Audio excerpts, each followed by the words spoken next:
Okie dokie. What happened last time on Dragon Ball Z? Yeah. We started... Failed.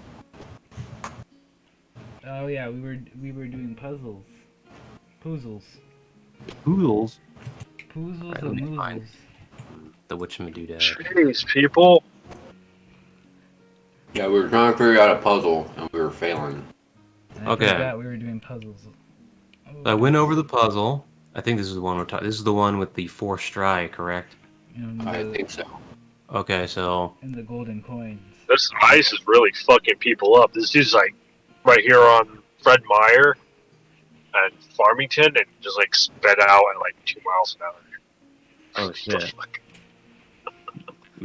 Poor dude. mistakes were made. Are you driving again? Yeah. Should have got front wheel drive. So I think the one thing that was not clarified enough is that the majority vote for the statues can also be a tie and succeed. Other than that, the puzzle is pretty much the same. But yeah, I will start. I will quote the 2 passages that appeared in print, lit up as spiritual energy residue from your aura. That basically were burned as flames along the walls. The first one is the Stry pick a leader based on the order of their animation. Each Stry must come to an agreement on splitting of the coins. The second passage is the Stry. If the Stry overrule the leader dies and the next in command will replace them. If the Stry agree by majority or in a tie, the coins will be divided appropriately.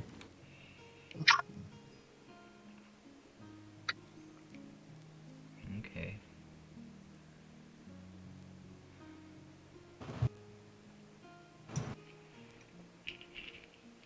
How about this? How about nobody gets any? They But- all disagree. And that's agreement That's right there. majority. They all That's a disagree. majority agreement. Yep. That's a disagree. Yeah. They all disagree. That's a majority agreement, right? No, they have to affirm. They, what they affirmed that they disagreed. Yeah, Well- fuck Joshua, we beat your game. I don't think so. This is void gum omnipotence. You can't use semantic stuff. Fuck. He's immune to semantics. He's anti-semantic. Yeah, he's got level 3 wordsmithing. Haha! Mm. He does Wordle every 30 seconds. That's pretty cool. I could do that right now. I'm a regional Wordle champion. Holy crap. I'm a Wartortle champion. Jeez, Okay. what's with this? So they all disagreed.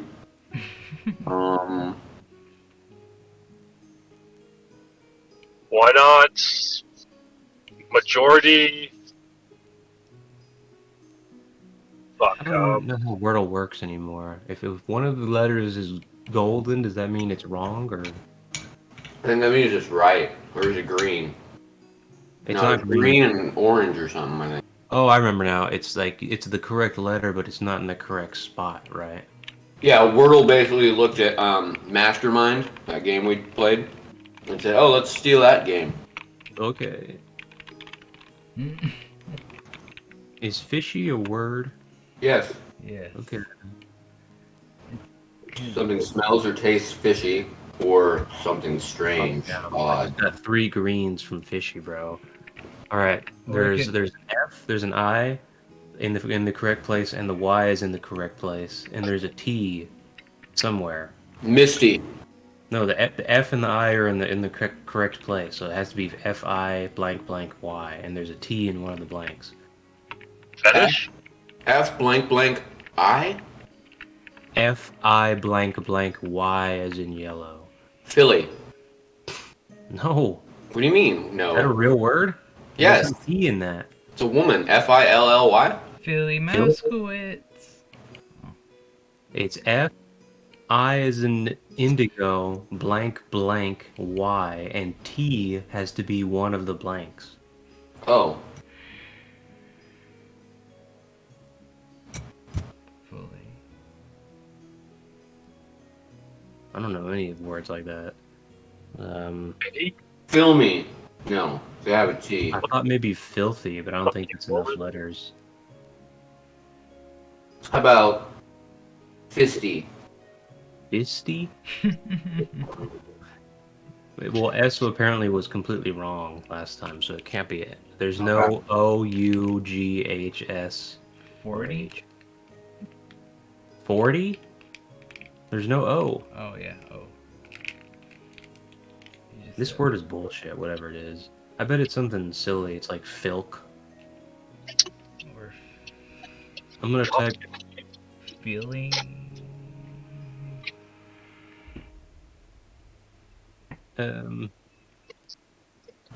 I think It's if fellatio. they must know that if they don't agree, everyone's eventually will die until one's left. I think. Can we assume that? Can you? Yeah, we'll just do it until one's left, and then just they'll have to agree when there's one left. I would assume, This is correct. unless they're like, "No, I don't agree. I'm gonna kill myself." Okay. Well, maybe one has to die, then the three, or something. They'll Not choose bad. the, Because we can. they'll always choose the weakest link, the scapegoat, right? At first. Yes. So at this point, we tried 0. Did the leader die? Oh yeah, the statue crumbles because if you give 0 to everybody, nobody agrees. So there's only 3 left. Right.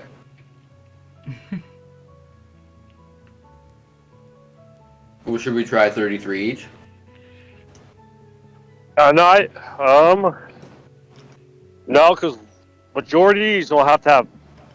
No, last time we did try giving more to everyone and less to one, and they didn't agree. Have we tried giving straight up more to one, That was less to the before. others? What do we just give 2 to, like 1 each to 2 of them, and then the 97 to 1 of them? I thought the 33 each would be a good one, but So are these little greedy fuckers too? Yeah. might They be- are greedy. The void. More. So yeah. So if one person had a big amount, the other two would have a small amount, they would automatically disagree. So you need 2 with a big amount and 1 with a small amount. Are you posing that as a question, or No, I'm saying that like as in character playing with the my character people, Okay. Shinan and Sadi, Can you repeat that one more time then? I'm sorry. talking through the logic. So if you gave a large amount to one of them, because there's only 3 left, you gave a large amount to one of them, that one should agree because it's a large amount. And the other 2 should disagree because they're greedy. They're like, fuck no, I want more. Mhm. So that can't work. So we want a majority. That means we need to have 2 with a large amount and 1 with a small amount. But you can't have the 2 with the large amount be the same. I think. I don't know. I don't know. I think try to keep it the same. Oh wait, it doesn't work mathematically, huh? Well, it does now because there's only 3. But I meant if you divide them up evenly between 2 of them, how much less will the one get? Oh, Well, he would get 1. 1? it's fucking 50. That's the word. Damn it. 50. 50. Nice. About 350. I didn't realize you could use the letter more than once. Fucking Christ.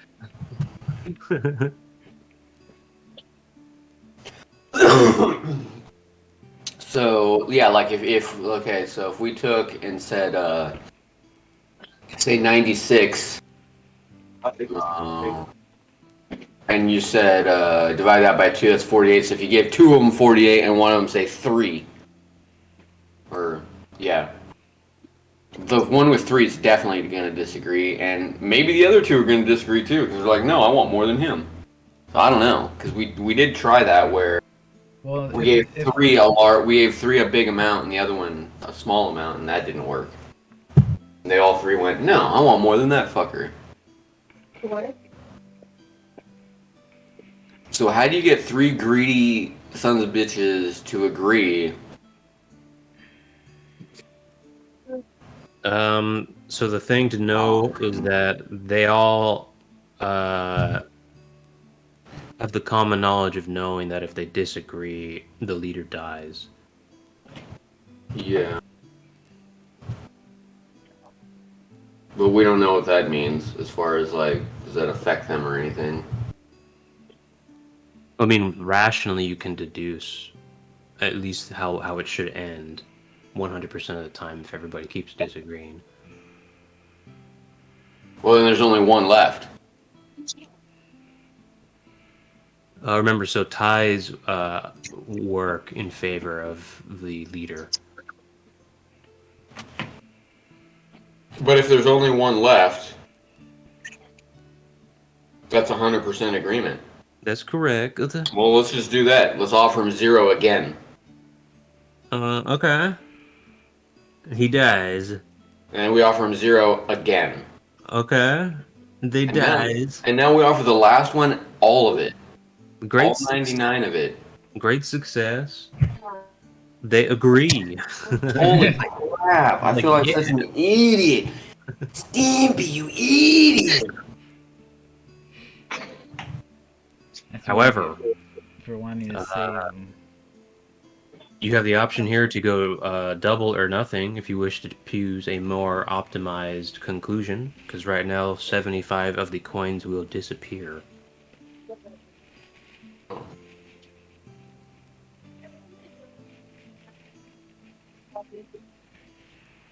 Hmm.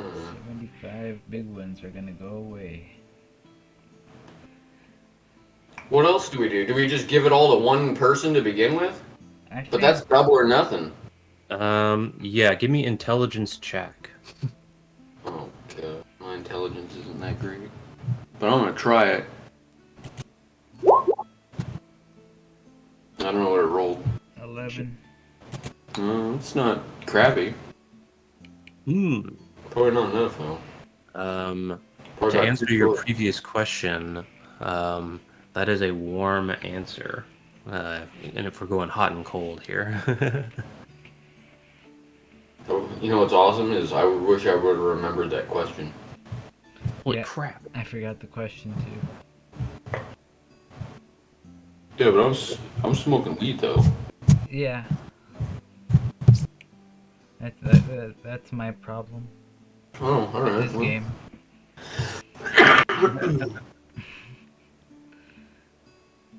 I posed something about just giving it all to the one. I don't know why that would make any difference. It doesn't seem logical why giving it all to one of them would make all of them agree. It'd make 3 of them disagree and one of them be like, fuck yeah. I think there's a you leader. should note that. No, I think we should note that no matter what, they're all greedy, and they all know that if they don't agree, they're going to die. So if we pose more to one than even to everyone else, maybe? Oh, no. Wait, I got an idea. And make sure the leader lives, though. That's what the thing is. I think that has something to do with it. I agree. So what about this? We offer this deal. All of it goes to the leader, okay? If we give it all to the leader and the other 3 disagree, the leader dies and so too do the coins, right? That is not part of the mechanics, no. Oh, okay. Well, then never mind. That was that thought. So I was like, well, they're not going to disagree because then they'll all lose coins. All the coins, but that's not a thing. So I don't know. If you gave it all to the leader, they're all going to want to disagree, and that means the leader dies. and then one of them becomes the leader. Yeah, another way to look at it is if you disagree and die, then you don't get any coins. So even if you end up with less coins is better than being dead with no coins. But they don't see that because they're greedy. Yeah, more is more. Even if it's a small amount, more is one coin is better than being dead. Well, we tried that last time, and the fucking captain that died wanted more, and he disagreed. I remember. I don't remember you doing that at all last time. I remember everybody getting like 24 last time or something. Yeah, we gave an equal amount to 3 of them, and we gave the captain like 1. Yeah. Yeah, that's basically what we're doing.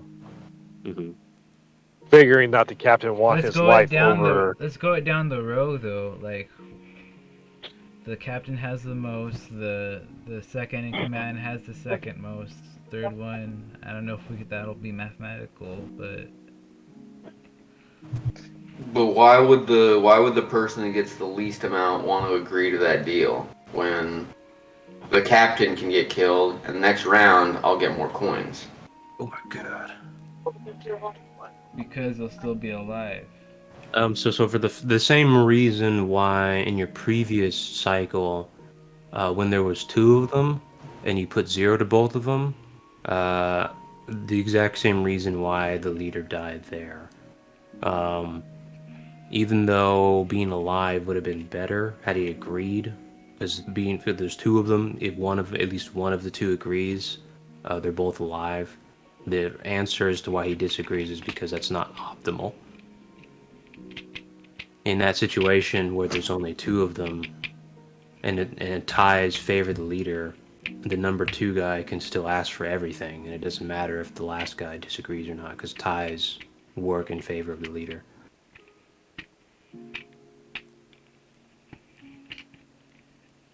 Okay, so we just need 2 people to agree. You can make all 4 of them. You can reach a conclusion with everybody alive, but however many people are left alive corresponds with how much coins you get to keep. Right. So. There's a bunch of different solutions, but yeah, there's only one optimal where everybody's alive. So yeah, I think cascading of not too far differences between numbers. I just don't know how that could work. Yeah, I don't understand how the 3 would disagree with getting whatever, like 32 coins each and the leader getting 1, and they're like, nope, I don't like that deal. Well, Yeah, one is just shitty though, you know. I don't know. I would think that whoever the leader is should logically agree with everything, no matter what. Because if they don't, that's 1 vote towards that's 25, 33, and 50% of the vote, respective to each iteration. Right. If they vote I against. think I tried to coach that with the previous explanation. The same reason the guy when there's only 2 of them disagreed when you gave him 0 is because that's simply not optimal, and the Void God is greedy, so he wants you to make optimal. Right. So if they don't get coin, they'd rather get coins than be alive. They want optimal coins and being alive. So let's do 29 to the 30 to the captain.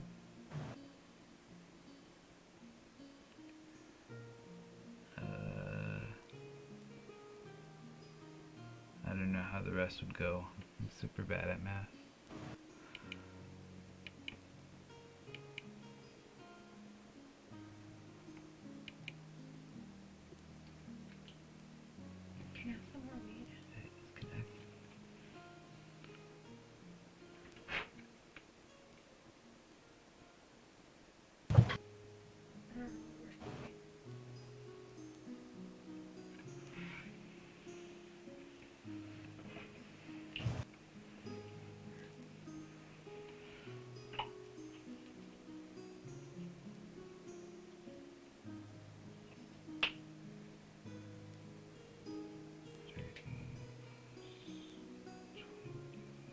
Boom, boom, boom, boom.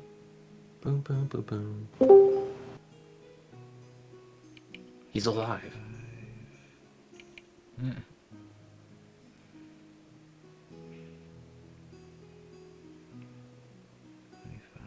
Yo, can you guys hear me? Yeah. Good.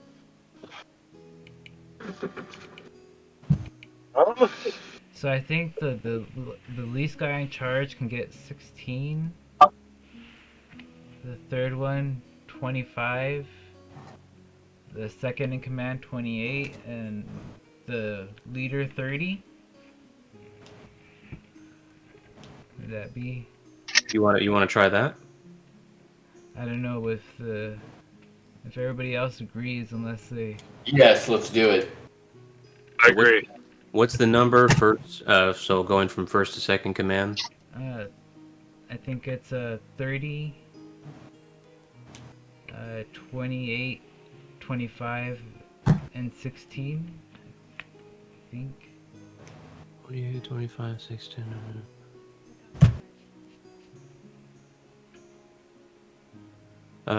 Commander, the first in command will disagree. What was this? How much? What was the first two guys? 25 or 30 and 28. Okay, so yeah, so the first two guys will disagree. The last two will agree. So that means the thing favors the leader. That makes no sense either. Why do the two that get the most coins disagree? Just want more. Fucking want more. Yeah, they want a lot more. They already got a lot more and disagreed. 38. And what about? I don't get it. Everybody's gotten more, everybody's gotten less, and they all just say, well, whatever. Getting more is not enough to make them agree. I don't know how many times I need to say that. They need to get optimal to agree. Or more above optimal, I guess. Why not this instead? So we got 99 coins. Half of it goes to the captain. Then half of what's left goes to the second, and half of what's left goes to the third, and the rest goes to the last. Well, I don't. It doesn't really matter, but the good news is they all agreed, whether by complete accident or not. So that's progress of a kind. The real answer actually is to give 97 to the leader, 0 to the second in command, and 1 to the last two. And the reason that works is because the last two will get nothing if they keep disagreeing, because the third in command, if the leader dies, can offer a certain amount to the second in command to prevent a disagreement. Because again, Wait, like a side deal? Sorry, what? Like a side deal? No. It's just a predictive thing. If there's only 3 in command, you can logically deduce how to optimize their coin distributions. So if there's only 3, the third guy will take 98 or something like that, offer 0 to the second in command, and 1 to the last in command. And again, the reason he knows he can get away with this is because if I totally don't understand, but this last in command disagrees when there's only 3 of them, then it comes down to just 2. And if there's just 2, the last in command gets nothing, because ties favor the leader. So having more than nothing is still always better for the last in command, because if it ever comes down to just 2, the third in command, pardon me, will always win with everything. All right. And so that's basically just the same logic. You're scaling up and down, but because you offered more than you needed to the third and fourth in command, they're going to agree. Ugh. All right, so we ended up with a 50% agreement. This is correct. There's no way to get a unanimous agreement. That's not the point. You're just trying to get as many statues alive as possible. Well, I thought you said you could get all 4 to agree. You can get all 4 alive. You can't get all 4 to agree. Oh, okay. Okay. Okie dokie. Interesting. The statues disappeareth, and you're left with the adept coines. A coines. The queen. There's 99. 99? Are you out of your mind? I thought we were only going to get half. No, they all survived. Oh, I thought 2 of them died. No, 2 of them disagreed. Oh, But again, ties favor the leader, even if the leader disagrees. gotcha. Sweet.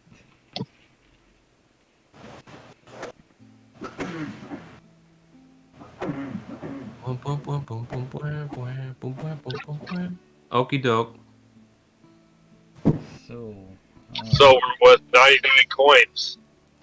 Sweet. You have 99 old ancient adept coins. The passages inscribed on the walls fade away, and you are left in the tower's rotunda, just as you had entered before. I'll divide them up 33 each. I disagree. No. Goodbye. Captain dies. Well, I haven't cast my vote yet. Oh, yeah. Well, now we know what you think about the captain. I'm on the captain's side. Should not die. No!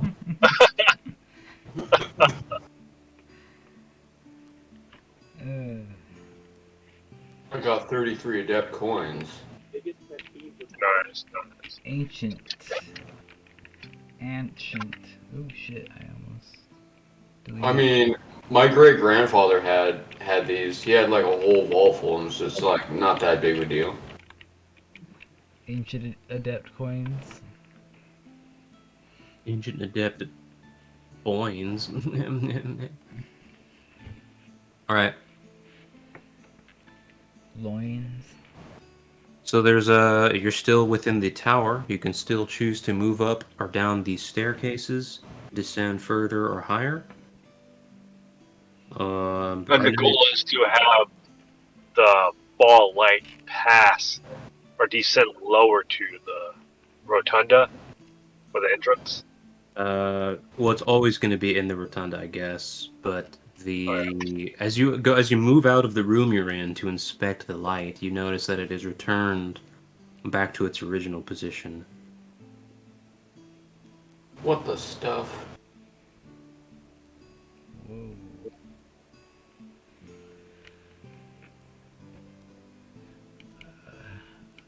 I'll be right back. After these messages. He's gonna get a Springfield Red Ryder BB gun. With a compass and a stock and this thing which tells time? Yeah, He'll probably shoot his eye out. that's pretty bad. Well, I mean, what do you think about a football, though? A football? What's a football? Oh, nuts. Except I didn't say nuts.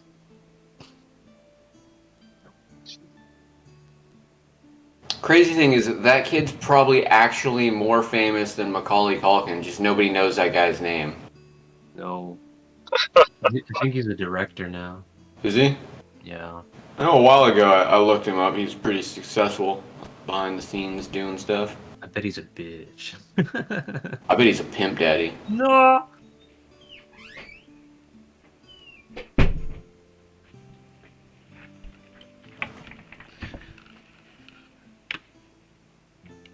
I'm back. Hello. Alright. Sorry about that. Somebody driving? I'm about to park anyways. Right, that sounds like a signal, a turn signal. I know, it's a shocker. You don't see too many of those these days.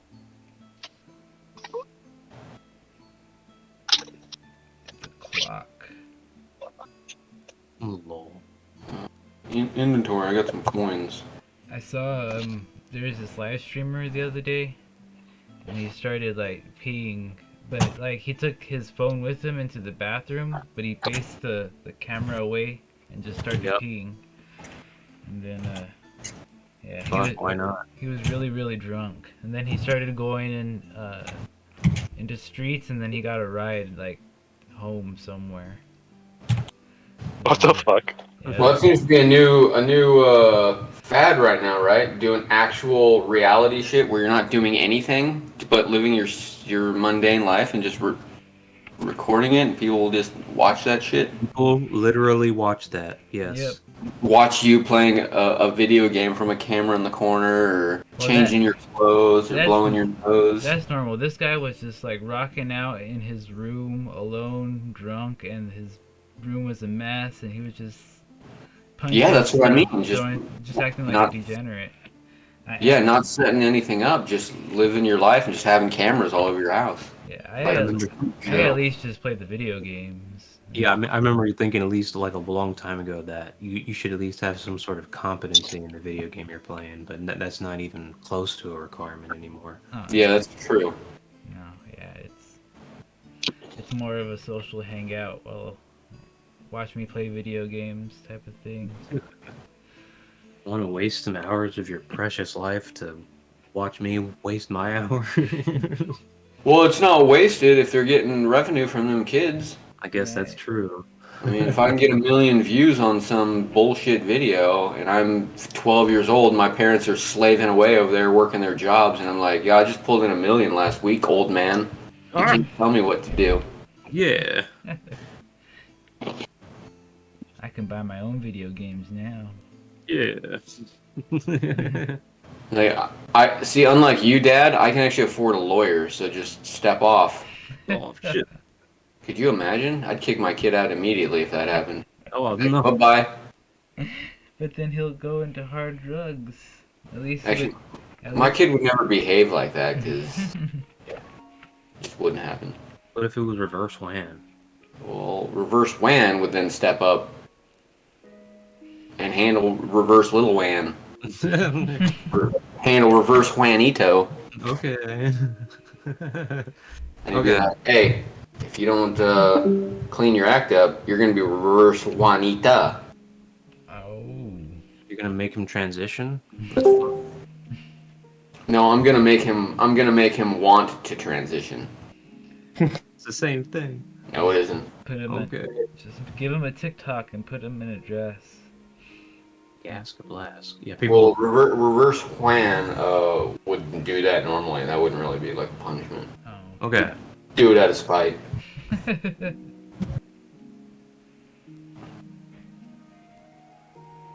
So what's the goalio here? So we just ran into these statues. We just won, kinda. Correct. We all got even amount of coins. I guess we continue on to this unlock or open something. No, you can traverse the tower. We just got As coins. before. You were originally lured over to this particular room because you saw somebody pass by the entryway of this chamber, but you came by to find no one there. Except these statues. Did the statues disappear? Did you say that? They crumbled, yes. They crumbled? Oh, okay. So somebody was in here. We didn't see them leave, and they're not in here now. Signature. I'm sorry. They also had no energy signature. Really? How long has it been since we saw that? About 15 minutes. Damn it! I should have checked sooner. Well, let's check anyway. This is high-tech stuff. Can I see if there's any like residual visual signatures with my visor of a person traversing the area? Negatory. That's what I asked you to check too. Also, I'm gonna use my dwarf training and check for secret passages. I mean, elementalism wind. this whole tower is a secret passage, so you find tons of them. Oh, that's right. Well, I already checked that. Anything in the walls or whatever is the void. There is a secret message, but you have to use decoding to parse it out. I pull out my Little Orphan Annie secret decoder ring. Oh shit! It says BE. Does it start with BE? No, it starts with EAT. My? Is it MY next? No. Oh. Is it A next? Yeah. Is it D next? No. Is it C next? No. The Oh. S next? No. No. So we descend, go up. Descend, go up, or go back, yeah. Or you can configure with this tracer that's tracking you. Wait, configure what? The thing What's you use tracking to us, lower man? the light. Oh yeah, that thing. No, I don't want to touch that thing anymore. Yet.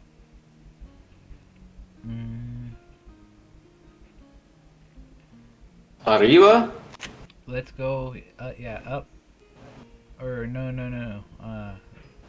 Let's go down. Down it is. I'm gonna go down. Down, down, down, a burning ring of fire. Down, down, baby, down by the. We're going down, baby. Alright, the next level of the tower is identical to the last. No, In recollection, you you say? find that the lack of energy signature exhibited by anybody you saw moving by these entryways is inherently irrational, considering the tower will fade into the void if you're not producing a spiritual aura.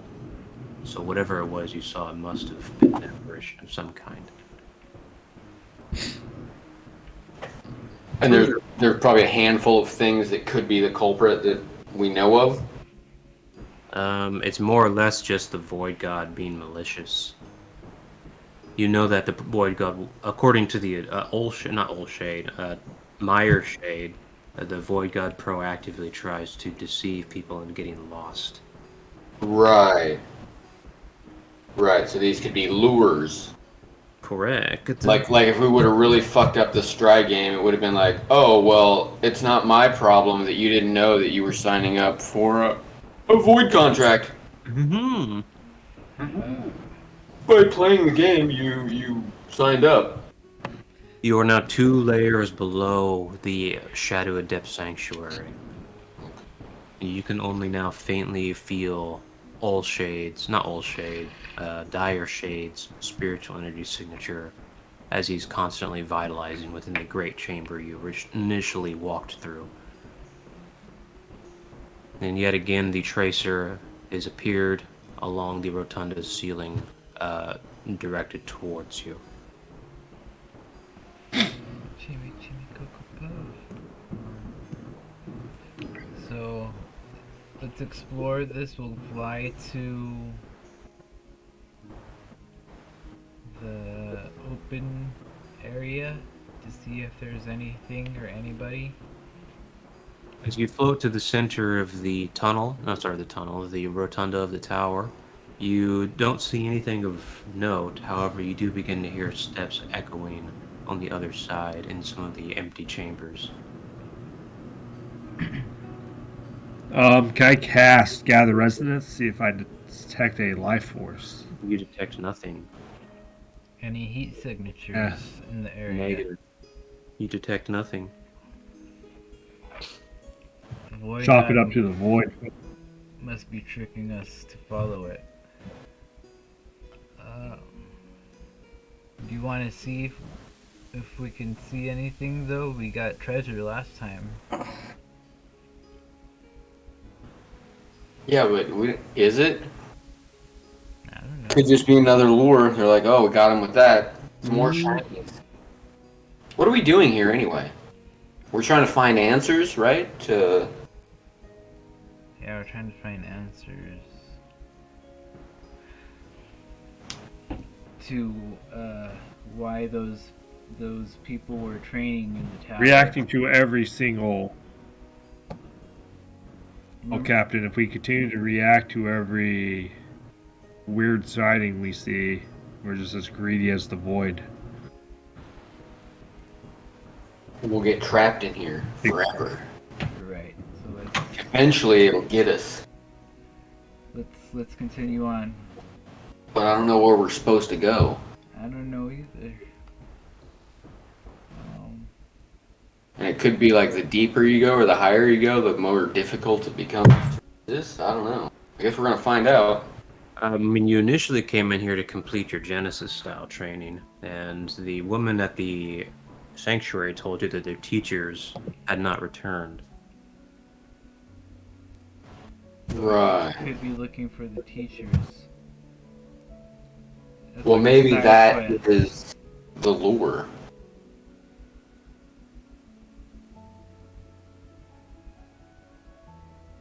Oh, sorry. What did you say? I was just saying this could be a little side quest. Side quest. Finding the teachers? Yeah, teachers that Yeah. but it could eventually, spell out a more fulfilling ending. Well, we're also looking for this the Strider guy that we saw. Stringer guy that we saw in that memory. And I have a probability that he's in the tower, right? That's Do you have a reason to suspect that? I don't think so. Oh wait, no, we at least do to the extent that the memory showed him and Genshade training together here, right? Yeah. That was a long time ago, from our estimation. That's correct. But I think this would be a definite perfect hideout after assassinating a person of high stature. Yeah, because who's gonna come near this thing after what it does? Yeah, exactly. And plus, you can't just walk in. You gotta like show him your little orphan Annie decoder ring. True that. However, Meyer Shade says running in here puts you at risk of becoming lost. Running up and down these corridors runs us a risk. Correct. Implying that Mr. Stringer would be just as susceptible.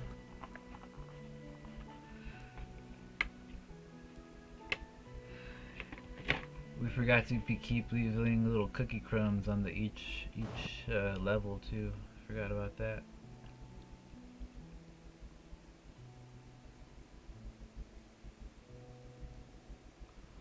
Maybe we should go back.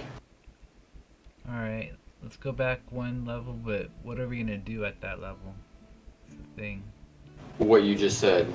Oh yeah. You return to the previous Laval. The tracer has tracked you once again to your location. And you begin to sense a set of spiritual energy signatures coming from several stories below you, progressively moving. Around or towards us? They're moving around the rotunda. Yeah. In the same rotunda as we are? Yes. They're below you, several levels. Okay. Yeah. Yeah.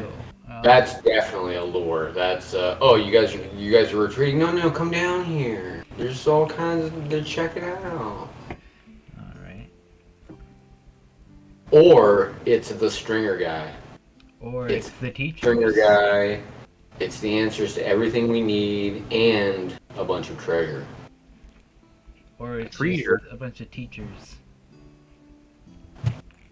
Yeah, they're teaching stuff down there. Teachers. But we didn't feel them before. We just retreated, and now we feel them. Yep. They're running around in circles. Let's set down a what's the message spell or whatever? I don't know. What are the message spell? What are you talking about? Where we can leave a message or. Oh, you mean like dropping down a rivet with a message or something on it? Yeah. Can we do that? Yeah, I suppose. I remember we did that and leaving one for that dude.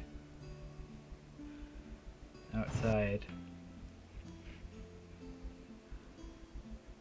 Because a rivet, in the context of the game, like physically, a mana remnant, something like that.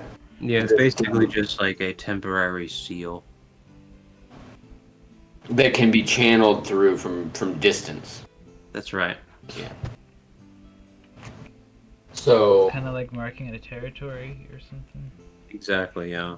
so messages in this way would be very brief, like stop or 1. yeah. You'd probably have to use some sort of plying arts because someone else can't actually channel your rivet. So you'd have to create a piece of magitech to provide a message.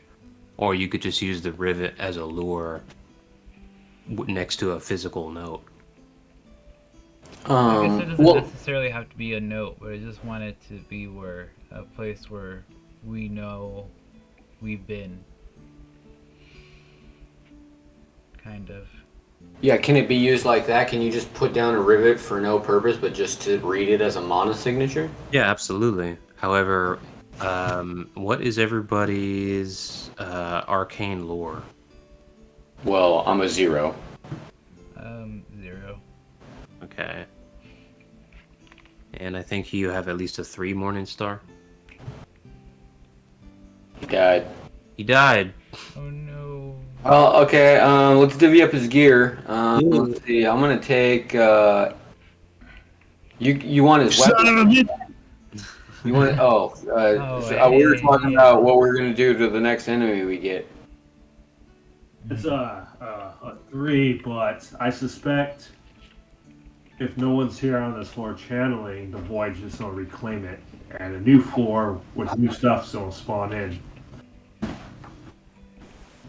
Yeah, so the Void God could be cunning and simply collect your energy signature and then replicate it wherever he pleases in a Right. malicious kind of way. Oh yeah. Which it would obviously do. So there's really no point in exploring this place then. It's too dangerous. There's There is a way to go down there further to protect the people. And so we can do the elevator thing, if that's what you're thinking, but I don't know. I mean, I would think that the portal magic I have would be like, oh, we'll get our get out of jail free card if we do end up somewhere we can't get out of. But it's like, well, I don't know if that thing will work in the void.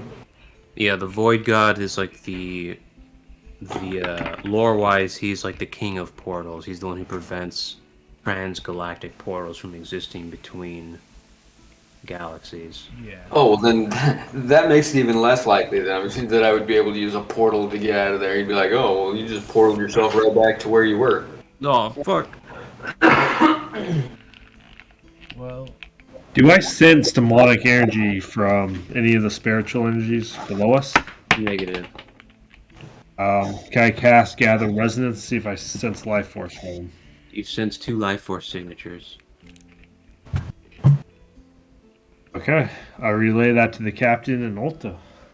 Should we try to talk to them? Maybe they're lost.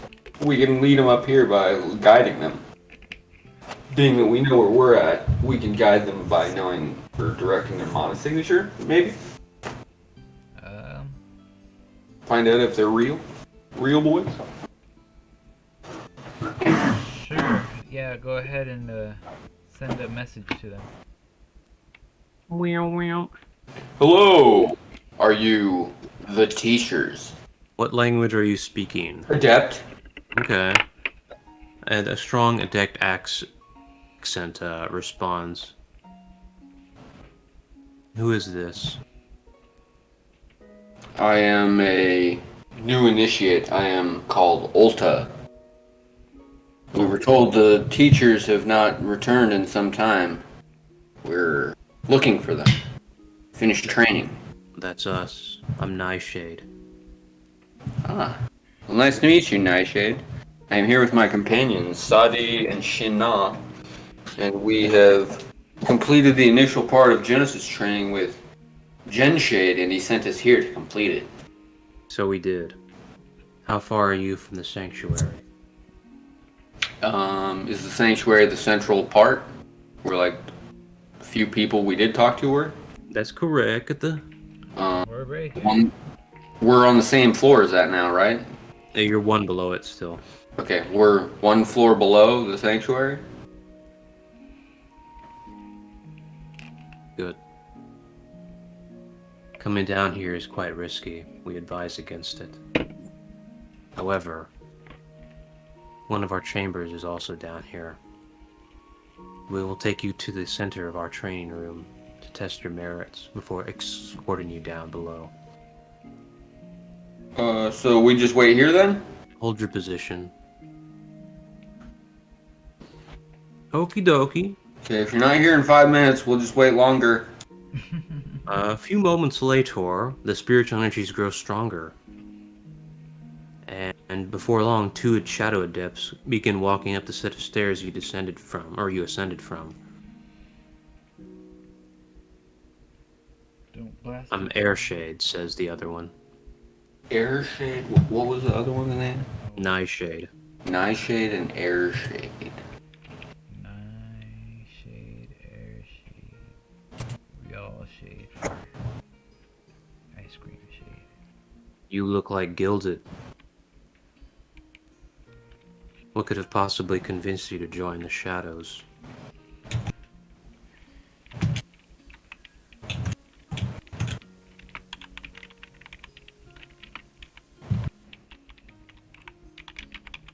Hero? Sorry, I'm filling in the notes. Air shade, night shade, night shade. Alright. Wait, there wasn't a Nightshade, was there? Nightshade. Yeah. Yeah. There How do you was spell that anyway? just N-I. I said nay shade. Nightshade. Nay. Nay. I spelled it Niey. We shouldn't have done that. Now I see it, and I see Nickel Shade. Nickelback. Not Nickelback. It's the symbol for nickel. Ooh. Nickelback shade. Okay, so Let's see, hey fellas. Oh yeah, they said what did they ask again? They said you look like Gilded. How is it that Gilded clansmen decided to succumb to the shadows?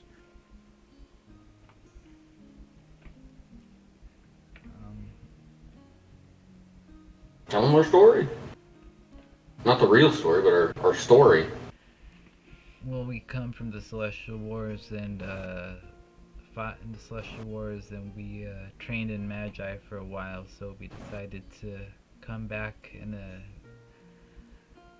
to our roots and visit Adept, and then we come back and notice it's in distress, so we decided to train to try to survive, basically. Magian fledglings, then. Curious. Oh, well, I have to say, your story sounds like that of a spy.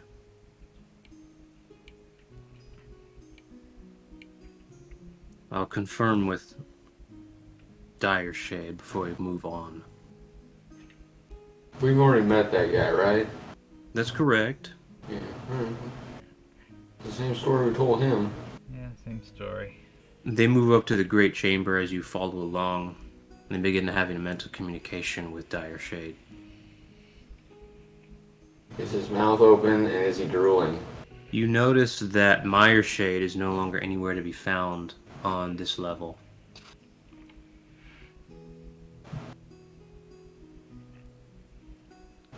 We got Nightshade, Airshade, and Mireshade took off. Alright. Yeah. What happened to Mire Shade? You don't know. I asked Air Shade. Oh. You've met Meyer, have you? We didn't encounter him on the way.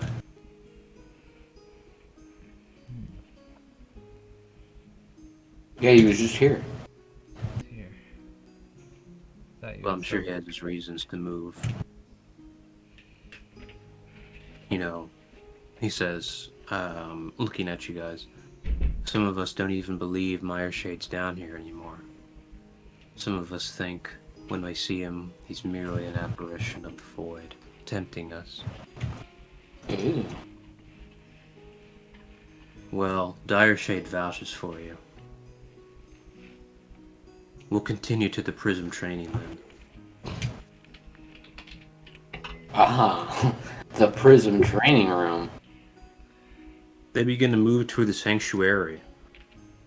Look over at Shinnah. Yes. Boom, boom, boom, boom, boom, boom.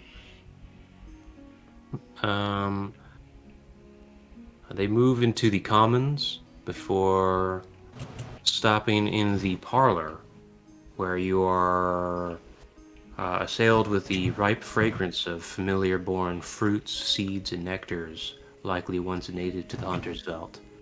Your senses are doused as you step into the parlor, lit by artificial light coming from what you notice to be sun-scale dragon familiars, currently in slumber beyond the walls of glass housing many of the precious earth familiars. In addition to food, these familiars are used for conceiving ingredients for medicine and spice, as well as raw materials for adept commonware. Airshade takes a moment to consort with an animist trainer, while Nightshade goes to the living quarters. Are these the teachers that were missing? Yeah. Or at least some of them. Could be more. Did you know that you guys had plenty of people looking for you and waiting for you to return? I asked. No, there haven't been any new initiates for some time. Okay, what's her name? What was that one girl's name? We gave her a name. She didn't have one. Didn't I ask if she was important enough to have a name? And I think we were like, nah. She's not, yeah. Yeah. Her Okay, name we'll is call. David Bowie. Okay, so we talked to Lady David Bowie. Lady Davida David Bowie, even though Dave's not here.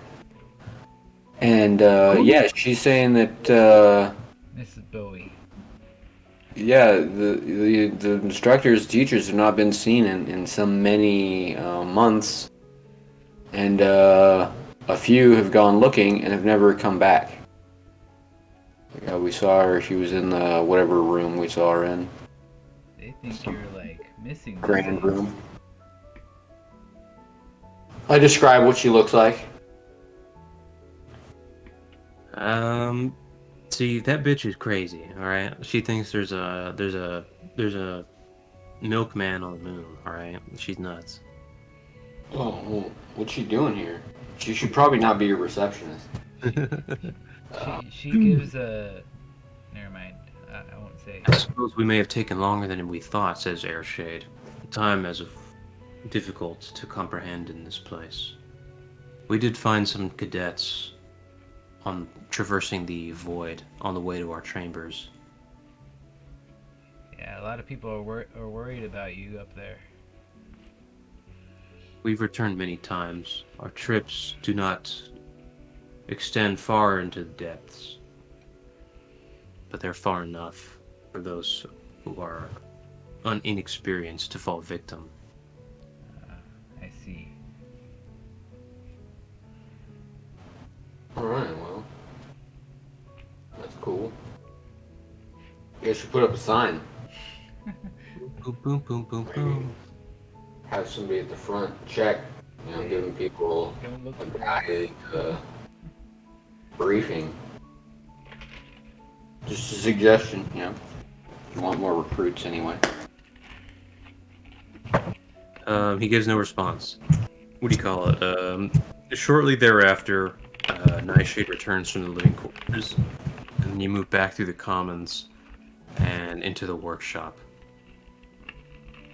Once more, you sense the demonic energy from before, somewhere latent in the walls.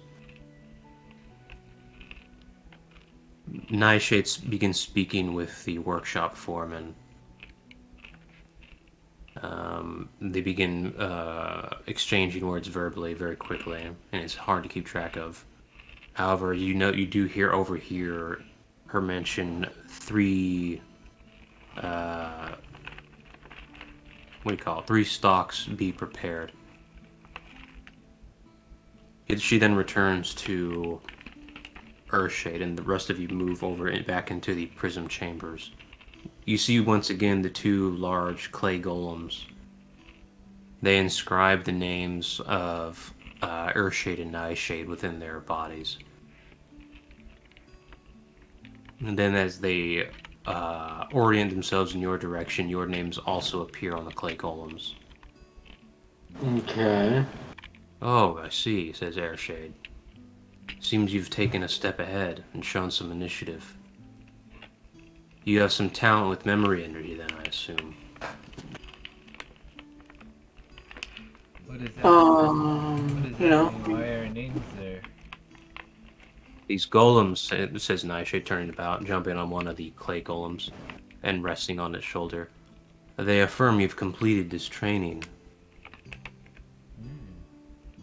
Yeah, well, I mean, we didn't know what to do. We didn't have a guide or anything, so we just, figured we'd try stuff out.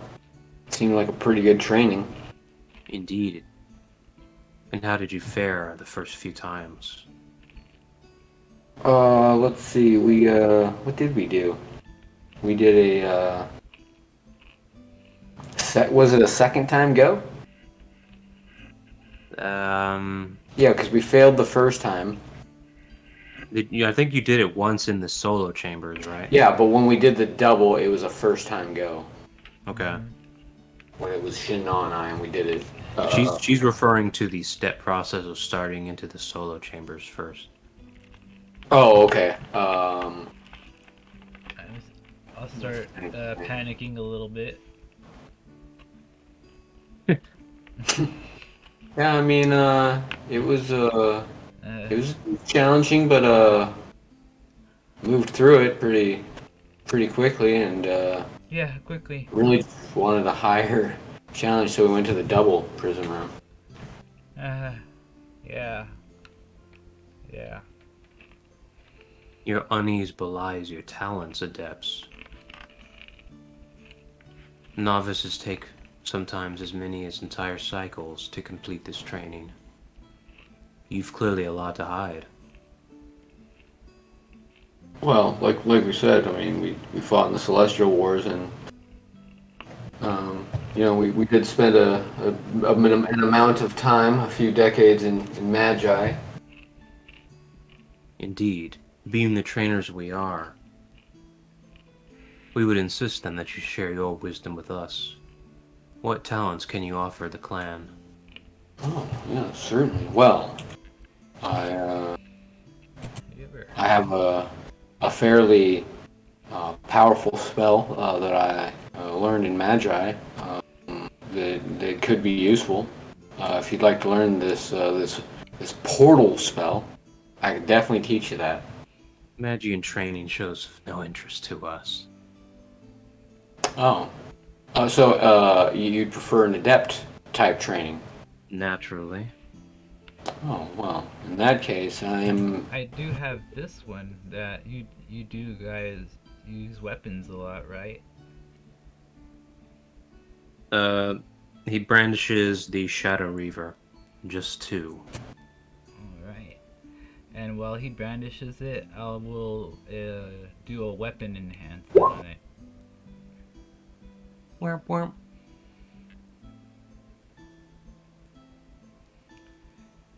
And that right there makes it really strong.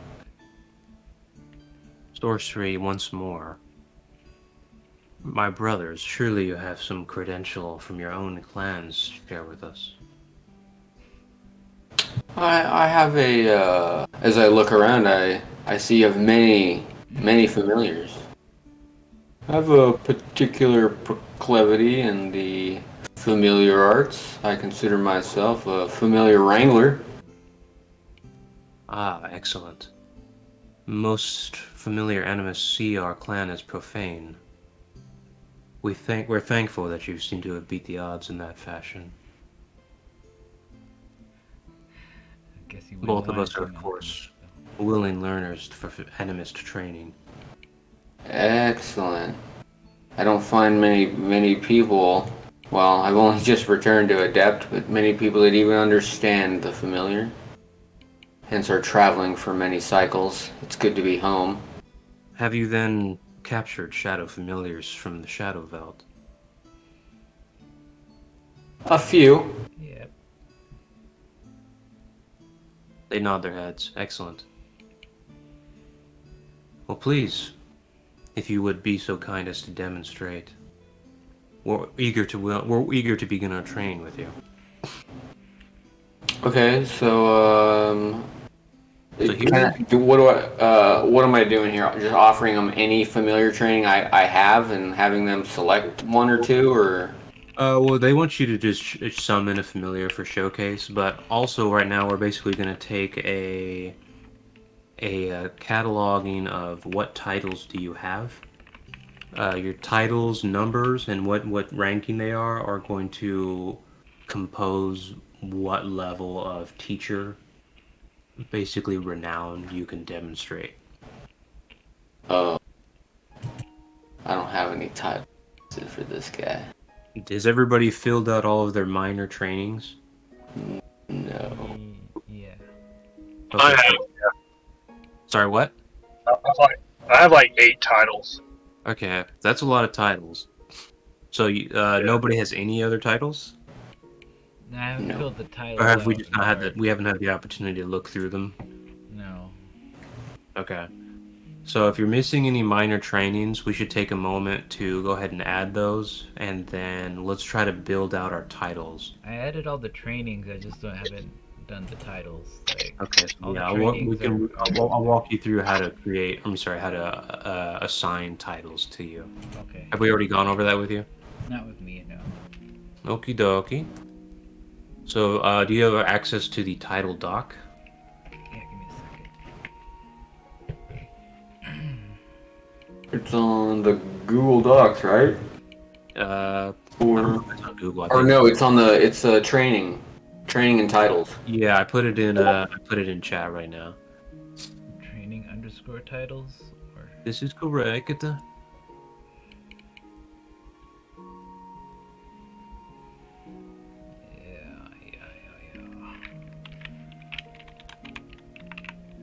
Tittles.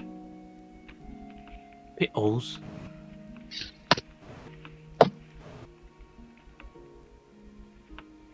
Tittles. Pickles. Got little tittles. Pickles, love. Oh, Okay. right. The move is to look at titles first. All right, so let me know when you have the doc open. Sadi. Yeah, I have it open. Okay, so as it says on titles and concentrations, you start with 2 concentrations, and then since you're level 60, you get an extra one at level 33, and you'll get another one at level 66. So right now you're working on 3 concentrations. Concentrations are how you assign titles. Pretty much all you do is you use the origin or type, I think, of the minor trainings that you have, and then you put them inside. You just encapsulate them in the concentrations as a point system that you're going to use to determine whether or not you meet the requirements for any of the titles below. So you'll see if you scroll down, there's a whole bunch of different titles. Titles just give you bonuses. So depending on how much lore you have and how many points you have managed to place inside of a single concentration, you may get additional titles. Does that make sense? Yeah.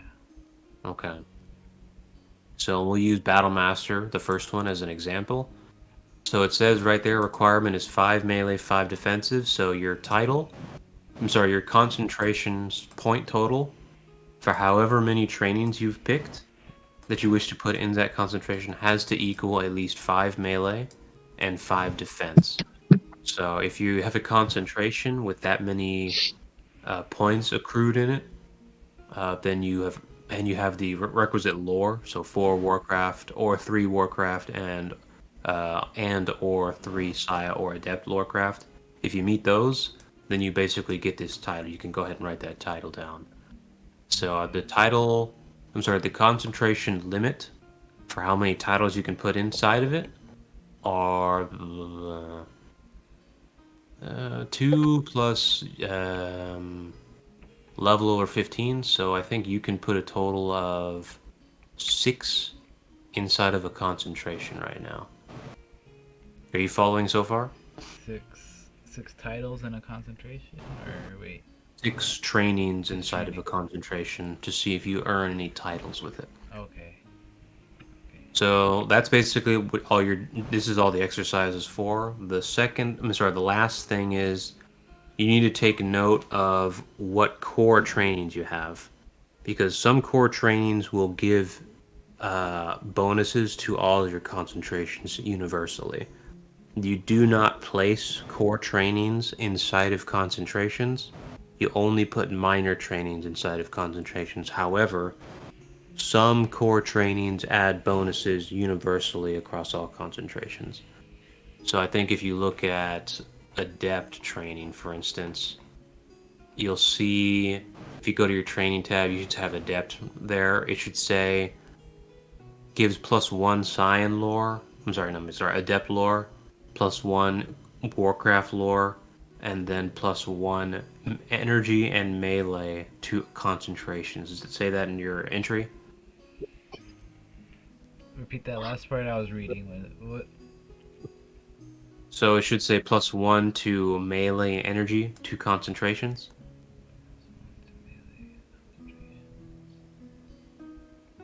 What does your adept training say? My adept training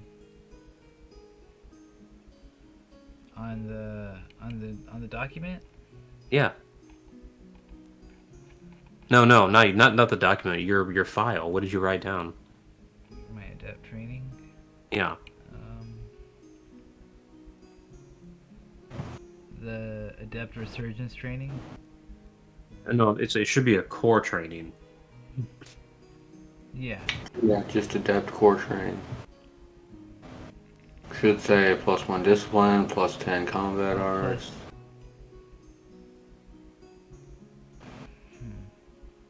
+10 spirit, +10 monitoring, +38. The Magian train? No. It should be the type should be core. Do you have a tab with just your core trainings anywhere? No, the core trainings are at the beginning. Radisson Shadow. It should be your very first training. Adept core training you're an adept at probably your first training. I see you have Magian training, but you didn't mark it as core. You marked it as general. Maybe that's why I didn't have that adept lore +1. Yeah, so go ahead and add. We'll go ahead and. Yeah, go ahead and add adept training. I imagine. Maybe you didn't pick it. Did you not pick it? He has to. He has a familiar. Oh yeah. All right, we'll go ahead and add adept core training then. Probably just forgot to write it down. It looks like you've named a lot of the trainings general, but I'm not sure that all of them are. Like this Battle Lust probably sounds like it's a melee training, but you labeled it as general. Are you sure about that one, or? I don't remember what that one. Yeah, those ones were ones that I got confused in the very first game. Yeah. So yeah, I haven't removed them yet. Yeah, so. Battle Lust is definitely a melee type, so I'm gonna change that to melee for you. And the origin is Warcraft, not Adept.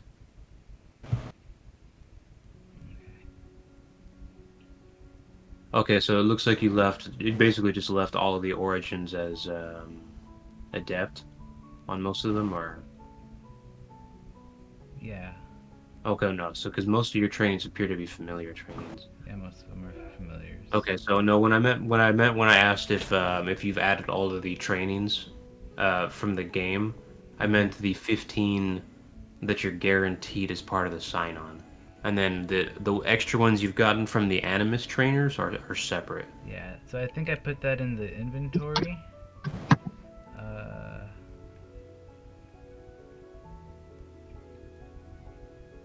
the Adept, no. See, I guess I just chose Adept Resurgence. Let's see. So there's your Shaded Clan stuff. Okay, so Battle Lust comes from your Shaded Clan. Combat Acuity comes from your Shaded Clan. So yeah, this is your Shaded Clan sub-race. So I guess that's where I got confused with the Adept training and the race. Yeah, so we're talking about Adept Core Training. Core Training is different than your sub-race. Sub-races you get for just being born. Adept Core Training is an actual core training that you pick when you start campaigns. So yeah, we got a lot of trainings to add for you, looks like.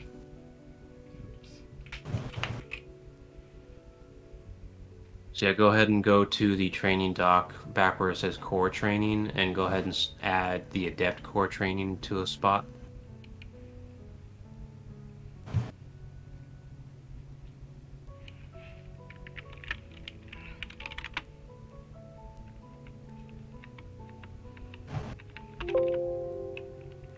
Titles is not quick. Oh god. I mean, just by looking, I think I got at least 3. Awesome.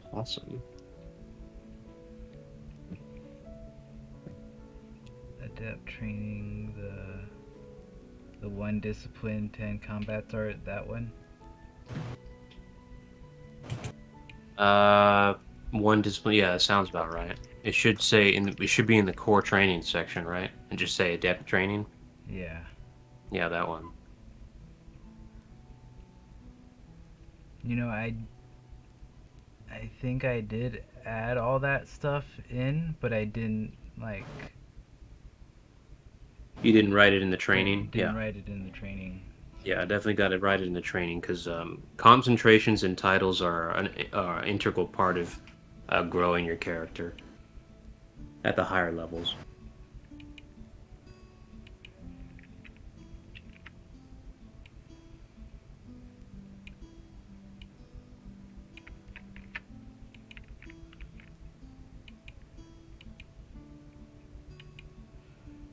Okay, so I need some melee and some defense. Okay.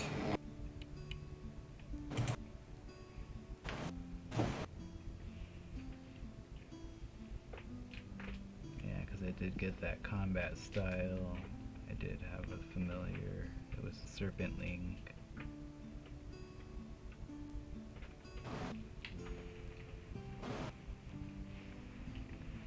What's my Warcraft one?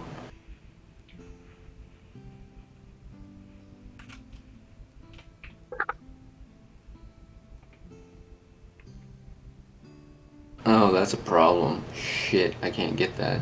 Cheat? Damn. Yeah. Battle Master. Yeah, that was ridiculous. What are you talking about? Takes a long time to be a battle master, okay? Unless you're a Saya.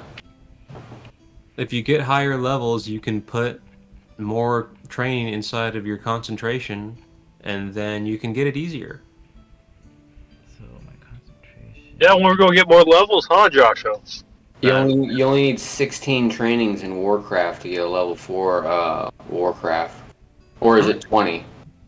The 20 Warcraft trainings, or is it 16 Warcraft trainings? Is it 4 to 1 or 5 to 1? in this document somewhere. I think it might be 5 to 1. It says You got it down from 5 to 1 to 4. So if it's 5 to 1, then you need 15. yeah, 5 to 1. Yeah. Yeah, so you need 20 Warcraft trainings to have level 4 Warcraft. Is max level 4 or is it 5? It's 4 for now. Okay. And to get Battle Match, you need level 3 Warcraft lore, so that's 15 Warcraft trainings. How many of those do I have? I have a couple. I have 2.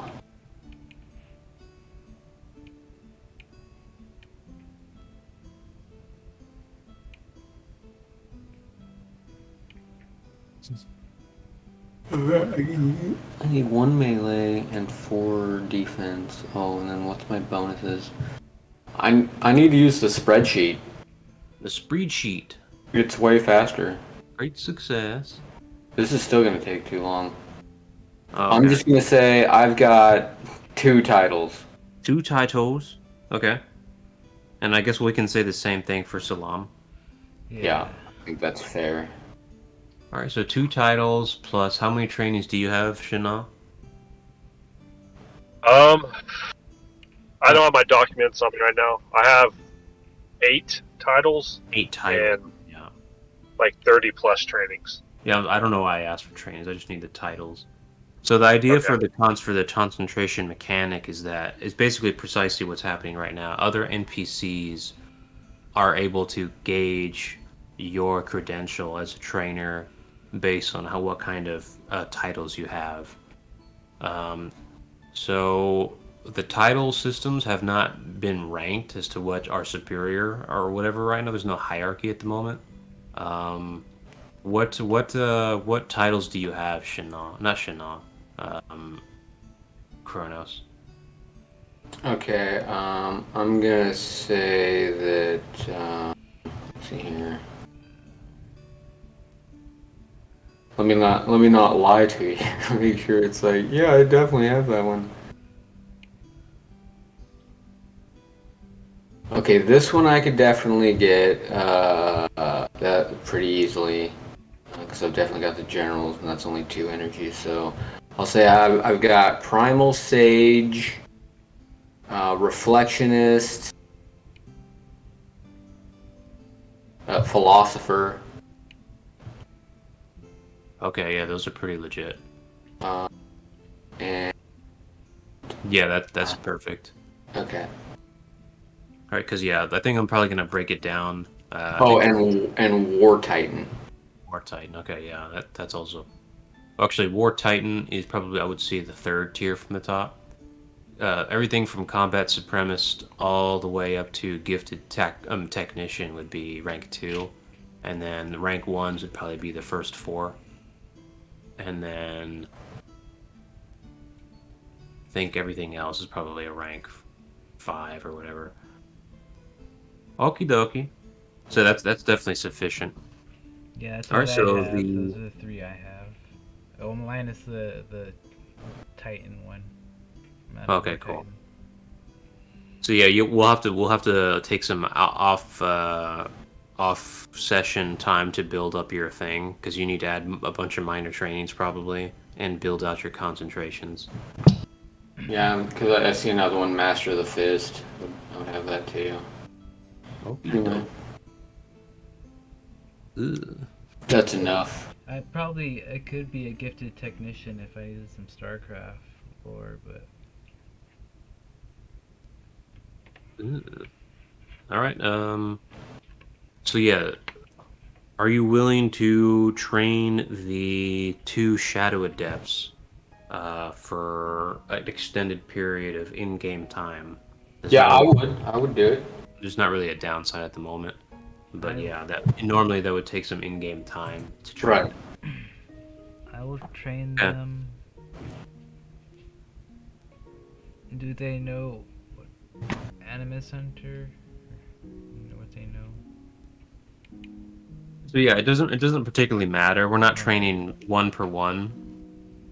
We're basically just taking a tally of what amounts to a final score of Okay. basically we'll call it your trainer score, Okay. and this is going to be boosted by whatever familiars you want to showcase to them each, as well as your title collection.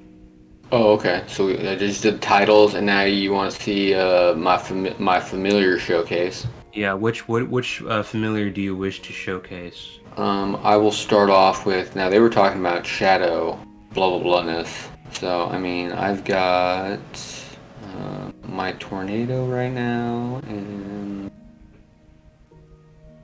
do I I still have that haunted, or did I eat it? No, I still have a haunted because he ate, and the sinister. You want to scare him? I'll show Some of him. the sinister. Now the sinister is a ghost demonic, not shadow, but the While he's figuring it out, I'll show them the visages. Okay. So yeah, everybody has. You can only pick one to showcase Okay, for the one. purpose. And Yeah. whatever your best one is going to be best in show. They're both equal, so it's just we'll say number 1. Okie dokie. And this is just any familiar, right? You can show them any familiar you want. I'll show him the roar from action. It's rare. Okay.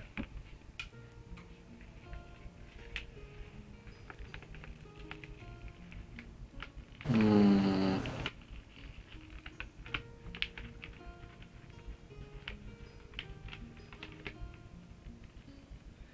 Visage. Yeah, I'm gonna show. I mean, he's showing a dragon, so like no one's gonna be a dragon. So I'll show the tornado familiar, the greater tornado familiar. Holy crap. They're all very It's fucking- impressed. They're very impressed. They are very impressed, yes. Okay, well Perhaps that's a bit good. too impressed, in fact. They grow more suspicious of your origins. I mean, Look at them and offer to share them my training under fuck this Gilded Clan dude or this and how I caught this or Roar familiar. So this Basically, the more titles you have on from anything like spellcraft or magecraft or Magian lore, they're gonna find more highly suspicious. That's more or less how it's intended to function. And of course, if you have too much training and you're too good, they really begin to doubt that you are basically just mercenaries. They think these guys are too talented to not be on somebody's, we'll say payroll, for lack of a better expression. yeah, there's no way these guys are freelance. These guys would be part of some organization. Yeah, They've got to have a handler. exactly. Whether it be government or not. Yeah. You guys, right now, the way for playtesting, I wanted to make that clear. So you do have the option of refraining from exhibiting titles, but since we don't know what titles, because you can only submit 3, so Oh, it's up got to you. it. Yeah, so it's up to you which titles you want to submit to this sort of process and what familiars you want to show. Because yeah, if they think right now, based on what you showed them, you are hot stuff. You're basically unnamed one territory for them. Okay, so do we get a retcon? No, yeah, absolutely. Yeah, if you want to showcase a weaker familiar or refrain from showcasing anything, you can also do that. It doesn't really matter for the purposes of playtesting, but I just wanted to make that clear for lore purposes. However you wish to be perceived, pretty much. Okay, let's see here. Well, yeah, the visages are still. If I put out my deep scale, it'll be too crazy. Deep scale is definitely a good familiar, but it's nothing crazy like a sinister familiar. Showing them a sinister would be insane. Would the visage be? Visage is just fine.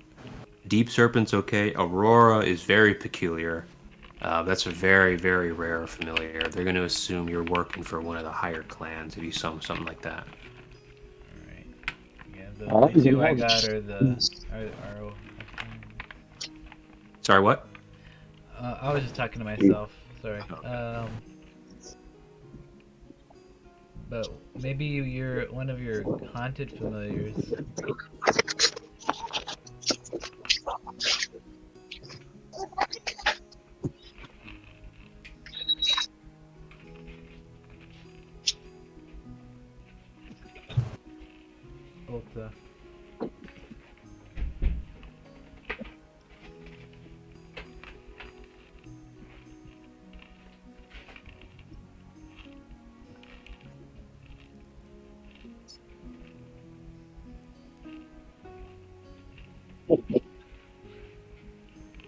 Is there audio problems? No, I don't think so. I was ready to submit my my revised That's submission. bad. Yeah, somebody's cutting out. I don't know who that is. I think that was Morning or Shinna. So, yeah, I'll just keep it on my visage. Okay, cool.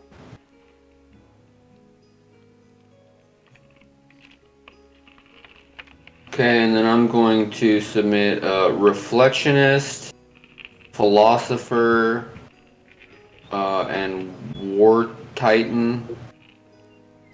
Okay, perfect.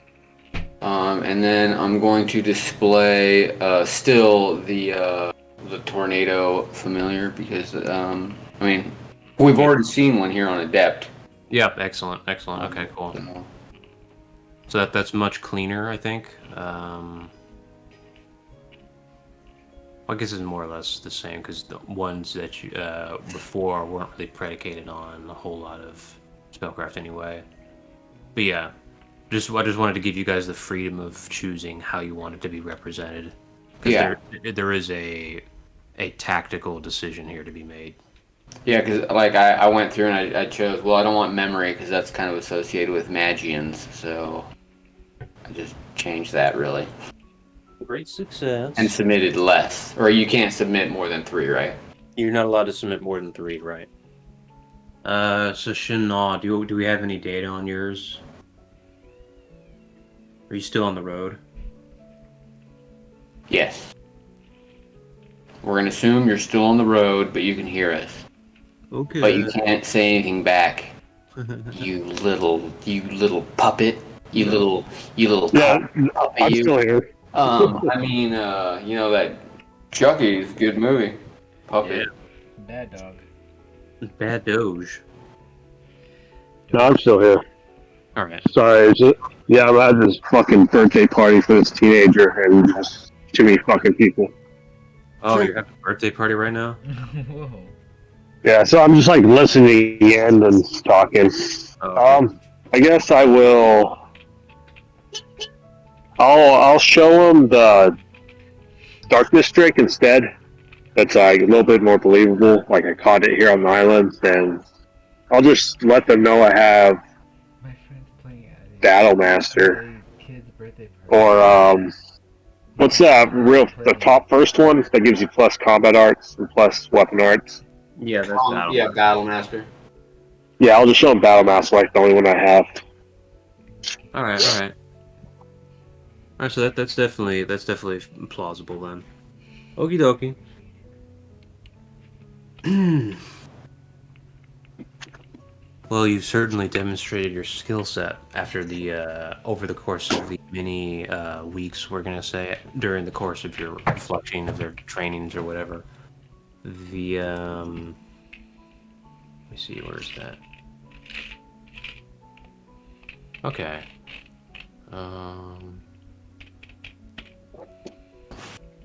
Well, then we're ready to fulfill our end of the bargain. So as you've been training here in the sanctuary,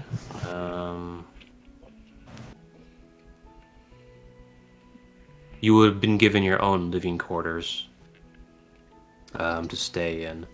Sweet. Let's see.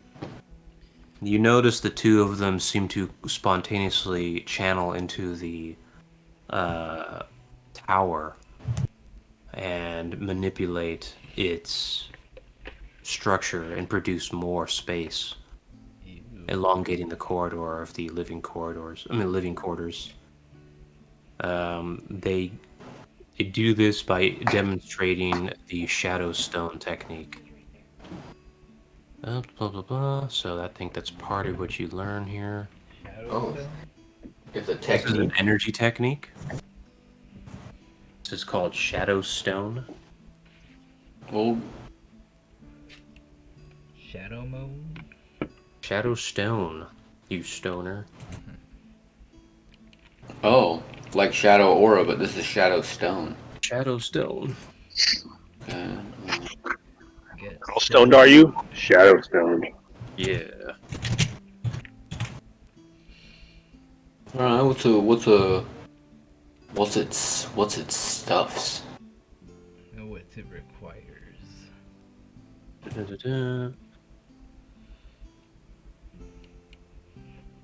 So I think the cost is going to be associated with how big you want it.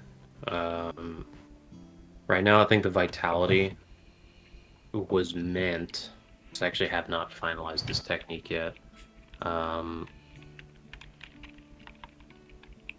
I think the vitality of the stone is basically going to be whatever your spiritual energy catalyst is. We may add a multiplier there.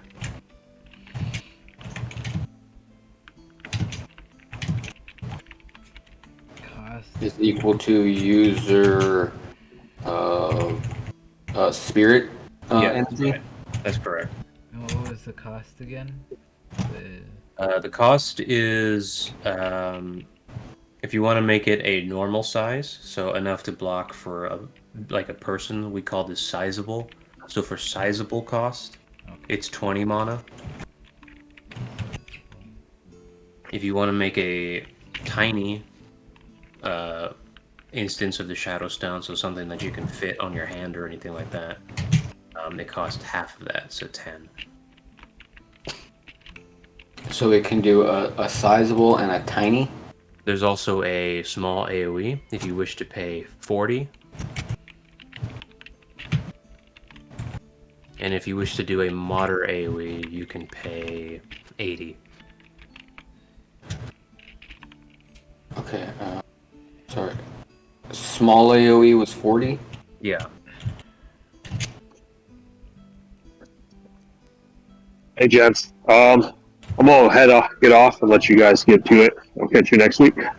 All right, catch you next week. All right, man. Later. See you All right, good night, guys. later. Yeah, pinched. Pinched. And then moderate.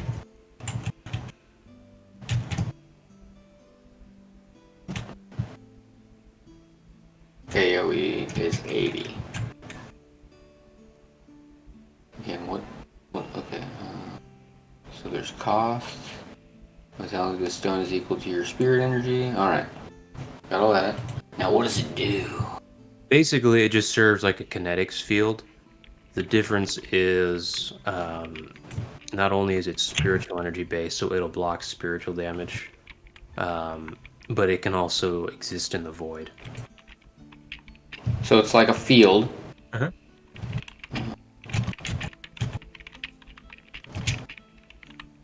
That blocks. Spirit damage. Did you say It also blocks spirit or intangible things. Physical and spiritual damage. Yeah, that's correct.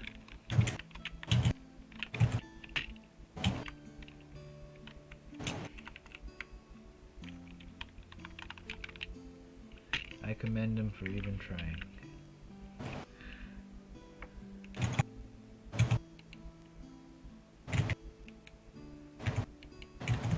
I do feel bad though whenever he says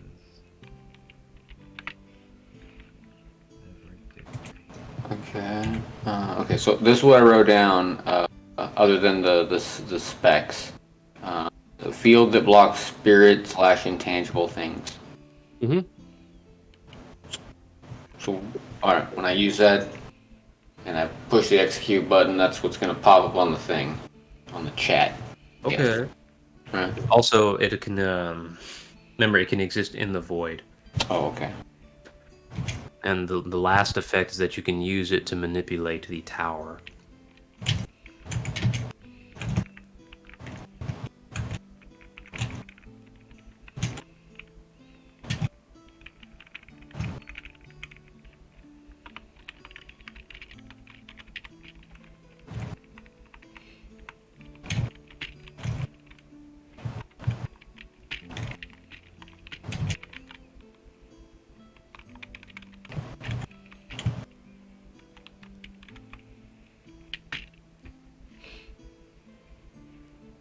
And that's on a small. Oh, I guess it already says small AoE and moderate AoE. Like you can't just. I'm gonna turn the whole tower into pudding. Pudding. Yes. Turn the base of the tower into pudding and make it tip over.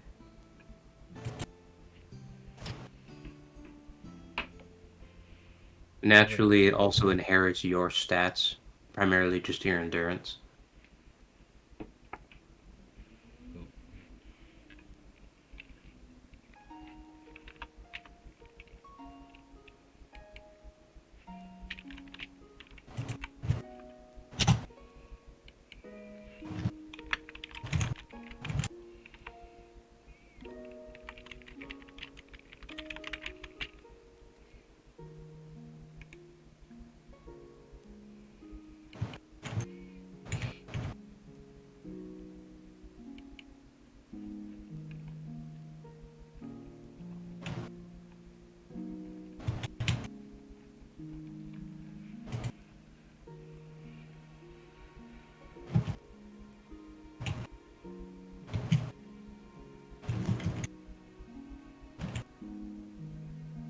I assume that means if you power up, it powers up. Yeah.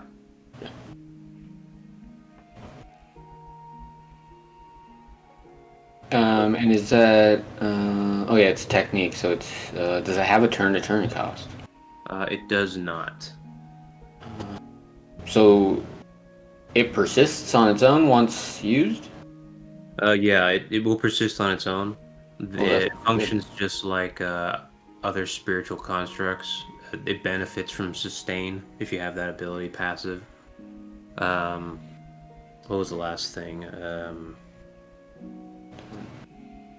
Oh, it costs 5 technique points, obviously, so you have to have that to use it.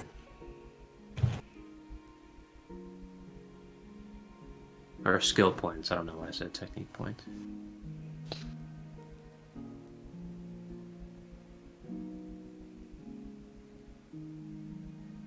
Oh, I actually have some of those to spend. Sure. 3 energy. So on the what's it called? The concentrations. Yeah. Energy, is it energy techniques when it's for the requirements?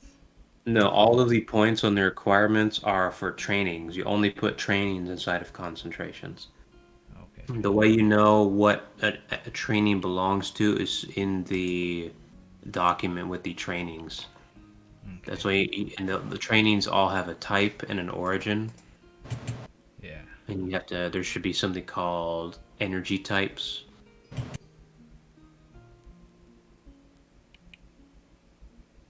Those trainings specifically are what are going to count towards energy requirements in an energy in the concentration for any title that requires energy. Okay.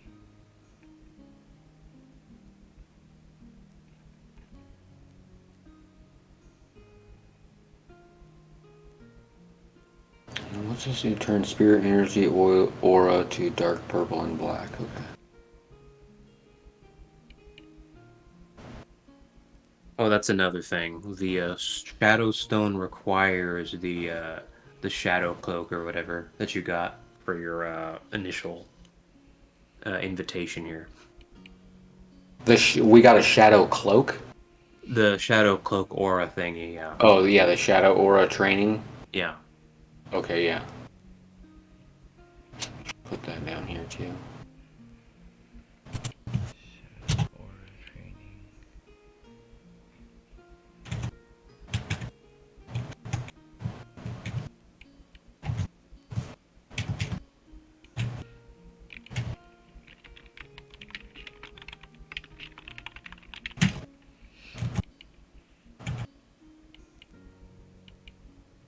And that can only be gotten from Genshade, right? Technically, that can be given from any Shadow Clansman, I guess. Oh, okay. Of high enough rank. You said it's an energy training? What about the energy training? The shadow aura training is the energy. Yeah, the training? shadow aura. That's a requirement for the shadow stone tech.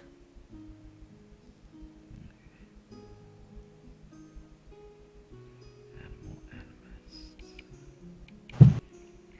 Those are the only two energy techniques I have in here. Oh no.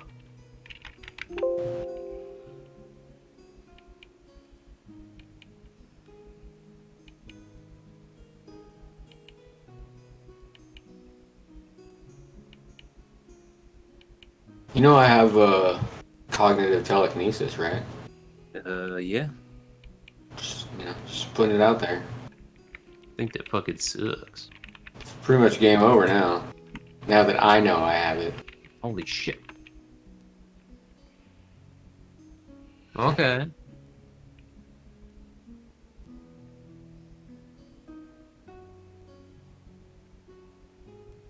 Yeah, so, they give you your own living quarters. Blah, blah, blah, blah. Where is that shit? Walking through the other living quarters in the tower. Blah, blah, blah. Somewhat distinctly, the adept vitalization chambers are always, if possible, in an elevated spot within personal living space, and each separated room within the long corridor features hundreds of blah, sorry. Each personal living space and each separate. Okay. Within the long corridor, featuring hundreds of rooms, some of which seem conspicuously customized with unique layouts, or even combined with neighboring rooms. Inside these undoored rooms are mostly without covers are the confines and modest trappings of what are otherwise ordinary adept homes. Many tapestries are strung up and reflect the clans of the adepts and chapters of their lives. That sometimes bear warping and admit to some kind of turmoil or intentional marring to reflect the history. Of course, also to be seen are common ornaments of familiars, decorated vessels or satchels containing preferred incense or dried, scented chewing morsels used during intense meditation, vitalization, or simply recreation.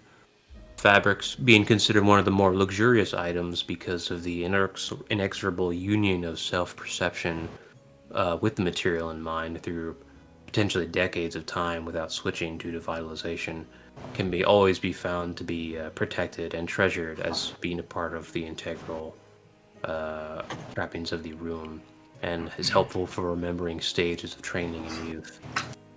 This is especially true for younger adepts who have many quarters laid out here in the corridor, who have only just recently picked out their first personal outfits that they will then continuously repair, potentially hundreds of times, with their new mastery of the vitalization technique. Killer duds, kid. Awesome, awesome. Sweet. So it seems you've been formally accepted into the coven. They'll expect you to decorate your room appropriately and pick up that thing off the floor. What's the thing on the floor? It's a fucking it's a doohickey. I'm gonna put the doohickey on my neck. Okay. Dirty clothes. When do we get? I assume we just go visit that filthy mouth little kid in the armory and collect up our what were they called? Reavers. Reavers. Shadow Reavers have not been given to you yet. Oh, they'll just be given to us. They will be given to you. This is correct. Oh, okay. You did, however, receive conventional Shadow Adept attire. You now look like the other clansmen should you choose to don it. They have no... You may wear them on top of your armor, or by themselves. They have no... they're not considered armor, they're just trappings. Just Like we've blown. decorations. Yeah, they're just garbs. They're not armor. The things I guess that my people. there's no point in not wearing them. I mean, we're accepted into the group. I mean, So I'll take off the Gilded Clan stuff and I mean, it would be what, like ingracious to just continue to wear our stuff. Yeah, you could definitely look at that way since this is their sanctuary and you're supposed to be new trainees. And we just completed the training, and this is like a reward for the training. So yeah.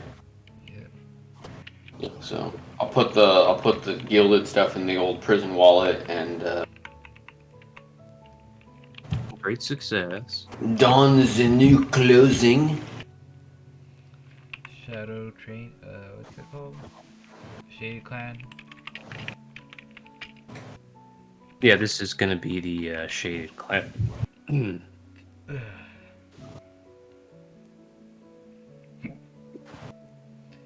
Those are my people.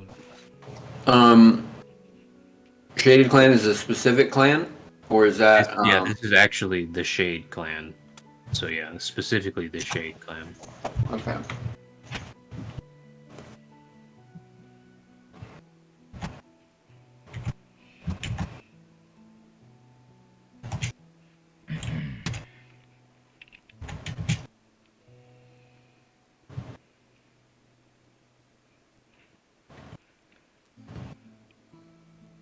Clothing.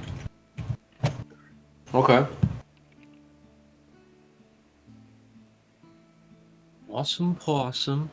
I have clothing. Alright, so let's see. Well, I think you're now ready to proceed to the last chamber for your training. This will require us to delve further into the tower. And this is a. At any time. Go ahead. Go ahead. Since Shadnag doesn't even necessarily need to be here since he passed this part already, right? That's correct, yeah. Alright. Cool. Should the tower begin to behave erratically, utilize your Shadowstone technique as we escort you. You might be able to better affix behaviors to the tower to allow you a way to return back if the situation becomes dire. So try to focus into it to return it back to what it was. Yeah, so basically if the tower reshapes itself or you become lost, or you fall into an endless pit, something like that, consider using Shadowstone. Make a door. Yeah. Okay.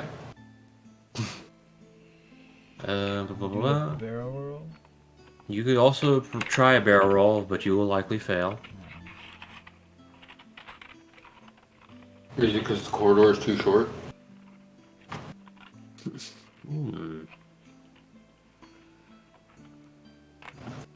Wish this thing wouldn't fucking zoom out so much.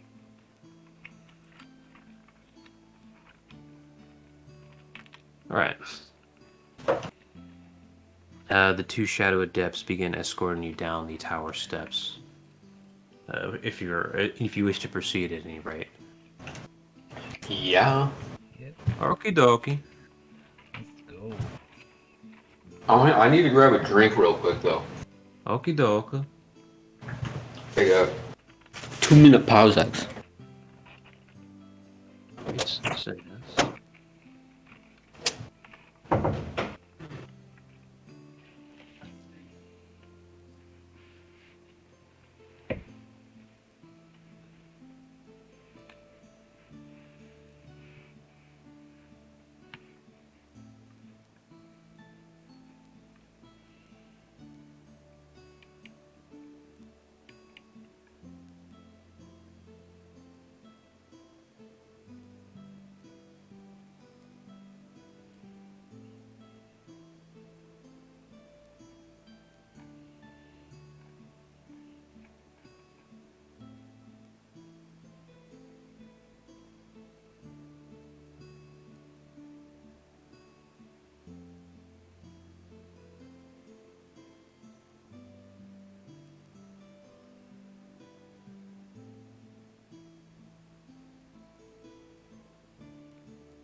He's back in full effect.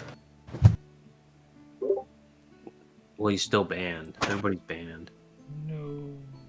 Well, I guess I'll go away. No. All right, we're going down. Or you move Alright, down the baby. tower's steps with Nightshade and Earthshade in tow, who have grown accustomed to your presence here in the sanctuary. To our presence? Yes. Oh, like they like us? Yes, they've grown quite fond of you. I like our stylings, like our familiars. They consider you quite formidable and show great promise.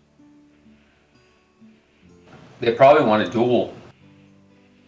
It's time to fool. They probably want to test their metal. Metal. They want to test the metal. Or you descend many stairs with a noticeable sense of urgency and haste. They seem to be moving through the steps rather recklessly, as if they're trying to avoid some sort of time limit, perhaps. Are they dune stepping? Yes. I want to mimic exactly what they're doing. Please mind the brisk step we move in, says Nightshade. The chamber is some 40 floors below this, and the tower may attempt to change its orientation as we begin our progression. It's within our. I'm sorry. It's in our we call it interest to avoid this time lapse if possible. So make haste. Yeah. But should we get separated? Return back to the main floor. If we become separated because of the closing of the floors, we will become stationary. You may attempt to reach us, or you may retreat back upwards and we will fetch you at some later time. Yeah. Do it. Okie doke. Alright. Flying through the floors pretty quickly here. They seem to make a notable effort to avoid simply flying down the floors. This is currently unknown as to why. There doesn't seem to be any particular pattern to any of the flooring, so how they know which floor they're going to find this chamber on is not currently obvious. The tracer, however, does appear at each floor no matter how quickly you move through it. It seems to be just arriving at your new location every time you reach the new set of the bottom of each step of stairs. And we're going down in a generally linear fashion. We're not like going up and then back down and then up and over. Going down completely? Yeah. No. You do have to at times move because these staircases seem to end and don't have a paired staircase that descends further, so you'll have to move adjacent to the nearest southern directed staircase or whatever. Downward oriented. Orkidoke, a down case. Alright. Downward spiral. As you reach floor 13, you begin hearing voices in the distance of the rotunda, and Earthshade stops. What do you got? The voices were distant. They'd appear on either in the, basically across the rotunda, and he seems to just be trying to locate them, the source of them. Nightshade seems more hesitant to stop, but only completely stops as she notices Earthshade's attention being drawn. She then reaches over on his shoulder, but he doesn't respond. Looking nervous, she then pulls his shoulder once again. He then looks back at her, and then slowly begins to step down the stairs. Nightshade looks nervous and shoots you glances, somewhat uncomfortably. And I give her like a gesture, like point at him and give him the thumbs up, like is he okay? She opens a mental communication with you. Mm-hmm. His Yeah. brother is lost down here. Every now and then, he mistakes one of the voices for Elshade. Oh, his brother is Elshade? Yeah. So he got us lost. That's what she's saying. Does that mean he thinks he heard Elshade, but now he's good to go and we're back on mission? Or does that mean he's looking for Elshade now? Well, she doesn't know. Okay. She's just trying to give you an explanation as to why he's fixated on this voice. Even though there's, as you sense, there's no heat signature or mana signature along with it.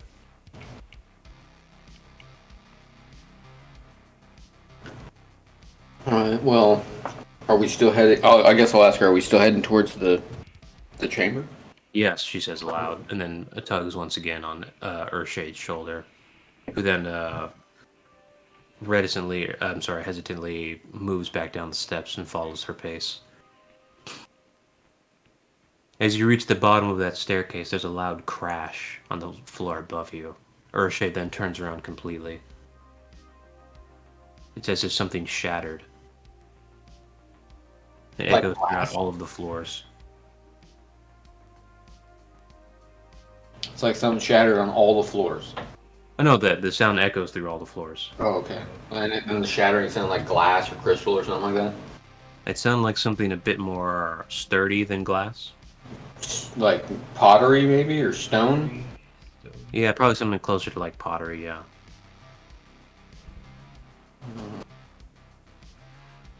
The hell would that be? I mean, are there statues or anything on the floors? Or I guess Another on the shot that past. you notice, no. What is that? What the heck was that? I don't know, we've not heard that before. It's probably nothing, though, says Nightshade, trying to answer you. Well, I guess let's keep going then. Let's Keep going with this going. champ. Yeah, if you think it's nothing, we'll ignore it. Earthshade is again hesitant. What is it? What's the problem? Nightshade moves forward, anticipating Earthshade to follow. Of course, he stands still, though. She then turns around, looking at the two of you. You recollect on some of the sounds, or some of the theories that some of the adepts have had, trying to correlate certain patterns within the tower. They believe sometimes that the more unusual activity on a given floor represents either a correlation with somebody being lost on that floor or some sort of interest the void god has in that floor. In other words, that the floors where this unusual behavior occurs are not random. Yeah. For one reason or another, there's extra voidness going on here. This is correct. Additional void shenanigans. Nightshade, during your training, had mentioned being tempted before in many such ways, but any efforts put into investigation had always yielded very little. However, Urshade appears to have a more concrete theory and believes that voices tied to specific individuals heard on that floor hold some sort of key to locating said individual. Oh, I see. So it's, even though Urshade hasn't said anything, the glance she's giving you right now is that Urshade thinks he heard Elshade's voice. And then we left the floor to keep going, and then we heard something shatter on the floor directly above where we just were. Exactly. Like, Of course, it was me. Come back. yeah. And Nightshade is, of course, reluctant to acquiesce to this interest, because Right. for obvious reasons. However, she's not confident she can move Urshade, and so she hesitantly gives you glances. So, Urshade, we should probably Let's go. Let's move. keep on going because I think I'll end up catching up with you. says Earthshade. You know it's the Void God just playing tricks on you, or the Void playing tricks on you. He shoots you a stark glance. Then I shall play back. There must be a winner in this play, one way or another. Nightshade seems, what do you call it, stressed and has not vocalized her concern. We have an accord. You must complete your accord.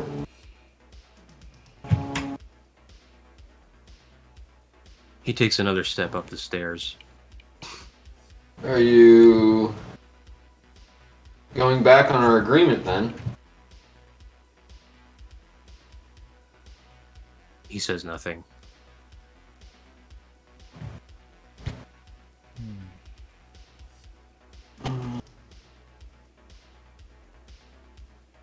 Oh. You only fall deep into darkness. You're not gonna win this one. Please come back.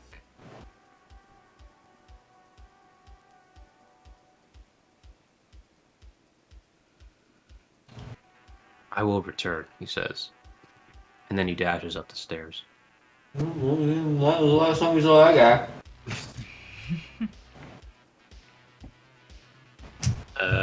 Nightshade stunned as he retreats up there. This is Nightshade that is stunned? Yeah. She clutches the banister of the railing of the next staircase. Should we go after him? And immobilized. You can if you want. I can't stop you. No, I'm asking her. She's speechless.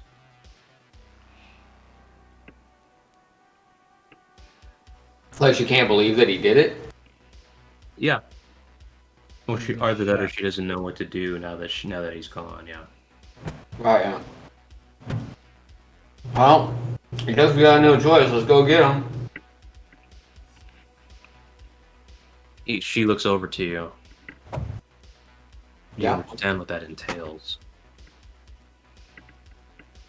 She said what? Do you understand what that entails? Nope. We could be lost here for 1,000 cycles. Well, I mean, do you know what he was gonna show us? She nods.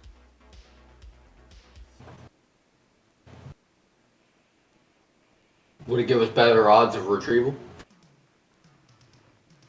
She nods no.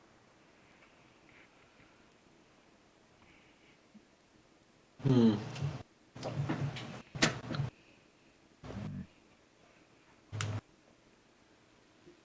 he been tempted like this before? A few times. And he's always been able to resist. No. Oh, so he has been lost before? She nods, yeah. How many times? At least twice since I started training with him. Maybe he'll come back. He sounds like he's a pretty adept shadow guy. He can hold his own, but the void is overwhelming. It will not be pleased with relinquishing him again. Sounds like it would be a duty. Well, I guess we gotta move forward then.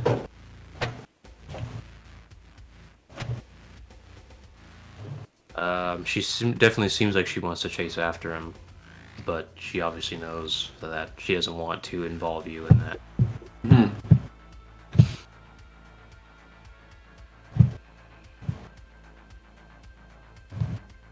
If we find him, we're gonna have to convince him. I don't know what to say. I love you. We need you. So, yeah, there's you just have to make a call. Do you want to proceed or do you want to chase after him?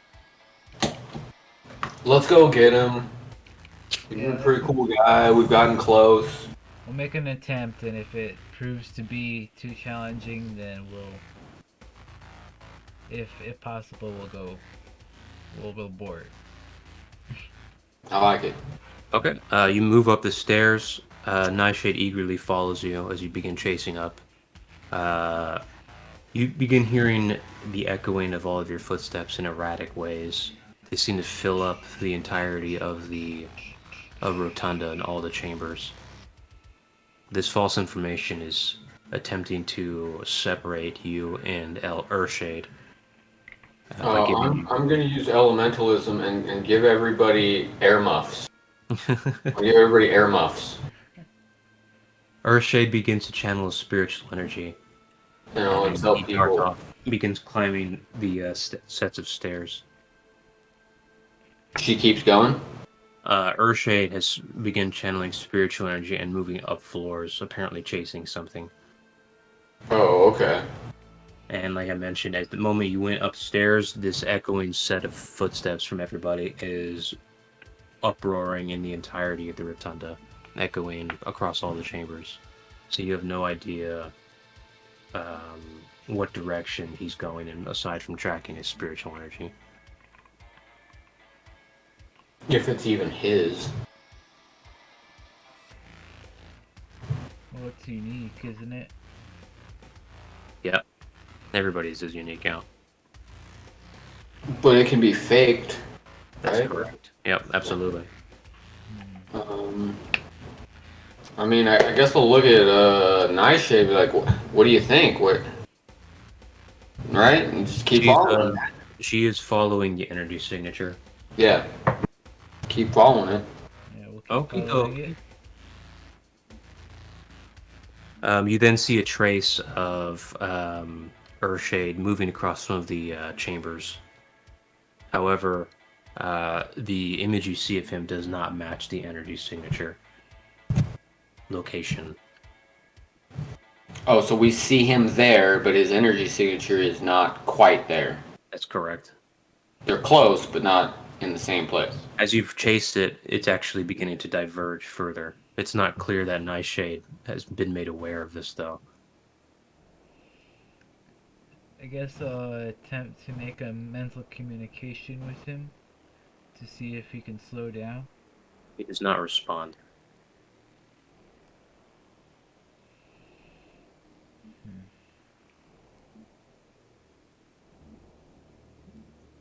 And yeah, the two things are the energy signature and the visual are starting to diverge, and Nightshade is following which one? The visual representation. I see. Huh. Nightshade. This way. She doesn't seem to hear you. Oh, Or well, I does guess not I'll- respond to your voice or mental communication. Her too now? little tap tap tap on her shoulder. Hey, going the wrong way. I see him here, she says. Yeah, I see him too, but that's not him because I don't feel him there. I feel him there. She then stops abruptly, Close your eyes. causing the floor to skid. And she comes to her senses and realizes she is chasing a phantasm. Exasperated, she turns and begins rushing the other direction. She begins to increase her spiritual energy to increase her speed. Well, I guess it would match it. As you continue to fly towards this signature, the entryway abruptly turns to solid stone as your aura comes close to it. Then you run straight into the wall, causing a large crash, an explosion. Can I at least cover my face? Yes. Nightshade then gets up and begins channeling more spiritual energy and attempts to deliver blows to the wall. Whoa, what are you doing? Shouldn't we just use the shadow stone we just learned for this? Just easy. Just make a door. Boom, boom, boom, boom, boom. She slowly recovers her wherewithal and creates the shadow door with the Shadowstone technique, opening up the entryway. I tell her. However, the energy signature of Earthshade and his footsteps have ceased. Great. Well, Well. we tried. Can I do a memory recovery in this area? Negative. No. Thought maybe a bunch of people got lost in this area or something. Okay. Maybe. So, Not important. just.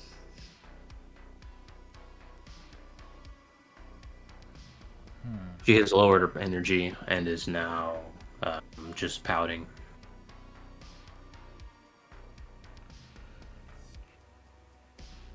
What does this mean? Is he gone? Can he come back? Only the Void knows now. We can pursue him further, but we take risks. He's returned twice. I'm sure he'll do it again. It has taken much longer every time, by his own admission.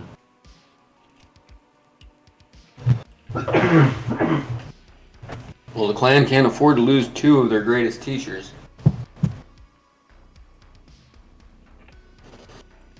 My duty is to the clan. I guess our duty. She then begins walking towards a set of stairs, clearly defeated. Damn it. So, Dun-dun-dun-dun-dun. if we used Shadowstone's only for making the stone stronger, it's not for. You know, you can reshape the tower with it. Like make passageways or Yeah. close off corridors. Yep. Like a tunnel straight up. Mm-hmm. Yeah, that sort of stuff. Yeah. But we stopped doing it because of the wall that came right there, and What do you mean? or his energy signature disappeared. Yeah. The energy signature vanished as well as all of the echoing footsteps. Oh, okay.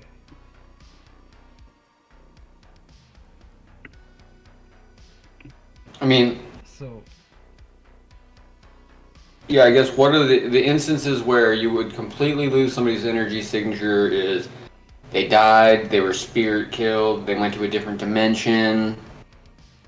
They could also be suppressed, but yeah.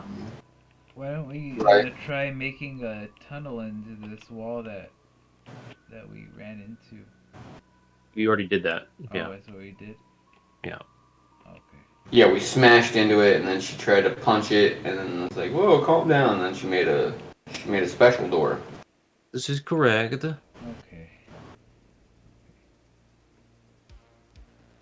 So, alright, yeah, I guess we are truly defeated here.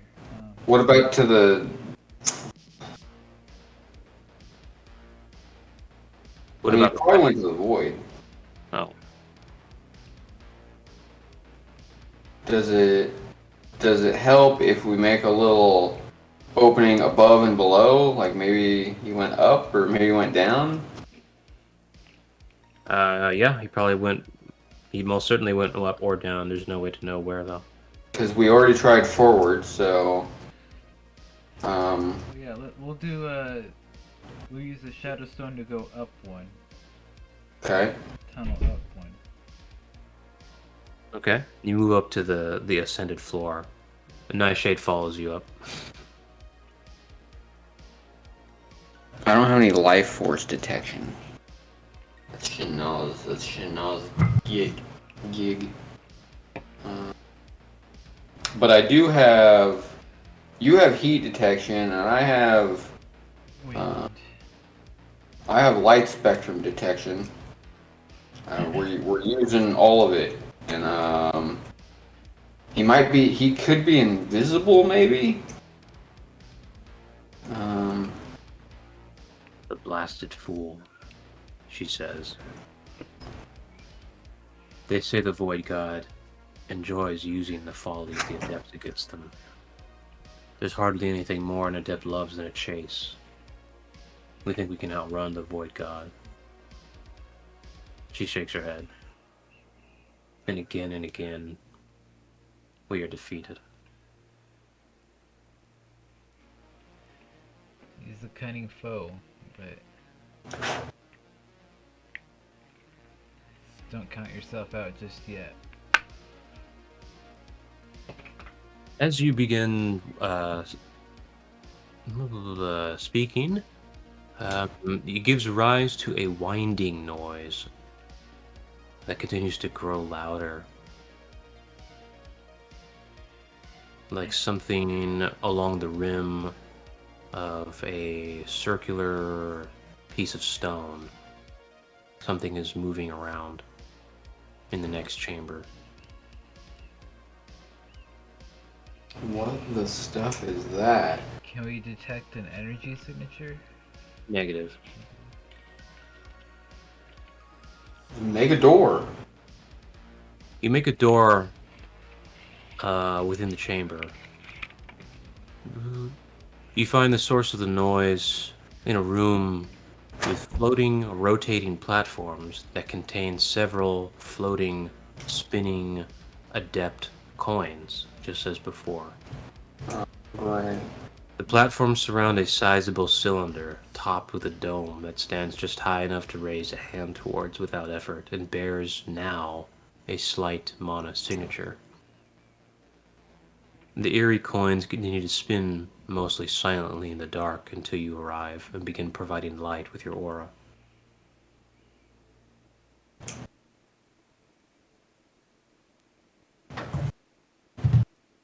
So they were just sitting there, and now they're spinning. Correct. On a single axis or multiple, or does it even matter? They're just floating on top of these platforms. Alright. And is it More just... void sorcery.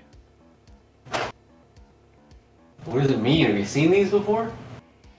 It's a wager, she says. They're A not. wager. It's said that the Void God promises something in return should you make progress on its wagers. No one has yet been able to clarify what kind of progress is guaranteed to you from the collection of these coins, she says, smacking some across the floor. Oh, like she hit them Yeah. out of the air or off their pedestals, and they hit the floor. They probably returned right back to where they were. Yeah, they just begin floating again, yeah. Some of us have taken great efforts to collect as many as they can. What do you do with the coins once you have the coins? Well, I did find once an altar with which you can make an offering to the void on one of these floors. I had no coins with me at the time, but I suspect, if indeed there are 4 of these altars at all, one might be able to procure leverage from the void by returning to it what you gained in these wagers. The Void God believes you've been unable to solve its riddle.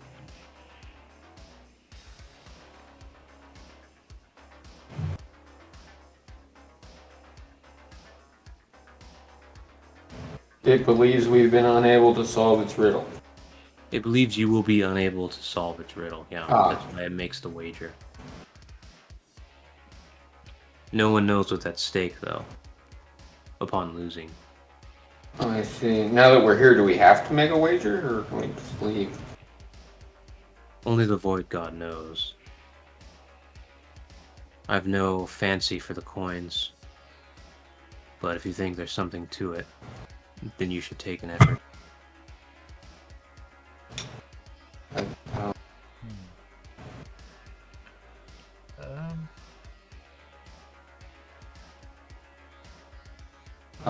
know what I'm wagering for.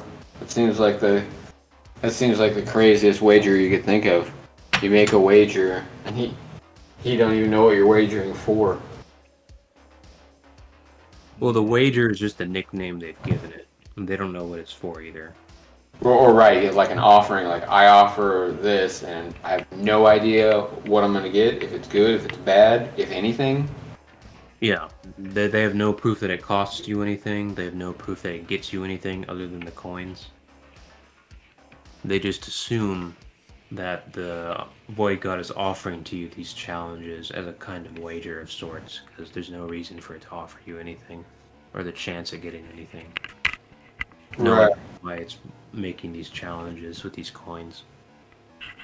Or a test. Okay. But yeah, the clansmen figure it's a wager of some kind, that you're betting something, but they don't know what it is.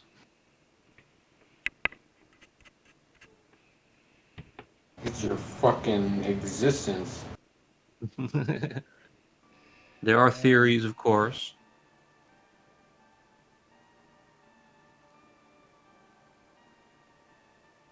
Theory. This is air shade.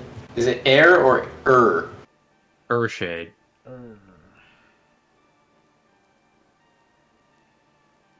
Is that Urshade telling us that? That No, they're Urshade is the one who left, and Nightshade is who's with you. oh, sorry, Nightshade. Is that Nightshade telling us that? Yeah, sure. Some theorize it has to do with the order of these floors. Some theorize it staves off the encroachment of voidlings, or summons them forth, if you should fail. Some theorize that it's merely a curse that the Void God simply has to comport to. Some sort of foul promise that's thousands of cycles old. Way back when these coins were worth a damn. Do you know if any of these theories have been proven? No, she said at the beginning. No, Okay. there's no proof of anything. Of course, that's inherently kind of. There's no way to know if anything's been proven because people are lost. Yeah. So if people have proven how it works, they may not have returned yet or have died. So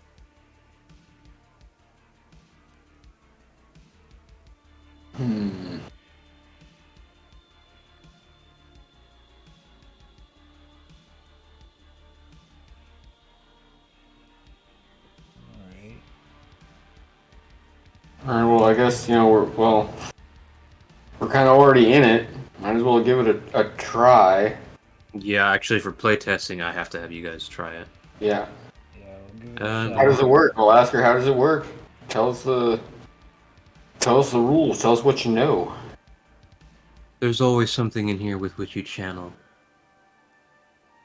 At that time, a passage will appear, and in adept cryptic lettering you will see described before you the nature of the challenge. Okay, so something around here we channel into, and we'll be. The dome has a residual mana signature at the moment you walked in. Just kind of all around it. Just like a piece of Magitech, yeah. Okay. Oh. Like that thing right over there. Should It's a rather large dome thing in the center of the room. Wait, And it doesn't look Magitech? What about Magitech? Does it look like Magitech? No, it looks featureless, just like everything Okay. else.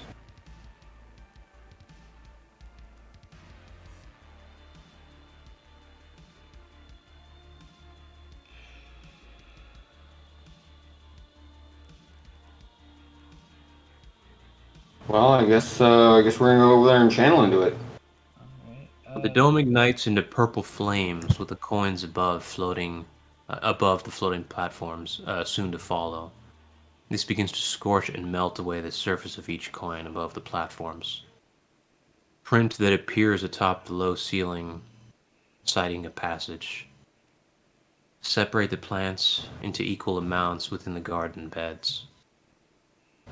Upon reading this, the dome melts away into the purple flame, revealing 3 separate pots of sand. Sand. Sand. Okay, 3 pots of sand. And it says. Nightshade picks up one of the coins and begins examining it.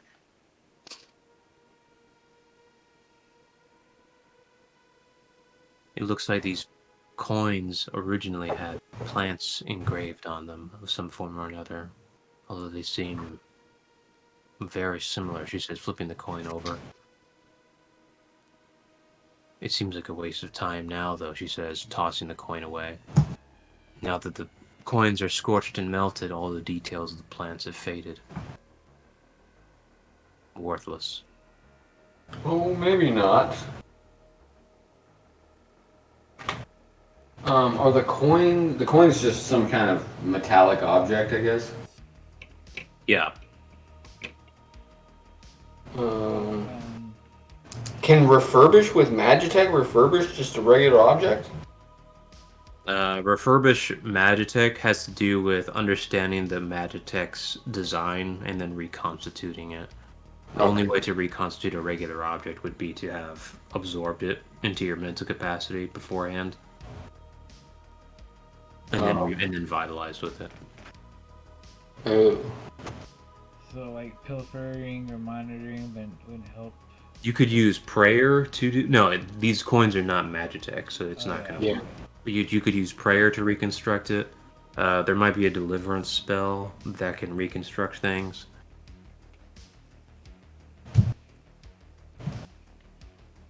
You count there's a total of 100 coins. They're each identical. They each used to have images of a certain plant variety. What was the message again? I'm sorry. Separate the plants into equal amounts within the garden beds. And there's 3 garden beds. Yeah, Because the pots are the garden beds. that's correct. And we got 100 coins this time. Mm-hmm. And it says separate the coin. The plants. Or sorry, the plants into equal pot beds. Yeah. So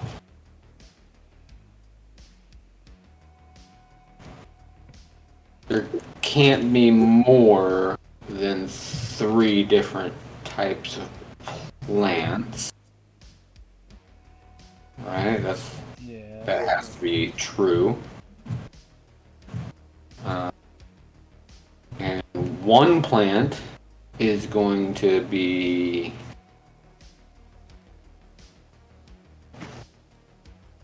oh wait, there could be 4 types of plants, or 5 or 6 or 7. Yeah, there could be any number of plants until you can discern the differences between them as they're depicted on the coins. However, they're melted and scorched now. Yeah.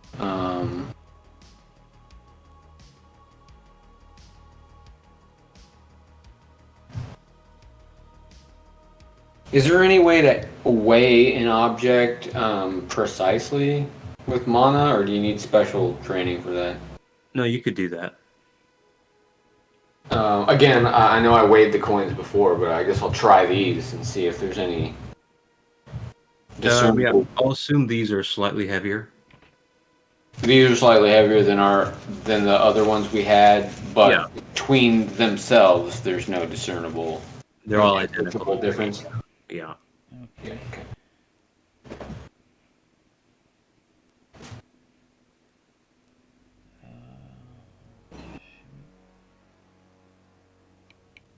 Okay, so 3 pots, 100 things, and we're to divide the coins evenly amongst the potting beds. We're to divide the plants evenly among the pot beds. So yeah, there could be It says within the beds, yeah. within the beds. Right, yeah.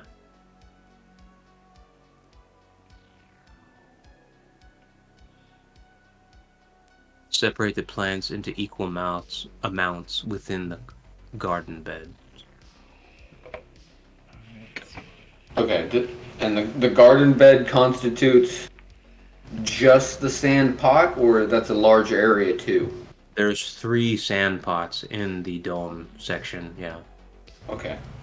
And there's 3 sand pots. We're using that term interchangeably with planting bed? Yeah. Okay.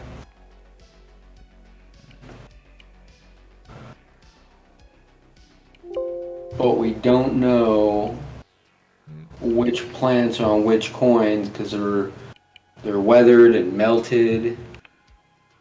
Intuition, you'd be able to use memory and recovery to see what the orientation of the plants were before they melted. Oh. I mean, I thought of that, but I was like, that doesn't seem very important. That's probably not going to be a memory. I guess I should always say it anyway, huh? Memory recovery of that? Yeah, what is your memory energy? Where am I? Memory energy is a 30. Okay, give me a discipline check. Oh, 18. Okay. There are 2 plants to be seen on each of the coins in the piles that you were able to see and reflected. Although you couldn't tell how many of each precisely. So we definitely saw 2 different plants. Yeah, no more than 2 different types. Okay, so that's 100%. There's no more than 2 different types. Correct. Okay.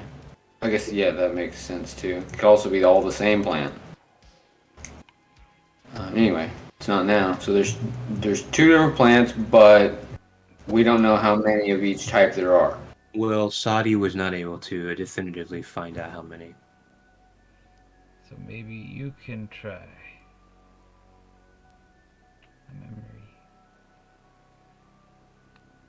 A memory discipline check. I mean, I guess I'll try it. Now, that was a memory check or a mental check?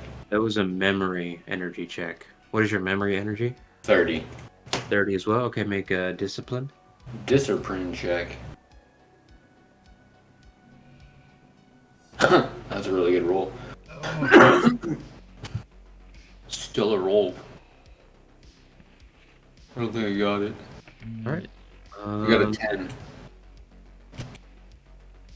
In the piles, you managed to count that there is at least 40 of plant 1.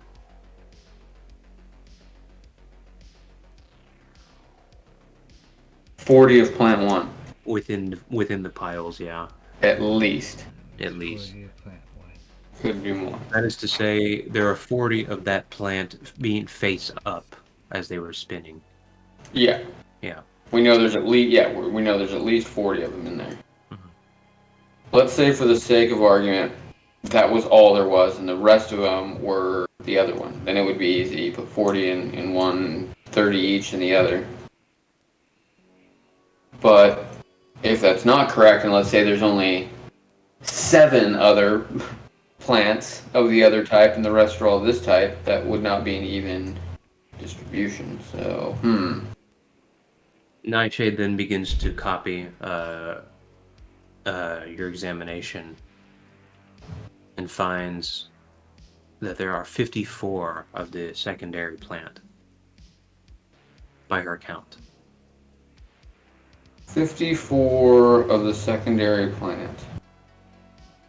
And 40 is 94. That means there's 6 unaccounted for. So we could do like 6 in the middle. Or no, 6 in one row. Wait. That means there's 6 left. So you could divide by 3, put 2 each. But if it was 2 and 2 and 2 and they're all the same, that would work. Or the other type, that would work. If it was 2 and 2 and 2, that would still, well, not if they were in the wrong place. No, because you can't put. Can you put multiple plant coins in the same? No, because they have to be in different plant beds. You can't put the same plant in the same bed, right? No, you just need to make sure the an equal amount of each plant is in whatever piles you're going to put them in. So he didn't say no.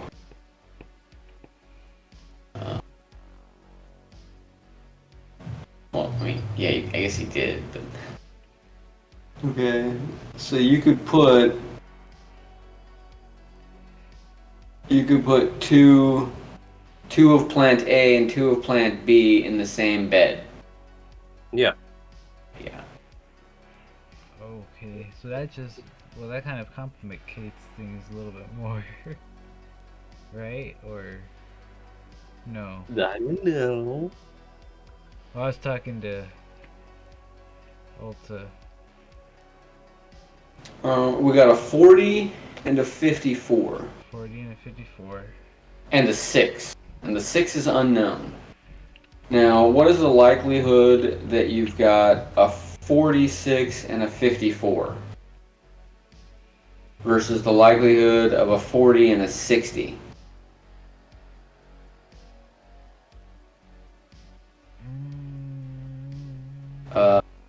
Well, that question's silly because likelihood is equal because you have no other parameters to go by. So it'd be like the half would be 43.57,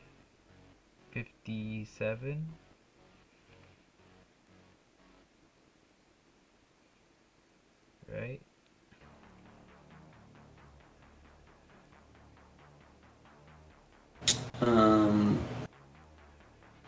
But isn't there could also be 3 types in those 6. Well, yeah, in the 6 that are, well, there aren't 3 different types. There's only 2 plant types. That's been established 100%. Okay. But like in the 6 that are remaining, you could have 5 of plant A and 1 of plant B, or 4 of A. No. Nightshade said among all of the 100 coins, she counted exactly 54 of plant 2. Oh, so there's no more than 54? According to her. Okay. That means the 6 remaining have to be 46. Yeah. Right? But then we have to put them in 3 piles, right? No, they just have to be even. So, let's see here.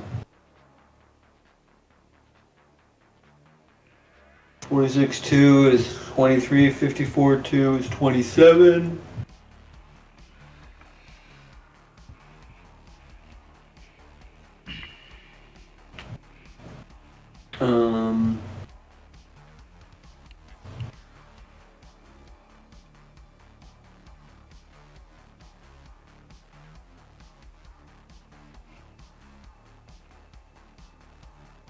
Oh yeah, can we do that? Can we put, what do you think about this, Sadi? You put the 54 of plant B in one bed, and then you put 23 of plant A in one bed and 23 of plant A in the other bed.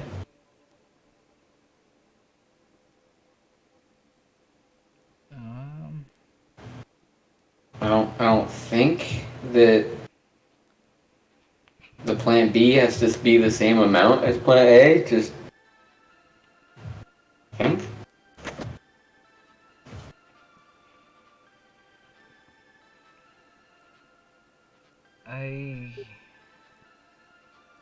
Can we get the rules again? Separate the plants into equal amounts within the garden beds.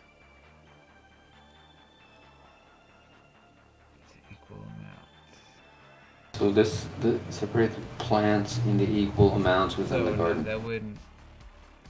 I think that does work because within the garden bed. So with Or does that mean that all of them would have to be the same number?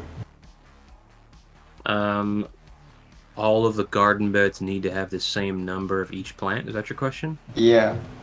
No. Yeah, so that means we could do a 54, a 23, and a 23. Because the two 23s are the same type of plant. The 54 is the type of plant, and the 54 is even with itself because it's itself. Yeah, and then. I think. But they also said that we can mix plant A and plant B in the same row. That's true. So what if we divide each of them by 3? Let's see, 54 and 3 is 18, I think. Mm-hmm. And 46 and 3, let's see, be 10, 13, 6. No, that's a problem. 13 is 39, with 1 left over. So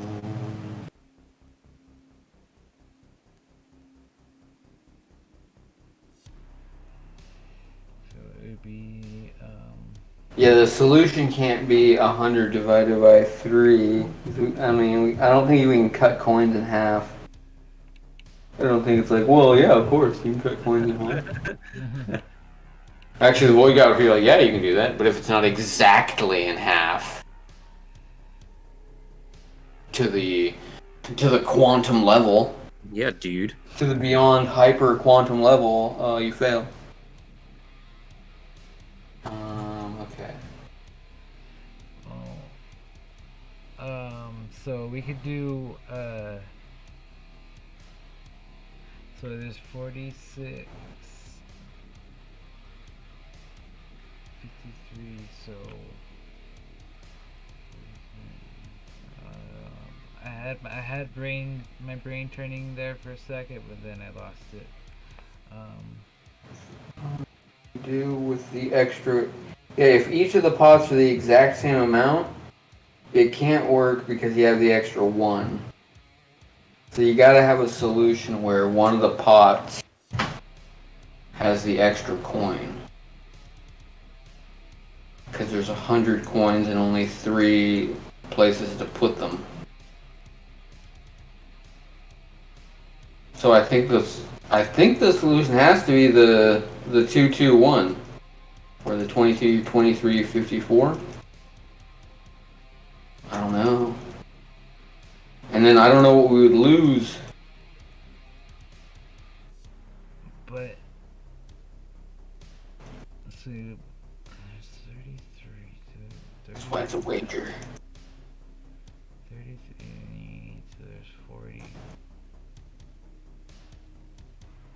46 divided by 2 is. Oh! What about that right there? Where's my fucking pencil? Pencil? Yes, 54 divided by 3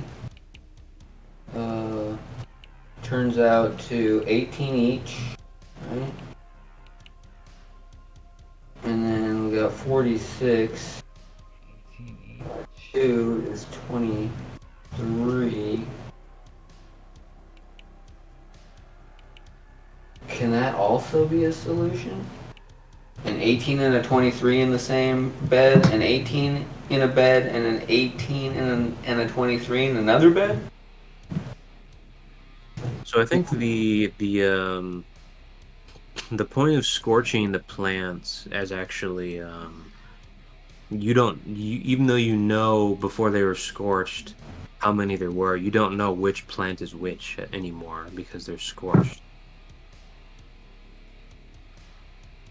Oh, right, and we just know the numbers that there were, but we still don't even know which coin's which. You know that the coins didn't flip over, but you don't know what order they were in because they were all spinning on the platform.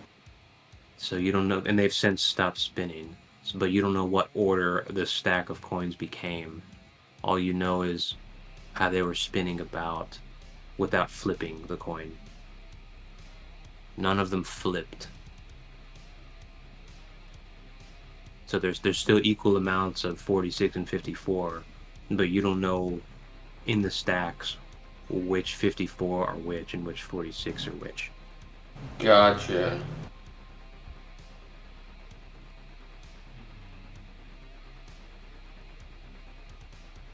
But we still need to make the things even. The even thing is actually just supposed to throw you off. Because there's 3, you're supposed to deduce that you basically just put them in 2 piles. Yeah, that was my next thought, is just fuck the third one and just divide everything by 2.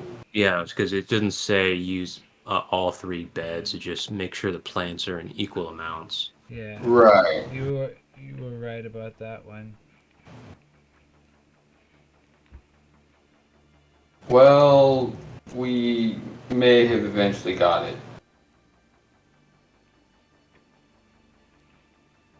We go with divide by 2, whatever the hell it is, and 50 in bed 1 and 50 in bed 2. So just 15 at random. Oh, well, I mean, there's no way to know any of them, right? Yeah. Well, we'll do type A and type. How many of type A and type B in each one? We don't know which ones are type A or B. We just know that there are 46 of type A and 54 of type B, but we don't know which coins are those. Oh. They're just because they're all messed up. Yeah, that's right.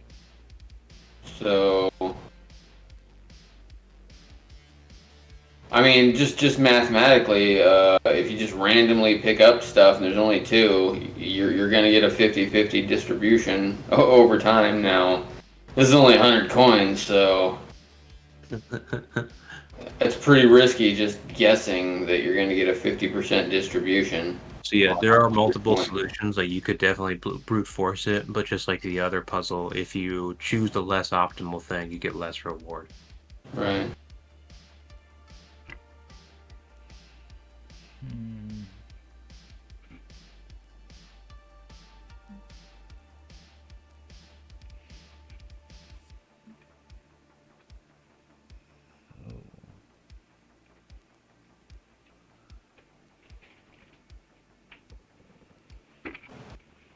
Yeah. I honestly think you could do 23, 23, and 54, as well as the.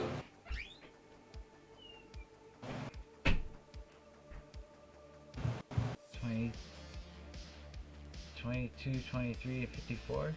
No, 23, 23, 54. Because there's 46 of plant A. Yeah. So just divide that by 2. I think another clue that is. Oh! Yeah, go ahead. I mean, oh no, I got it. Okay, so just 46 divided by 2 is 23 and 23, and then 54 divided by 2 is 27. 27 goes in pot 1 and pot 2, and then you've got a 23 and a 27 in pots 1 and pot 2. Nothing in pot 3. They're even. Yep. So there's 23 and 27, making it 50 in each. That's right. I'm going with it. Well, I should check with the captain. No, yeah. That is correct. However, you still don't know which 50 and which of the plants are in the 54 and the 46. God damn it, you're right. So does that mean we just have to do some more memory checks? So you can brute force it, but you'll get less of a reward, yeah. If you have perfect recall, you can actually meticulously check how many of each coin were placed in what pile of the 100 at the same time. You can That's the brute force way, right? Yeah, you can definitely do that if you have perfect recall. Equals 30 memory.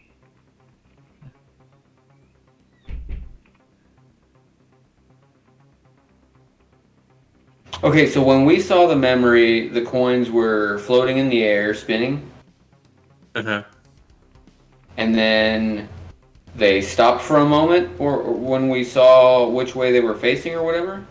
So they were spinning about, changing positions in the stack and Oh, okay. spinning, and then when the fire turned on, they stopped changing positions abruptly. Yeah.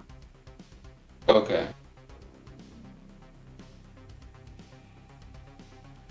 So doing a memory check caused the fire to start, right?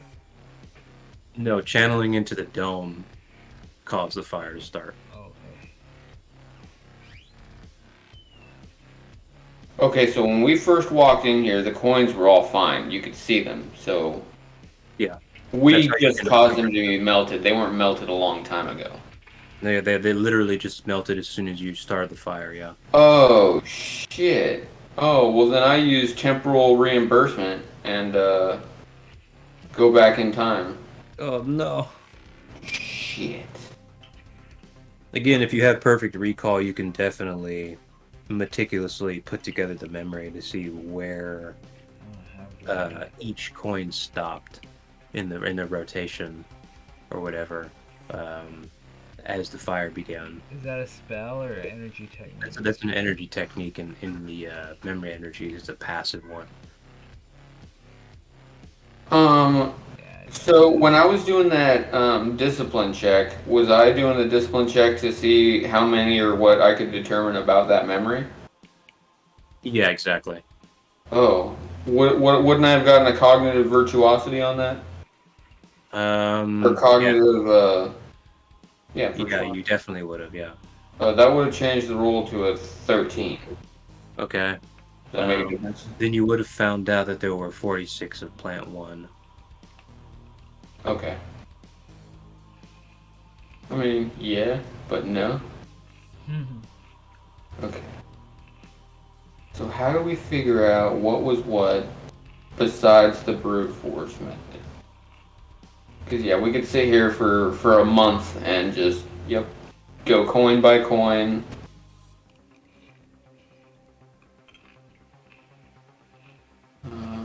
Or we have the layout solution. And they were switching positions from anywhere, from one side of the room to the other side of the room to this stack to Just in that the stack. actual platforms they were rotating on, actually, yeah.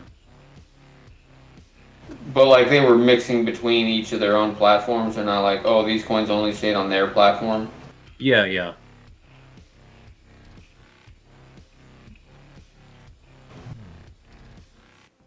So yeah, they could be anywhere. Did, did there seem to be a pattern to their movement? I don't think that would matter I'll be either. right back. I'm gonna pee. Your mom's in the bathroom.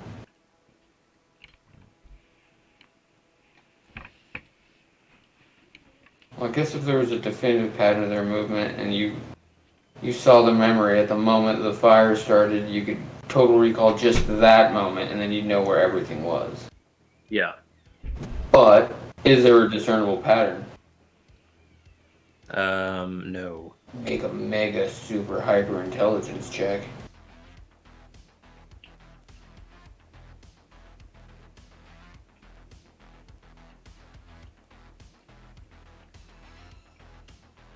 Okay, what else? How else can this be done?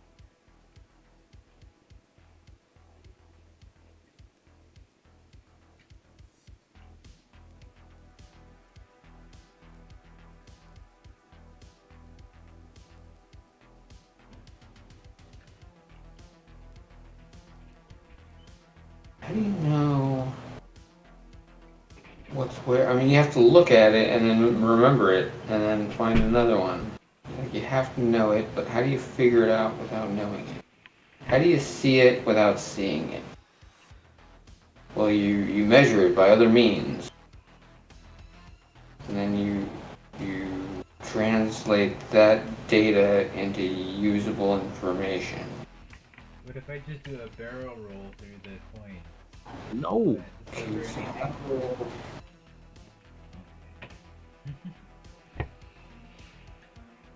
Well, I just thought if it worked in Elden Ring. Wait, you can do a barrel roll in Elden Ring? Yeah. Are you sure it's not a somersault? I don't know. A barrel salt? You can call it a dive roll if you want. Yeah. I don't fucking know.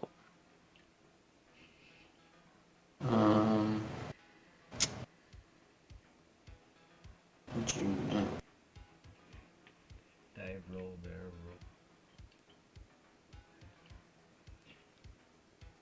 Check it, yeah. You use deductive reasoning. Oh yeah. Deduce that this is one versus the other without just looking at each single one.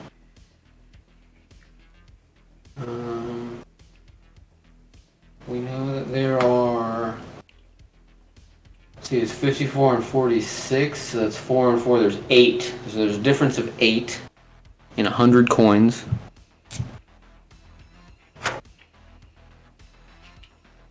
So, a difference of 8. Oh no, that helps.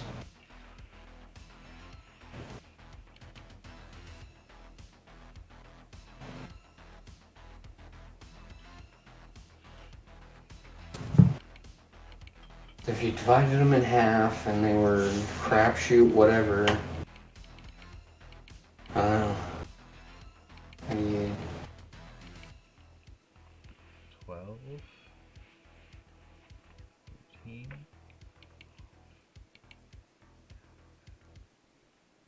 I would put them in a filter with different size mesh so that the smaller ones get trapped. Well. They're the same size coins though, aren't they? I'll take them to the bank. Oh, yeah. Okay. Have them appraised. Just kidding.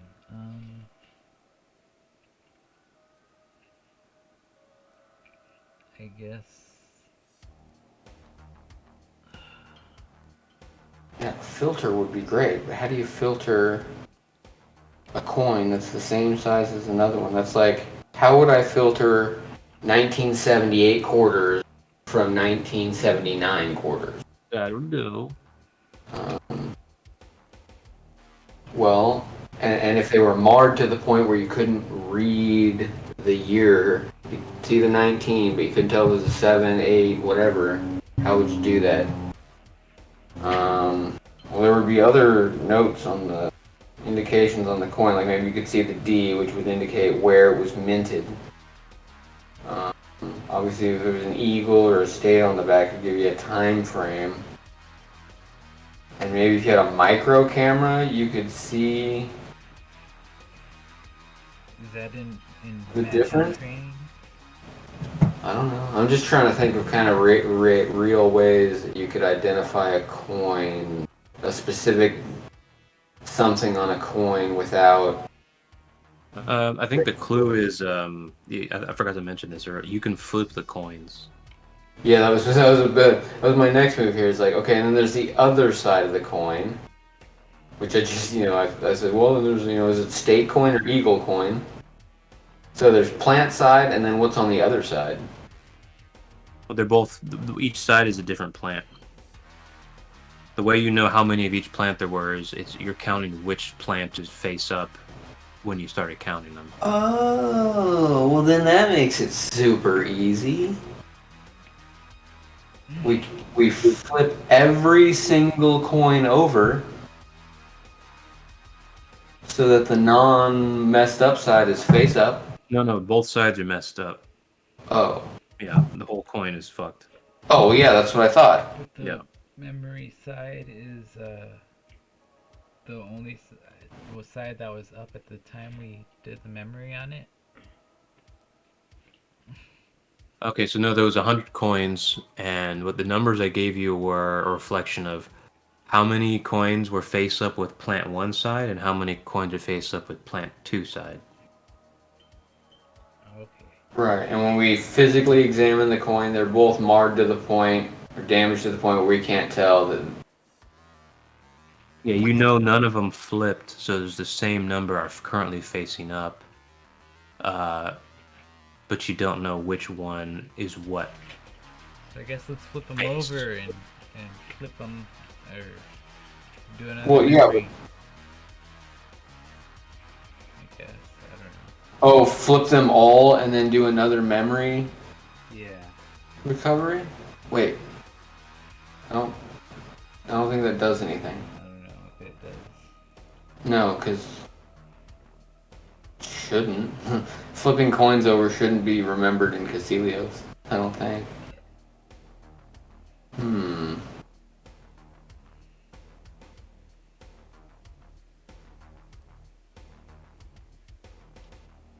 Yeah, they're still in the configuration, you know, whatever percent.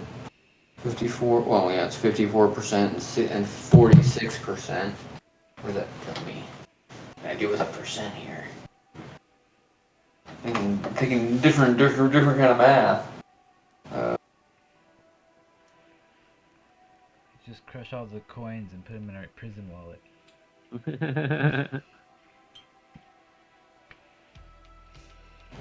3016, that's 1.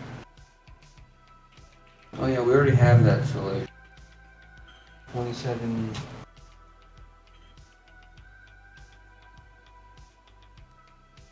We just need to know what's what. So I'm holding a fucked up coin in my hand. And I don't know which side's which. I know which side was up, but I don't know if this is plan A or if this is plan B that I'm looking at. I just know it's face up. And I flip it over and go, I don't know if this is plan A or B, I just know it's face down.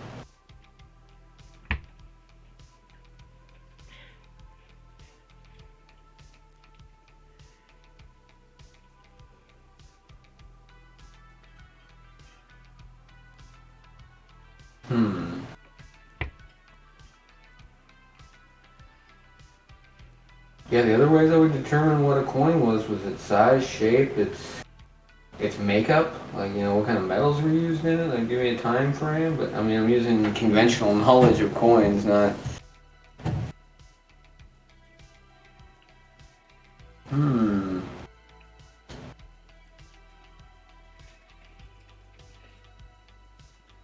Yeah, it's definitely just a logic thing.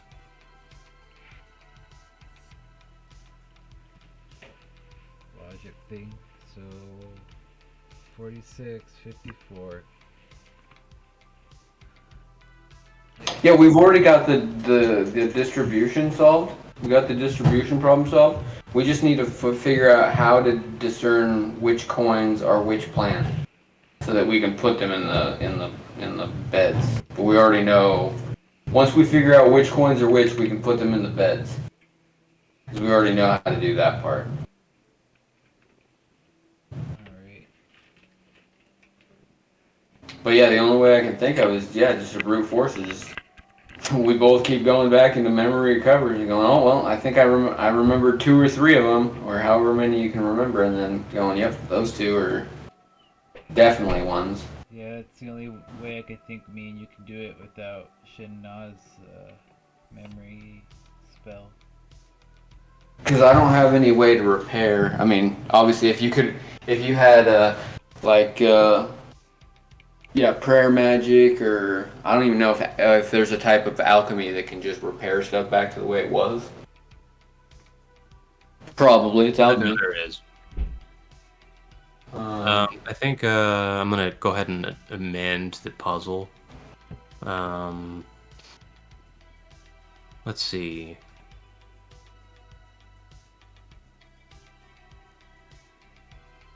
And so instead of equal amounts of each plant, it's just going to be equal amounts of plant 1. There you go.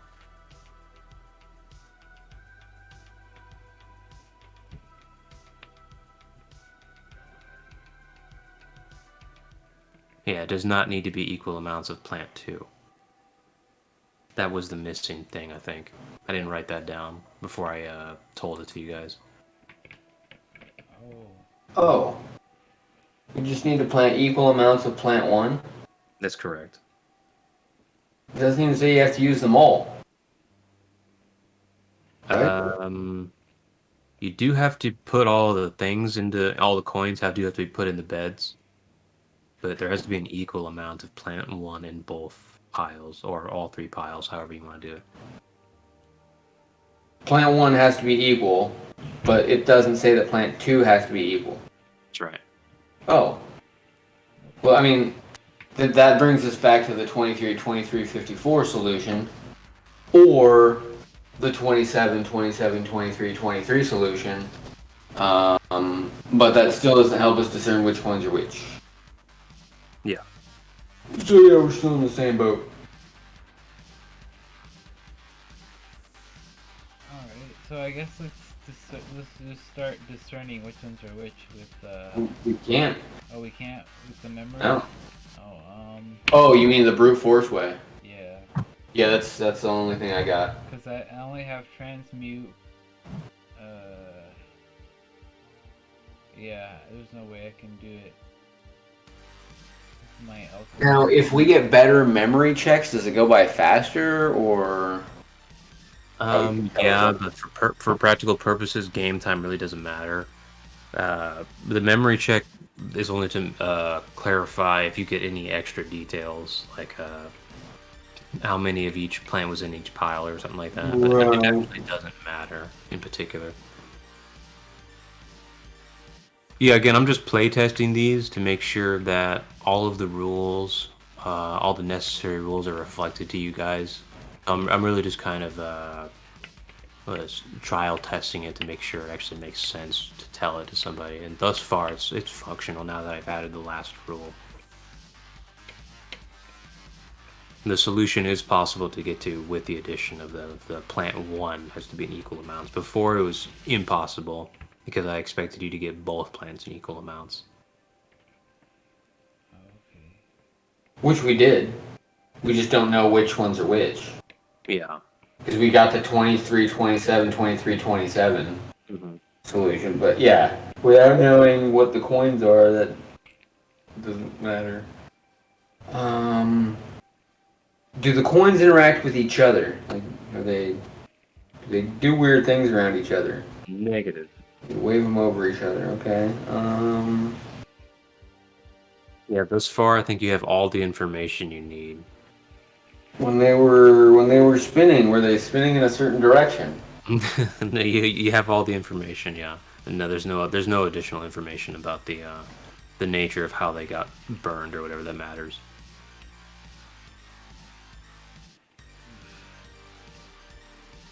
Is the optimum solution a one where, well, if you don't have the right magic, you can't get it? No. Oh, okay. So yeah, it's purely a logic thing.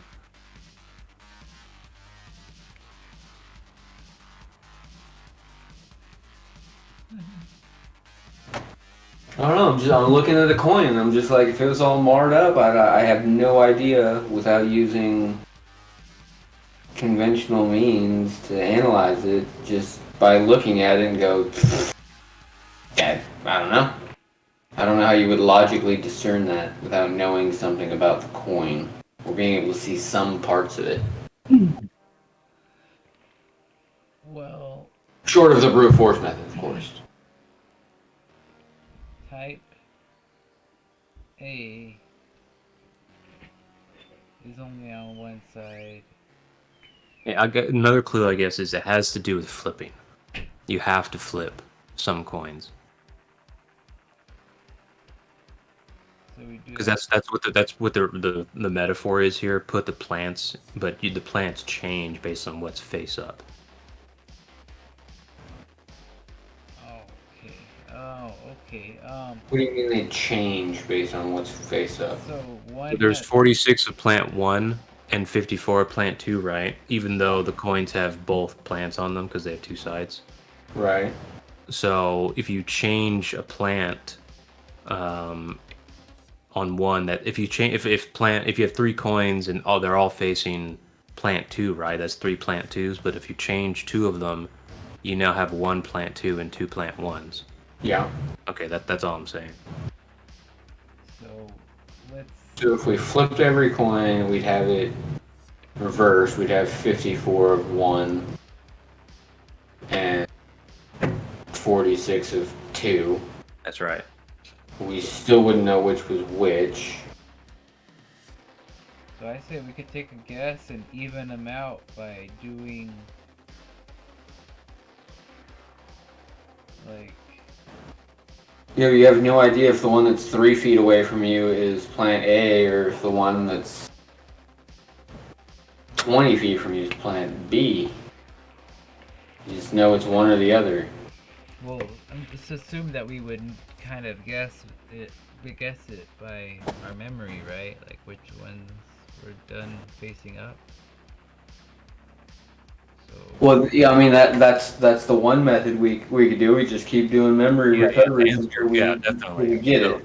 Yeah, you could definitely just use your memory to check and get a direct answer, a correct answer, but you're trying to find the optimal solution where you just use the logic. Let's see. Trying to figure out a way to. I mean, if you could flip just randomly half the coins and then get an answer, it's like, hey, now how many of them are face up with this number? That would be different. But we don't have any method to do that, so that's not helpful.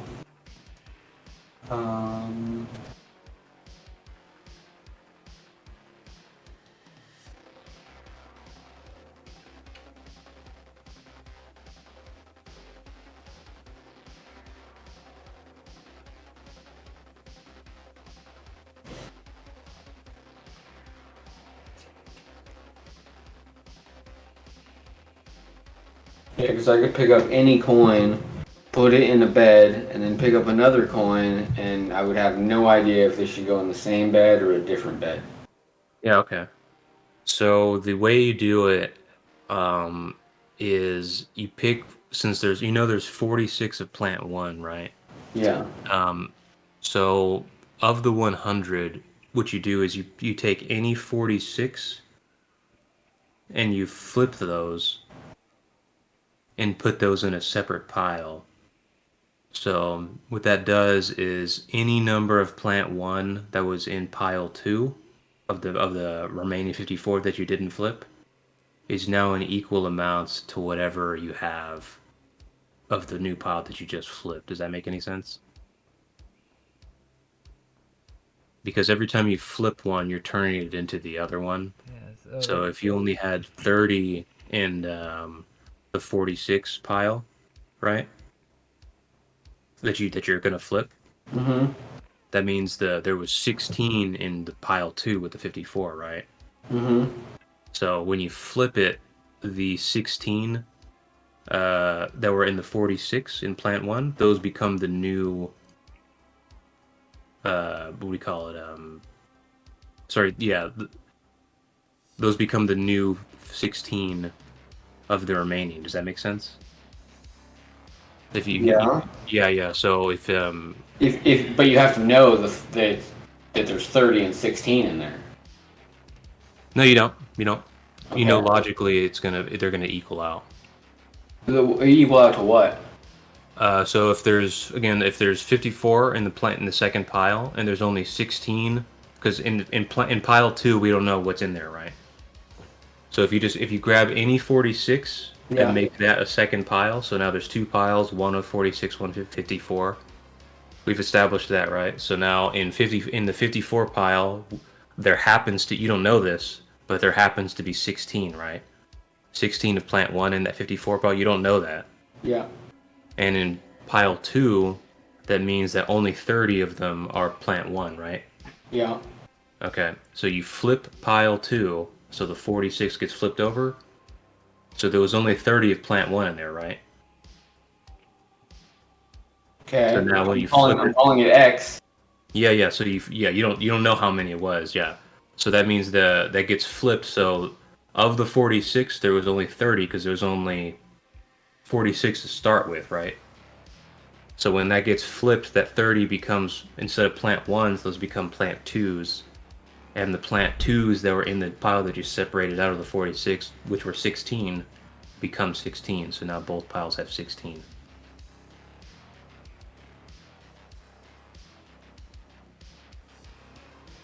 What? You still have 2 piles of 46 and 54 though. Yeah, exactly. Yeah. And still don't know which one's which. You don't know which one's which, because the difference is plant 2 is not in equal amounts. So you've created more plant 2s. There's no longer 54 of them. There's more than 54. Because you just changed. Right, so you flip the 46, so there obviously has to be. Mhm. Well, no, actually, that's not true. It doesn't, because you could happen to grab all 46 of plant 1. All right, Oh, exactly. yeah. So if you did happen to grab all 46 of plant 1, whatever, Yeah, it's going to increase plant 2. exactly. Yeah. Okay, by That 1 means, yeah. or 40, whatever. No, that's perfect. You have exactly right. So if if you grab all 46 by coincidence, that means there's 0, right, in the second pile. Right.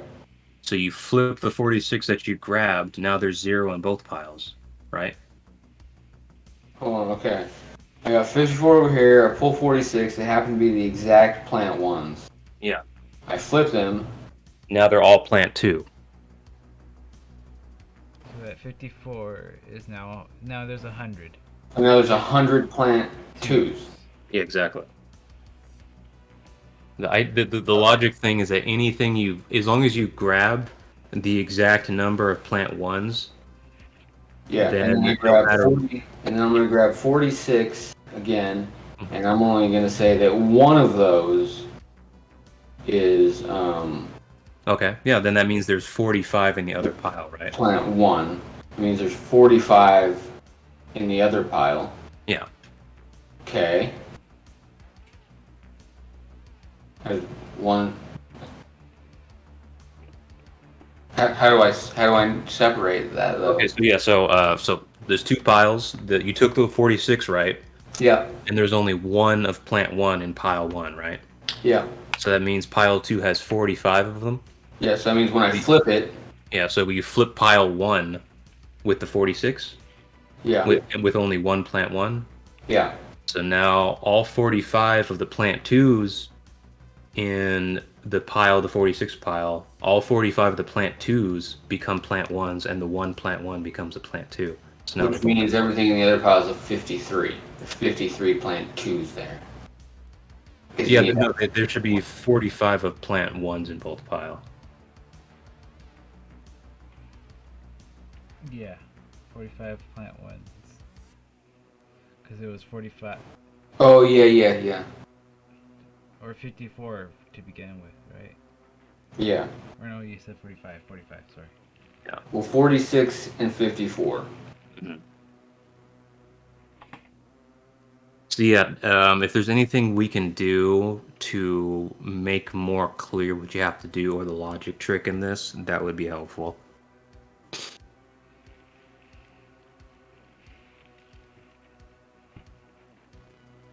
Yeah, then when I flip it. I Wait, I've got 54 plant 2s in this pile. No, it can't be, because I pull 46, and it happens that 1 is a plant 1. And the rest of these, as they sit, are 45 plant 2s. Then I flip that over, and I've got 1 plant 2 and 45 plant 1s. Which means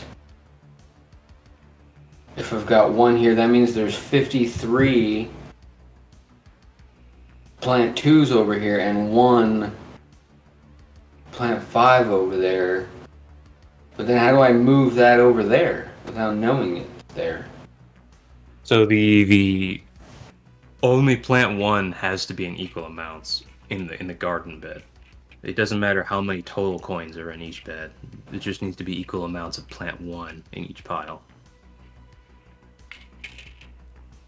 Even when you get to the solution, what if you accidentally grab plant 2 instead of plant 1 since you don't know which is which? It doesn't matter which is which. That's That's just what I'm all saying. chance, yeah. Or no. There's no chance in it's logic. Yeah, if you flip, as long as you know how many of plant ones there were to begin with, and you grab that many from the 100 pile, when you flip the pile you just pulled away, both piles will always have the same amount of plant ones. It doesn't matter how many total are in those new piles, even though it's just 46 and 54 again. They both have the equal amounts of plant one. That's the only thing you're trying to solve for.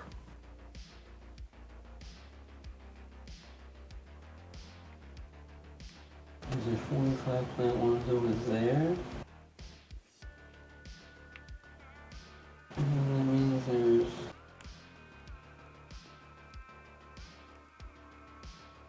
9 plant 2s over there? Yeah, I can't. I can only solve it for the all 46. No, it's the same thing. I promise you. The only reason I believe you. I just can't right now. you're probably just flipping the wrong pile. You're flipping the pile that you pull away. The 46 pile. You're always flipping the 46 pile. You're never flipping the 54 pile. Yeah, that's what I'm doing. I'm flipping the 46 pile. So if Yeah, there's 54 is over here by itself. Let's just put it on an island by itself for a minute. okay, Look at the 46. One of them is plant 1. 45 of them are plant 2. okay, So I flip that. Now I know that there is 1 plant 2 and 45 plant 1s now. okay. So the other pile must have 53 Oh, plant 2s in it um, and 1 plant 1 in it. okay. But I So still don't know which ones to pull. no. It's not supposed to matter. It's just You gotta add the other ones. I think you're doing an extra arithmetic there. When you pull the 46 out, Yeah. let's just say in the 46, there's 20 plant ones. You don't know which ones are which. You don't have access to that information. For the sake of argument, there are 20 in the first pile that you're pulling away. That means there's 26 in pile 2. So pile 2 is the 54. Mm-hmm.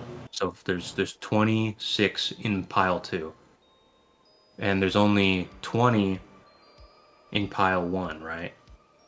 So the pile 1 is the size of 46. But there's only 20 of that 46 that are plant 1 because the other 26 of them are in pile 2, right? So when you flip pile 1, that 20 becomes plant 2 and the 26 become plant 1s. So now both have 26 plant 1s.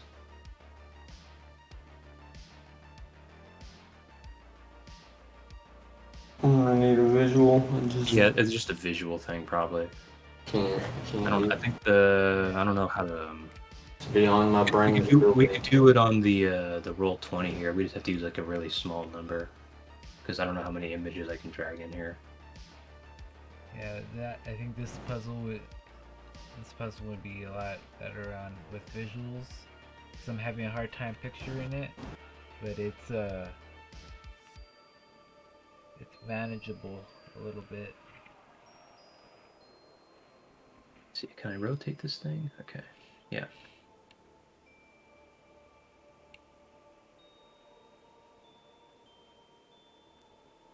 So yeah, do you see the cards on the map right now? Or the Cats. yeah. If you scroll out, you can see some cards. Yes.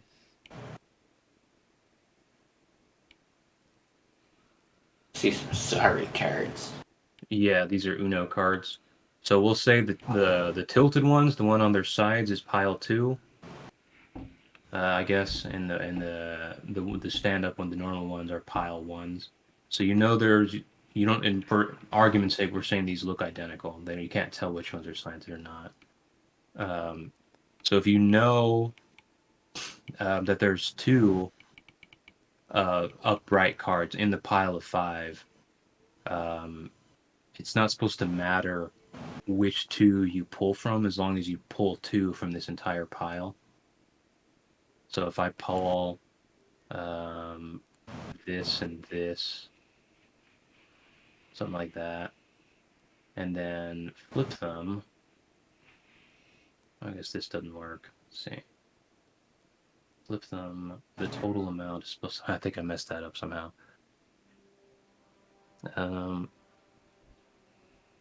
Let's see.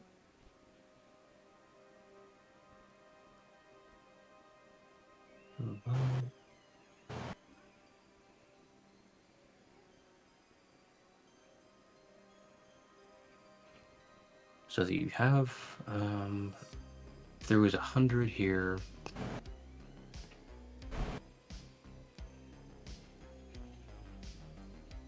Oh yeah, no, so that was right, that was right. So they were both slanted before, right? Yeah, that was right. Yeah. So I'm pulling any 2 cards from this. Pretend these are the same 5. This is the single 100 group. This is just 5 this time. So we know among these 5, there's 2 upright ones, normal ones. And if we take any 2, and if, for instance, if they happen to be the ones that are slanted, and then we flip them, that's making them this, there's equal number of upright cards in both piles now. And it doesn't matter what order we do this in. If I grab the top 2 here, and one's upright and one's not, you can see there's 1 upright left, and as I flip this becomes a non-upright, and this becomes an upright. So there's still the same amount of upright. Mm-hmm. And that's gonna be logically true no matter what. It doesn't matter. Yeah, we don't have to know how many of. And you always got to pull the 46. Exactly. You have to whichever one you're trying to get into equal piles is the one you have to pull the exact number from. How do you know which one you're trying to get into equal? Oh, because plant 1. Yeah, the riddle specifically says plant 1. Yeah. So all you have to do is pull 46 and flip it, and then what? You just put it in the pots, in the new piles. It doesn't matter as long as you don't separate the things into 3 different. Well, that's what I mean. But like, do it again. Do it again on the visual. Okay, yeah. So if I just grab any 2, we'll say this one and this one. We don't know what any of their angles are for argument's sake, but we know that there's 2 upright in the whole pile. We just don't know which ones are which. And the pile 1 that remains, we don't know, but there is 1 remaining. And if we flip these, we have 1 remaining in this pile and 1 remaining in this one still. So this number is still the same. Okay, so you take this entire. Hold on, put that back. Yeah. So you take that entire pile 1, or just upper pile, and you put that in a bed, and you take this entire lower pile, and you put that in a bed. Right. Okay. Yeah, because we're only trying to make sure equal amounts of the upright are in we one. don't care how many of plant 2 are in any pile. Yeah. Okay. That's where I'm like, wait a minute, but you got 3 and 2. Yeah. That's not equal. Okay, so I'll add that clarification then. Yeah.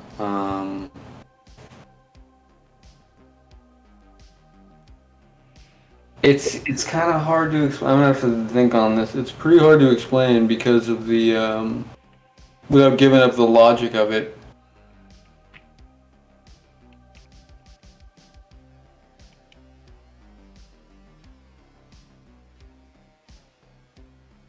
Yeah, if we had an Excel sheet, that might also work. What if, okay, so if you go down there and you pulled just 2 of the sideways ones and flipped it, oh yeah, then everything would be the same.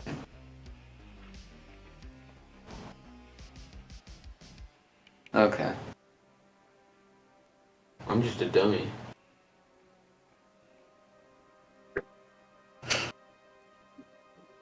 That's why I don't work for Google. Google. Okay, so I honestly don't know how to grade this puzzle. Would anybody figure this out, do you think? Or is it just too intuitive to want to know how many of plants in the piles you're selecting from? Is that too much of a barrier? Yeah, I'm gonna throw it out here with no pride. I don't think the vast majority of people would get that. Okay. Uh, So yeah, it definitely needs to be changed then. it's a really good logic puzzle, and I think highly intelligent people would get that. I'm not one of them. Yeah, it was rough on No, I people. think if it's like if you deal with those type of puzzles normally, then like you might figure it out. Oh yeah, definitely. I mean, if you're in that kind of industry, or you're a college student majoring in math or whatever, yeah, you probably get that. But I think the average player is not gonna get that. They're gonna be focused on the dividing by 3 and 2 and stuff. Yeah, okay, so definitely need to soften that up then. Add another clue to emphasize that you need to pull an equal number of whatever plant you're trying to get an equal amount, because that's the only way it works. I think that's the biggest clue. So I need to figure out a way to add that as a clue. So if you guys knew that you need to pull all of plant 1. Or the amount of plant 1. Yeah. The amount of plat 1. Whenever you described about flipping him over and turning him into turning him into the other one, that helped me clear it out for me a lot. All right. So separate plants into equal amount. Plant 1 into equal amounts within the garden beds, and we're gonna replace obviously the names of plant 1 and plant 2 with actual adept plants. We just, for argument's sake, we're just using plant 1. Yeah. Plant A and B, I guess. Separate all of plant A into equal amounts within the garden beds.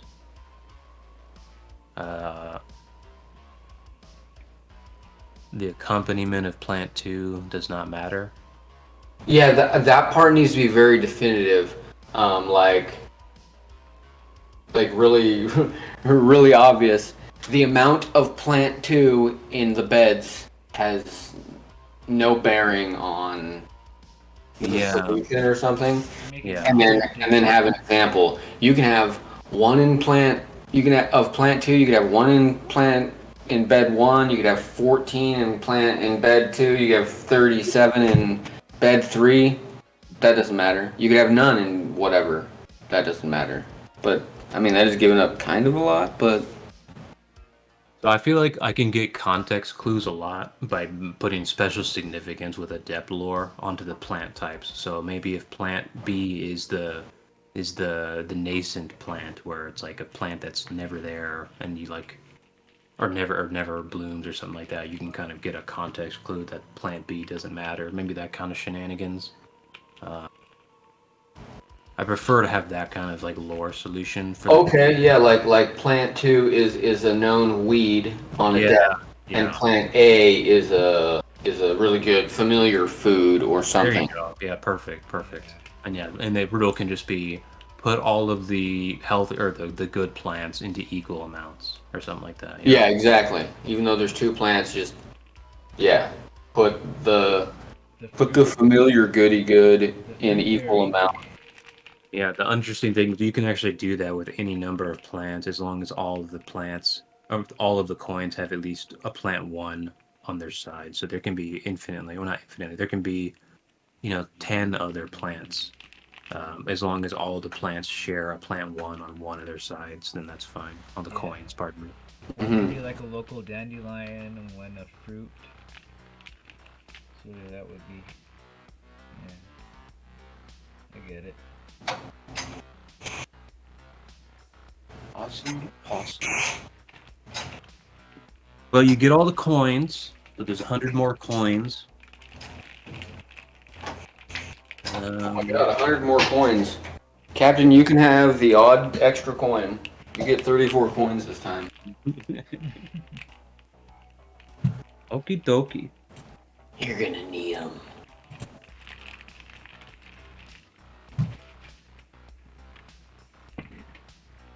100. Okay, so as the coins are put into the pots, the pot's sand burns away again, and the coins are left at the bottom of the pots, but have miraculously returned to their pristine form.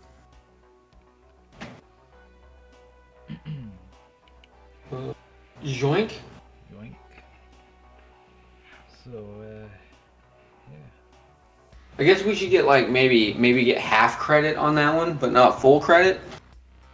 The No. The riddle wasn't even written correctly, so it's just. Oh, yeah, because I had that numerical solution. That wasn't even the solution. It was just it wasn't even mathematical. So never mind. Yeah. So definitely, because you're gonna need coins to progress anyway. So definitely want to make sure you have as many as you can get. Okay.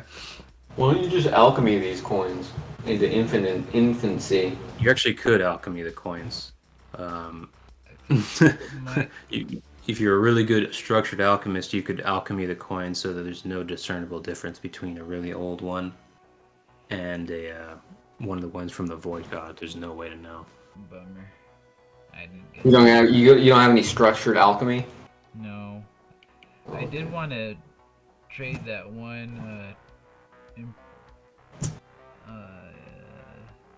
what was it, imprisoned object for something, but then I decided to keep it. Yeah, didn't you just use it too? No. I thought you just used it last An time. object is a sealing spell, yeah. Yeah. So, no, yeah. The only thing I can make are familiars with my my novice or what was it?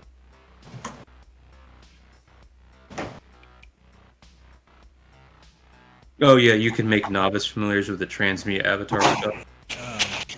Yeah, it's novice extreme alchemy, and it's only familiars from scratch. Manifest MBE. There you go. Extreme? Does that mean he can make greater familiar? So only the cataclysmic level version of the spell will make greater familiars. Oh, okay. So but he can make adult familiars? Exactly, yeah. Holy schmolies. That's why everybody got a visage for food. This is correct. Yeah, so I don't know if you heard Salam, but there's another potency called cataclysmic for all spell types, but they're only available in actual quests. You can't purchase them. I noticed. Was that new? No, that's been a rule since day one. Oh, okay. Yeah. There's some cataclysmic spells in this campaign. They all have their unique rule sets. Okie dokie. So as the fire fades, although rewarded, the lack of any progress to finding Earthshade becomes apparent. No doors have opened, no pathways have become illuminated, and there's no signs of him to be seen or felt anywhere.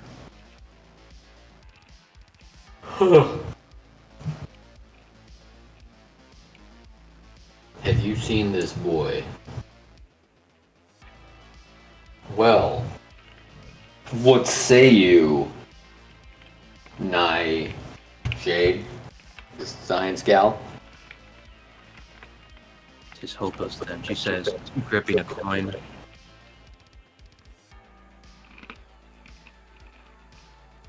This place is forsaken. You guys spend a lot of time down here, though.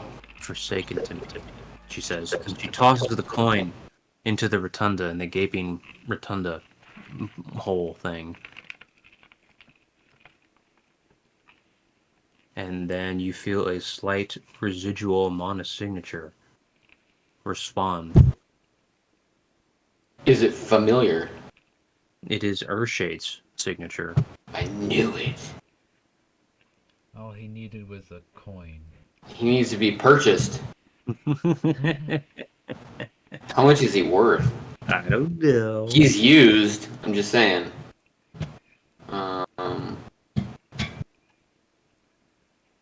But I guess he is slightly more valuable because he got a bit of training. So maybe about He's pretty cool. 350. Recently? Does he own any livestock? He's got a mountain goat. Just one? He's got a mole rat and a regular mole. Are any of those animals milkable? Yes, Okay. How's the cheese? it's cheesy. Okay, well, I mean, I he's a want- pretty valuable guy. I want I'll mole offer rat him cheese. 350. You don't have tree fitty coins. What do you mean? How many coins you got? I got 66 coin. Oh shit. I have about 350. He's got 67 coin. Well, yeah, you're free to offer as many coins as you want if that's how you think it works. I don't know. Understand that she threw a coin into the gaping void. Right. And the Void God's like greedy, like, oh, well, send me another one and I'll show you exactly what you want to see until you're out of coins. And then you'll just jump in and be like, oh, well, gotcha. No, I I mean, don't. offering the coins is going to be tantamount to you throwing all your coins off of the banister. Yeah, no, I don't want to offer him any coins. Okay. I don't want to offer that hole any coins. Okay. But there's got to be at some point we got to be able to make some kind of deal or offer or something. How far is the signature away from us? Give me intelligence. Ooh, I'm Glad you asked. Oh, Wow, that's pretty good. Now that you think about it, Oh shit, that it is 99 floors away by But your estimation. a trick ain't one. Yes. 99 floors away. That's an interestingly common number around here. Ugh. 99. 99. So, how many coins does this girl have? She doesn't have any. Oh. Damn it. Let's throw her over. Just kidding. No.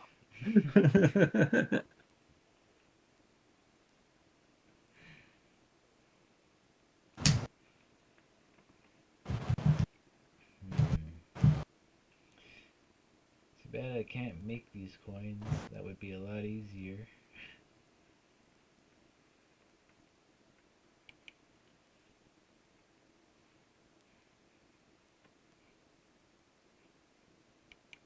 What do you want to do? Nightshade is ready to return to your escort. For training? Yeah. So, Although she is perplexed at sensing his mana signature from so far away. it's just my training. Yeah, it's probably a ploy. Well, if we get it closer, we'll investigate. But I guess we should continue on. Yeah. Well, I just do want to try one trick. I am gonna throw one single coin down into the void hole and see if I can hear him at 98 floors away. You're gonna say what? Throw one coin down the void and see if I can hear him at 98 floors away. You throw a coin off into the center of the column of the abyss. It falls without noise, never reaching a bottom. And then an energy signature returns, conspicuously one floor closer. Wow, you're a legend. That's why you're the captain. So Do it. Let's spend Shin-Na's coins though.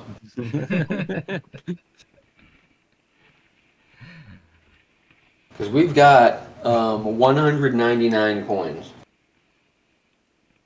So if we want them right on if we want the energy signature right on our floor, it'll cost us 99 coins. Or we could continue to move in that direction, and we could half our coins. let's What do you think? half our coins and go that direction. Wait, can we continue to toss coins in the void as we go, or? Yep. Well, I can't tell you honestly if anything changes, but Oh, right. Technically, we can. I guess it's all about the intent, right? It's like this coin is for this. Could all be a joke too, like, thanks for your coins back, scrubs. could also be a joke, yeah. Thanks for giving me my coins back, idiots. You never made a deal with me. Which is true, there's no deal being made, but I don't know how the Void God works. Does the Void God got to come out and, hand you a piece of paper and have you sign in triplicate and make sure your lawyer thinks it's okay? Or is he like, well, I've been asked for a BB gun. I mean, it seems like he just tricks you. He's like, well, I didn't even know I was getting into a deal. That's your problem. Yeah, he sends you a note right now, and it just says, "How about a football instead?" Yeah, and then he sends you a bill for $1 million for it.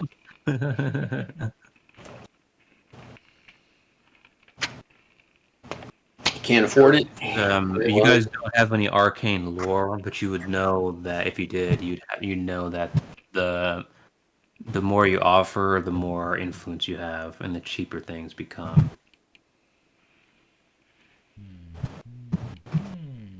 So if you're in the Void Covenant, then you probably have better prices. I'm not in the We're Void. both elementalists, so Yeah. You can always give up your covenant if you wanted. I like my fireballs. Goodness gracious, great balls of fire. Yeah, I don't want to be in the Void Covenant. But I do kind of want to learn shadow phasing. Shadow phasing is a very good move.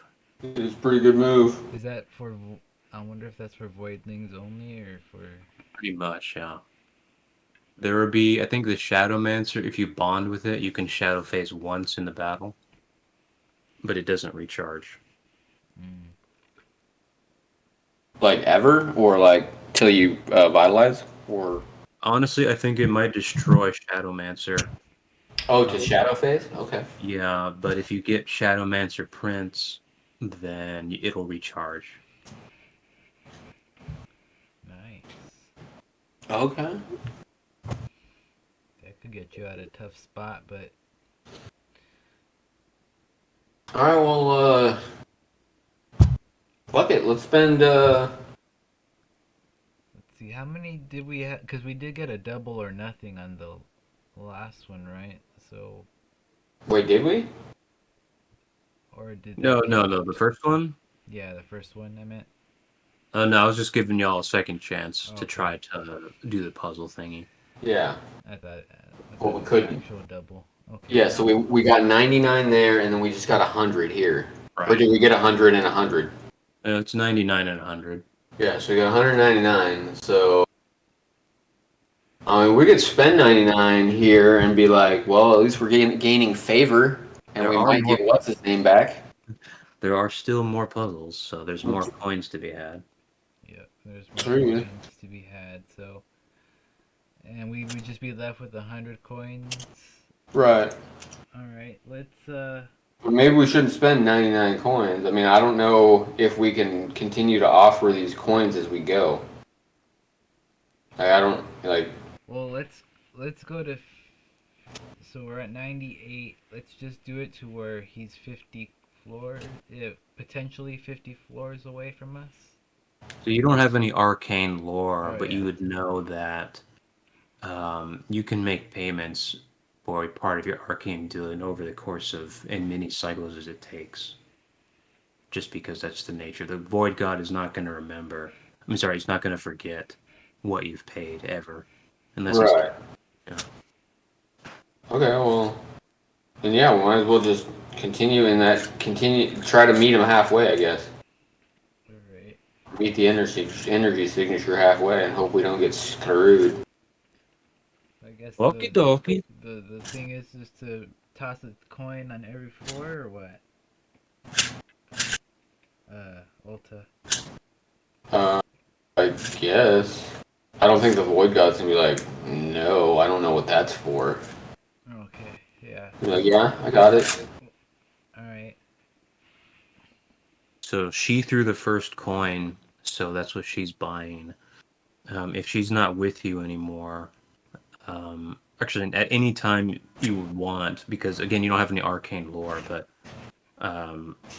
you can desire something from the void too, but you can't know what the prices are going to be for you because she's part of the void covenant. Right. So she's able to purchase Earthshade back for 100 coins. If you're not paying for her thing with her, then you don't get her discount, basically. Well, we're definitely paying for her thing. Yeah, Okay. we're paying it with her. We're not. I'm not looking for any special. I'm not looking for anything personal. Okie dokie. Just a shade of her.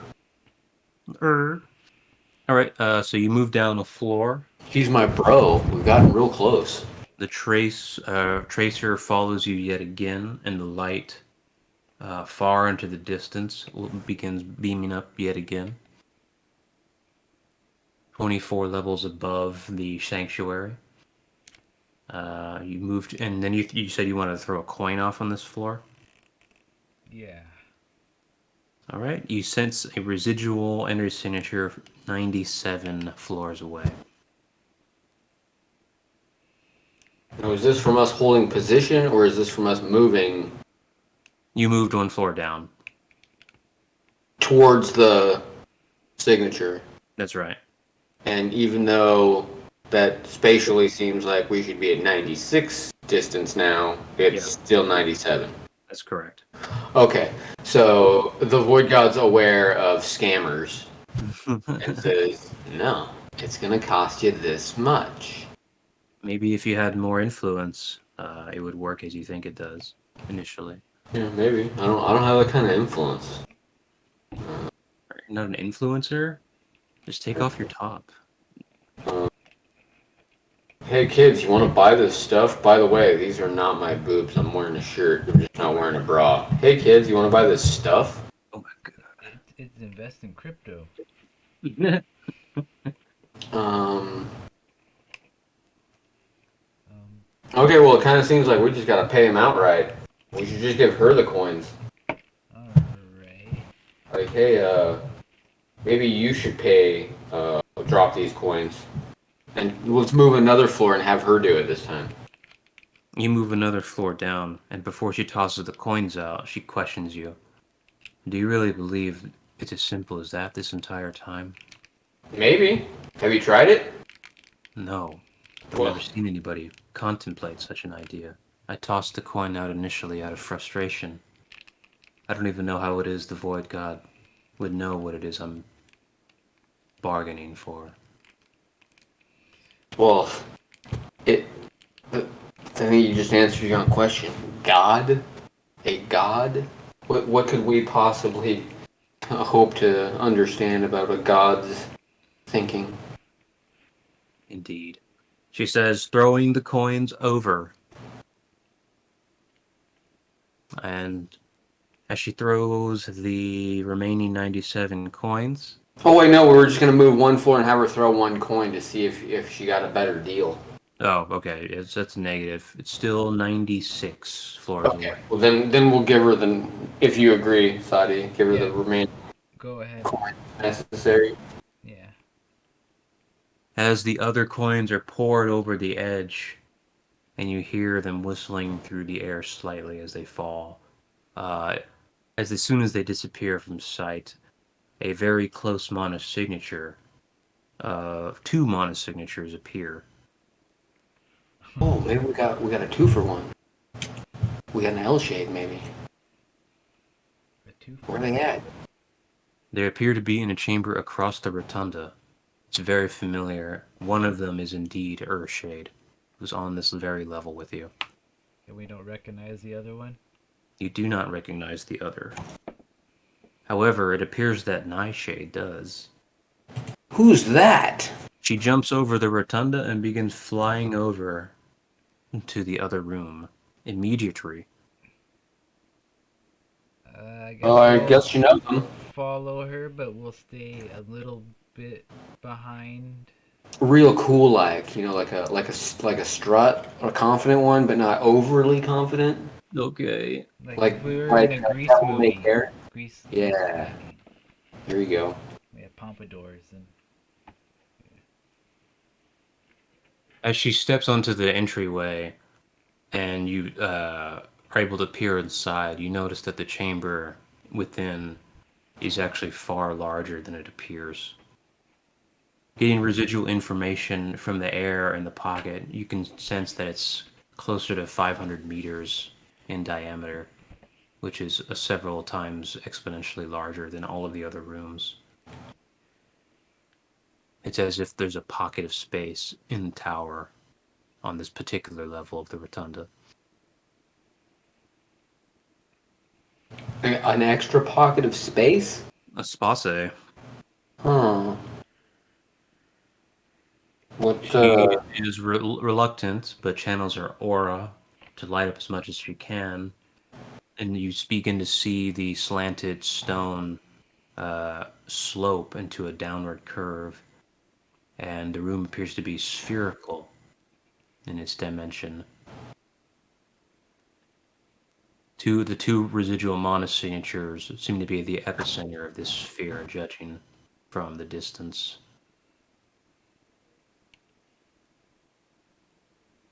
She looks back at you.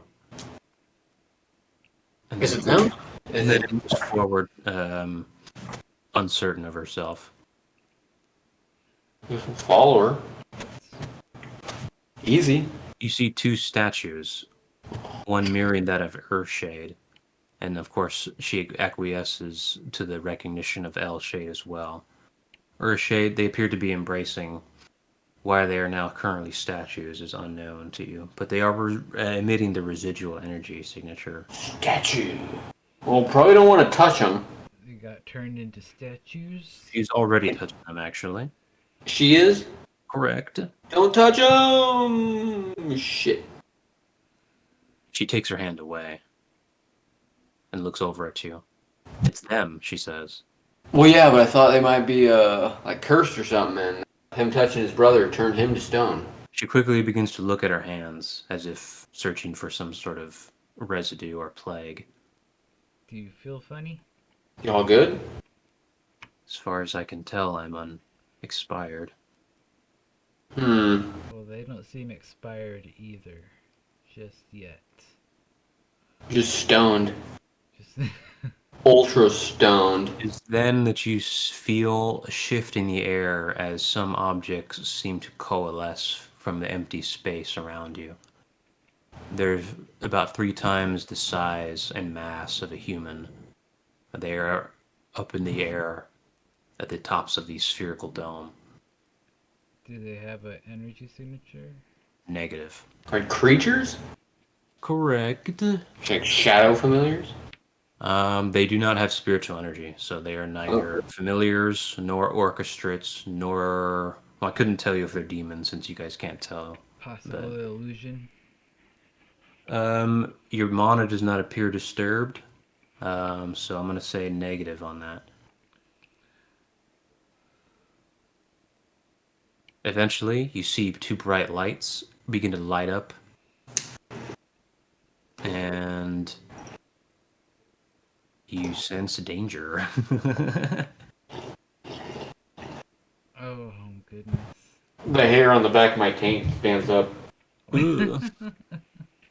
Okay, so you're in the fight with 2 Void Stalkers now. They begin targeting you down with Void Beam.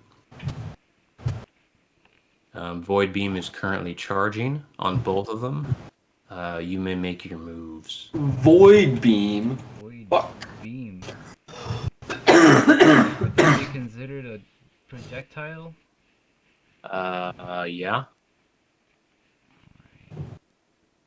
Probably not one I can technically block. Okay. Like a physical projectile? No. That's No. gonna be like a contorted space dimension beam. Not something that swell could reflect backward? Negatory, Well, that's Oreo. I'll say. We don't get to know their speed or anything yet, right? They are stationary. They don't emit any mana, so there's no way to sense them.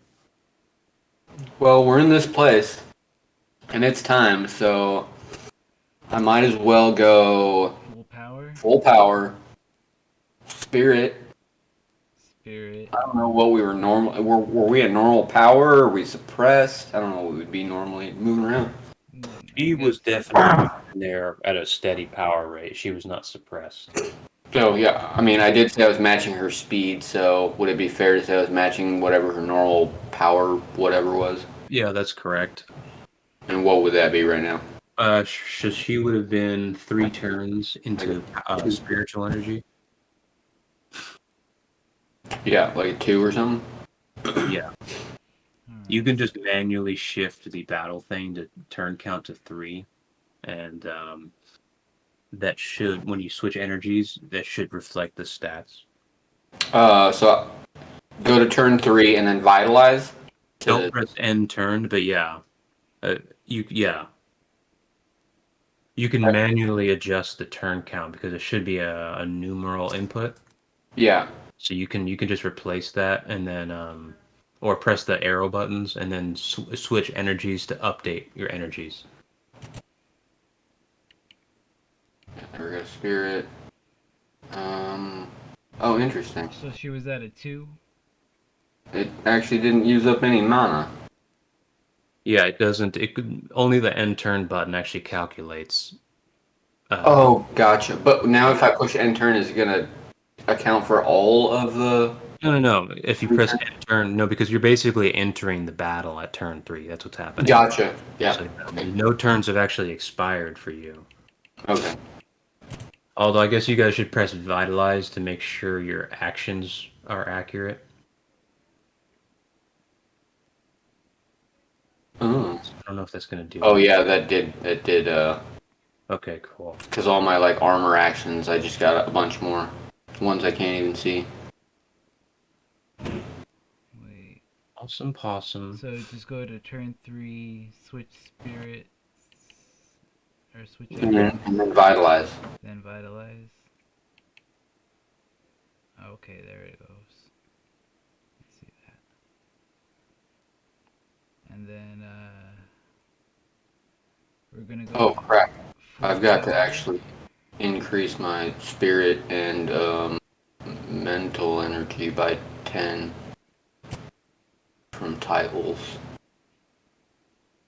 Oh, I didn't choose the title yet, so I'll be all right.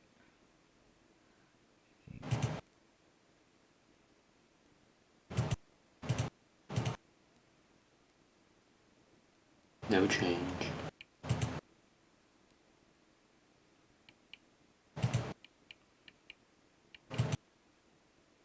Oh yeah, and I did say I was gonna go full power at this turn. Okay. So yeah, I'll probably sit at full power for a minute. I think. What is? I always forget what my stats are at full normal power. Full power. My full power right now at spirit is 3,4,6,4. Okay, yeah, me too. And then if I go full power, it's 4,5,7,5. Oh, that's my. Yes. No, that's my full. That's my full power. My normal power is totally 3,3,3,3. That's because it's turn 3. It can't go higher than that okay. until you Yeah. power. So yeah, 3,4,6,4. Yeah, so I'm gonna. Actually, no, I'm gonna stay at normal power. Actually, because I'm a 3,4,6,4 at normal power with spirit. So yeah, 3,4,6,4. Although I guess I could. Maybe. What's the? Oh, we don't know their speed yet. Yeah, they're stationary. It's our turn. They're charging an attack. This is correct. How do I stop a charge? Is there a way to stop charge? So energy technique. I guess I'm not using this as a. Can I use the field? Yeah. Okay. So let's see. I want to use the field. Is the field mobile? No. You can move it with spiritual telekinesis with an interact action. Okay. So I could just put this on, do some stuff nanigans. I decided I'm not going full power, which means I can cast this spell then. I mean, I might as well. And I'll put it into power. So I'm going to cast Beefcake. Oh goodness. Beef cock, eh? Is that the one that we talked about? Okay, so I've applied that. Let's make sure that it applied.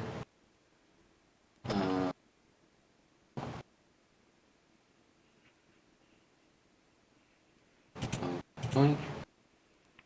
Oh, we got 3.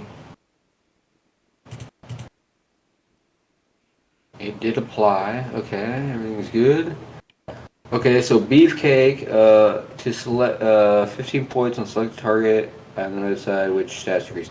So obviously, I want to increase spirit cattle or spirit energy. Yeah. So I'm going to temporarily increase that from 80 to 95. Okay. Did it not do it? And then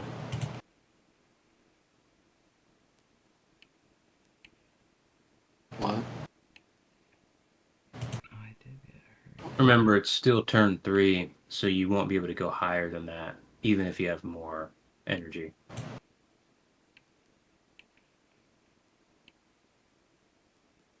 Unless I go full power. Yeah, yeah. That's weird.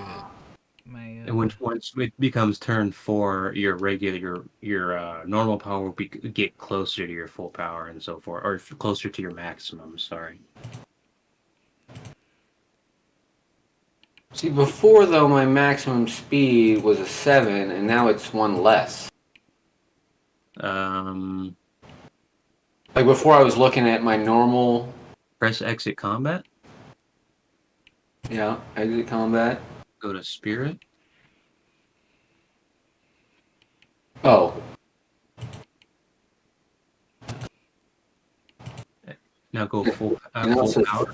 4, 5, 7, 5. Go full. 5, 6, 8, 6. Okay, that's higher than before. Okay, and so turn 3 is what's limiting Yeah. this. Because before I was looking at 4, 4, 5, 6, 4, I think. Yeah. Okay, so if I even at a 95, really? I did save that, right? Yeah. 95. Okay, yeah. Yeah. Spiritual energy is not a powerhouse for power anymore. It's actually one of the slowest growing for power. Oh, I wasn't looking at it for power. Actually, I was looking at it for. I need to put this back on 3.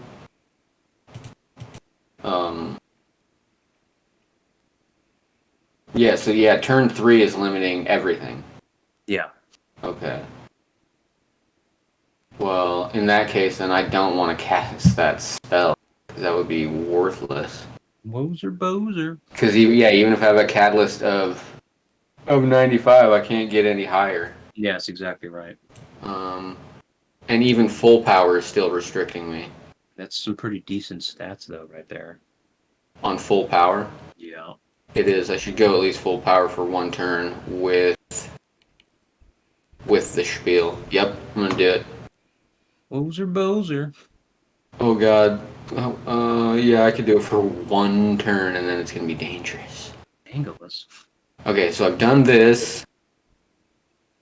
I'm going to use. Oh god, I need to use this too.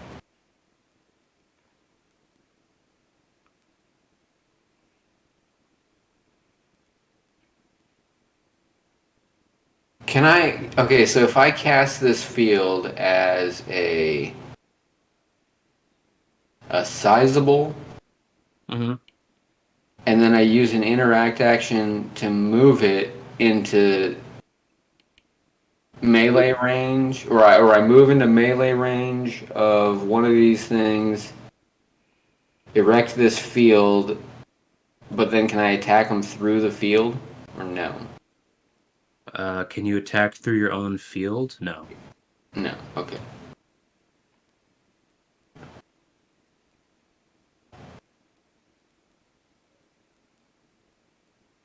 Can I? I mean, you can, but you'll probably destroy your field. But yeah. Oh, can Shadowstone be used as um a defensive action? Negative. Okay.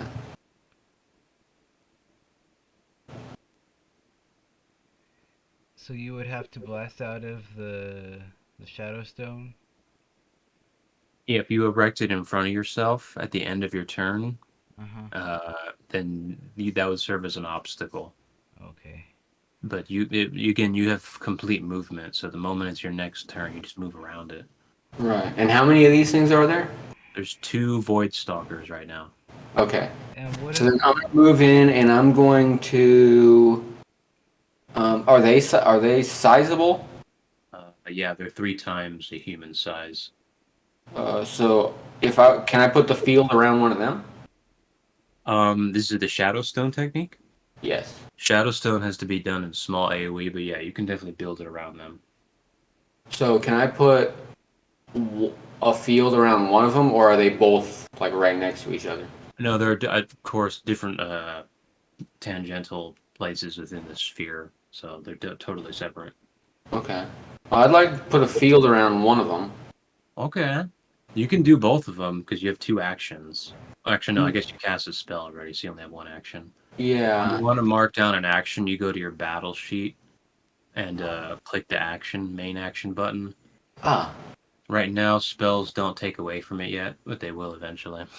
Okay, so right now I don't need to click anything? You need to click, if you want to, you can click, depending on how many actions you've used so far. So what did I do? I cast a spell. Yeah. That's it so far, right? Yeah. And then, so that's not a main action yet? No, that's a main action. It is? Okay, so Yeah. click that, okay.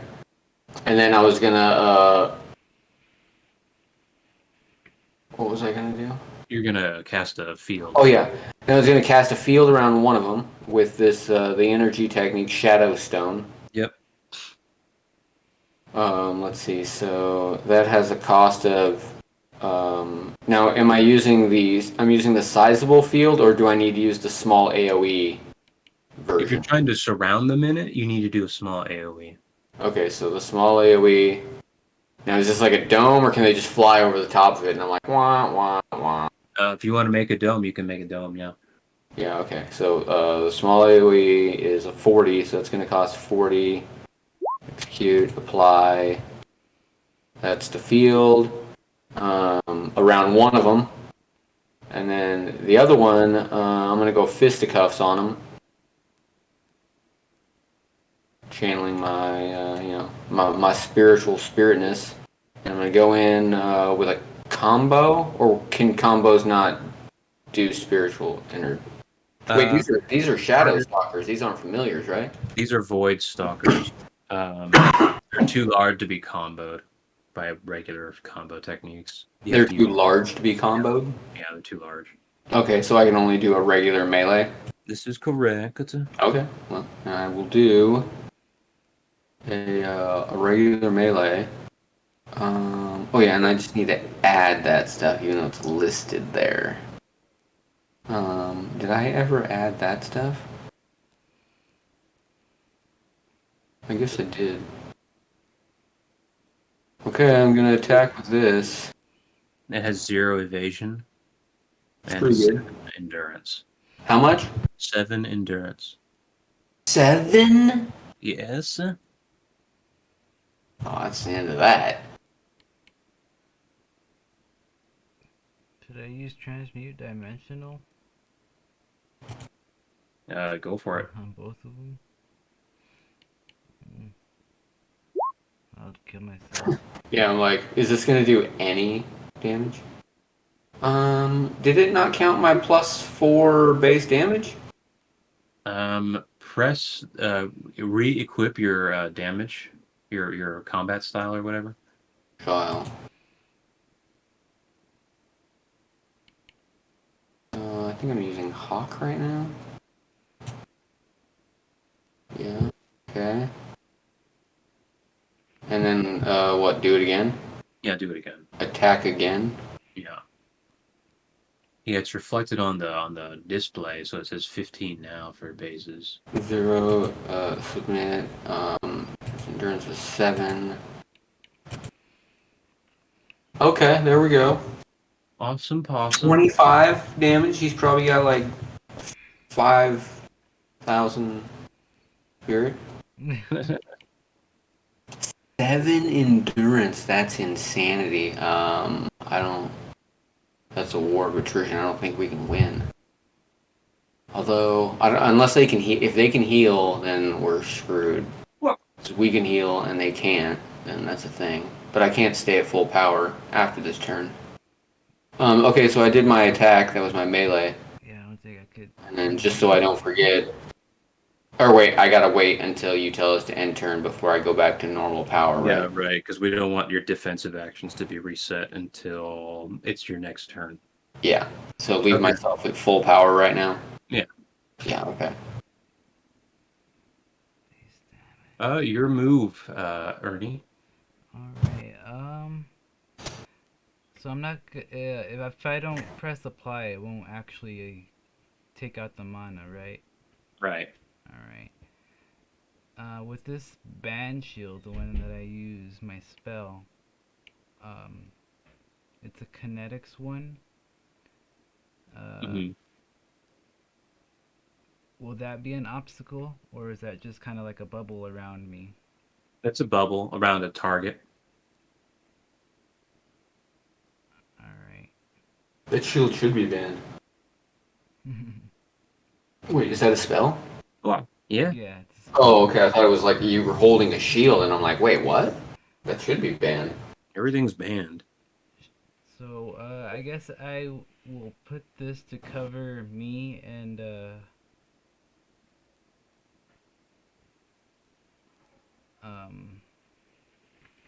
Ulta from the blast that's about to be charged at us. Yeah. I ran up into melee. Oh yeah, you did a melee, huh? So I guess it's still good just in case you want to jump in. Well, I can't after I've committed my melee. I'm stuck wherever I'm at. Alright. Well, it's good for me then. Yeah. I mean, you could run up to me and be like, hey, here's my umbrella, and say, I don't want to house the enemies in it, I think. But if you want to stay where you're at. Alright. Use dimensional alchemy. Or use dimensional alchemy. Well, I won't have enough mana for that now that I did that. You can gather up to 2 times if you have an interact actions or whatever. Oh yeah. Do you still need the... I think if you press the gather button, it'll reduce interact actions. I'm not sure. I have not tried it. Okay. Yeah, I'll go ahead and just try it at full strength. Oh, so we can gather at any time now. We don't need the turn economy thing. Exactly. So if you had interact actions, you should gather real quick. Gather. Okay. Yeah, I have. Okay, I like that so much better. I can cast a spell and gather after that. Yeah. I did that. It worked, and I will use my evil spell.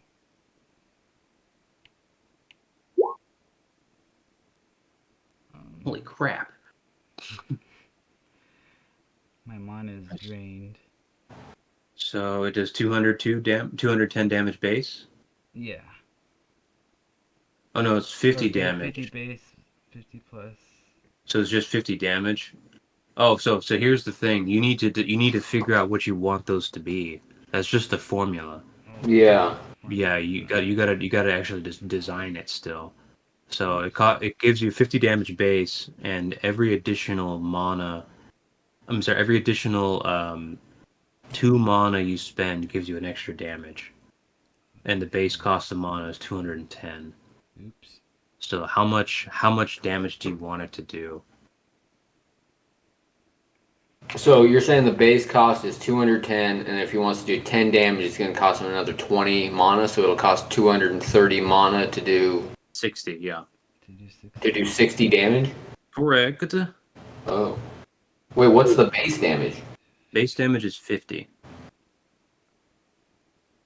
So it's not even worth it if I don't have any extra mana costs. So 210 mana to do 50 damage, but it's dimensional. I don't think anything can block dimensional. Yeah, their 7 endurance isn't going to matter because there's no negative scaling for dimensional stuff. It's just like, well, it's neat. It's dimensional. Like, can't resist it. Can't fight it. Correct. So the way you need to look at this is, do we ever, for your enchantments, Asadi, did you ever add the reduction to dimensional magic cost or whatever? No. So go to your armor. Armor. Equipment. Yeah. Armor. Is there an info area? There's an effects area. Yeah, effects. Yeah. What does it say in effects? Nothing. Okay, so remember we were going to add like a 15% dimensional alchemy reduction on that. So go ahead and write that in.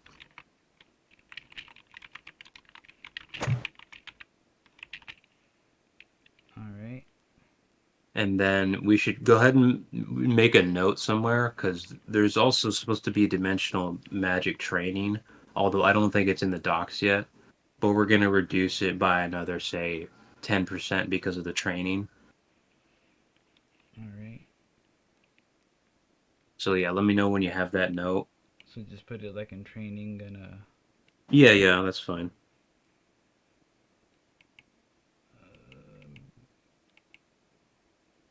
And then you're probably going to want a dimensional magic staff, which we can give you in the future. That's going to further reduce it. But right now, just go back to the spell. And instead, you didn't press apply, did you? I don't know if I did. Let me Look at your mana. I didn't press apply. Okay, so in the cost section, we're only going to put the adjusted value. But in the description, you need to put the full value and then the adjusted value in parentheses or whatever. So right now you're getting a minus 25% cost to that whatever your total magic is. Okay. Not the total magic, whatever the total cost is going to be for you. So in the training, it was sorry, I switched around. Dimensional magic training. Would that be under Magecraft?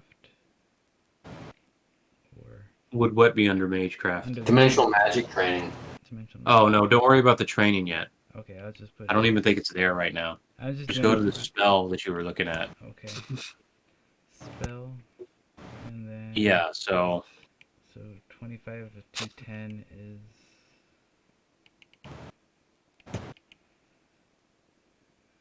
And so, yeah, he was talking about the cost. yeah, so how much extra damage do you want to add on to it? What's your total mana? My total mana is 210 right now. So- should I gather one more time? So this, no, I mean, like, what is your total mana? Your max mana. I don't know. Yeah, just press Vitalize.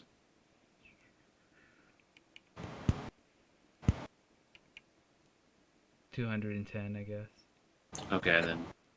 You should probably not cast that spell. Oh, okay. Because if you cast that spell, you'll be out of mana. So no, the way it works is you need to stop trying to cast it within a single turn. You need to pay for it intermittently. So just keep a tally of however much mana you want to pay into it this round. and then just pay the rest whenever you're ready, and then it'll cast whenever you've paid it off. But before we do that, you need to decide what the spell does. You need to decide right now how much damage do you want it to do. Okay, so And base damage is 50 for 210. Yeah. 50 for 200. So if you wanted to do extra, it's going to cost you 2 mana for 1. Can I? And that extra is cemented. Yeah, it's all dimensional damage. So well, I meant it's like I can't change that extra cost. So yeah, that's correct. It's a single creation spell. During a dedicated training, you'll be able to rechange it. Okay, so 15 plus. Yeah, so if for whatever reason the party is granted a dedicated training session, during that you could choose to do whatever the training is, or maybe it's a free one and you can choose to change the spell. So if I Which had I've done before, changed spells, made them more powerful. so if I had to make a max 210.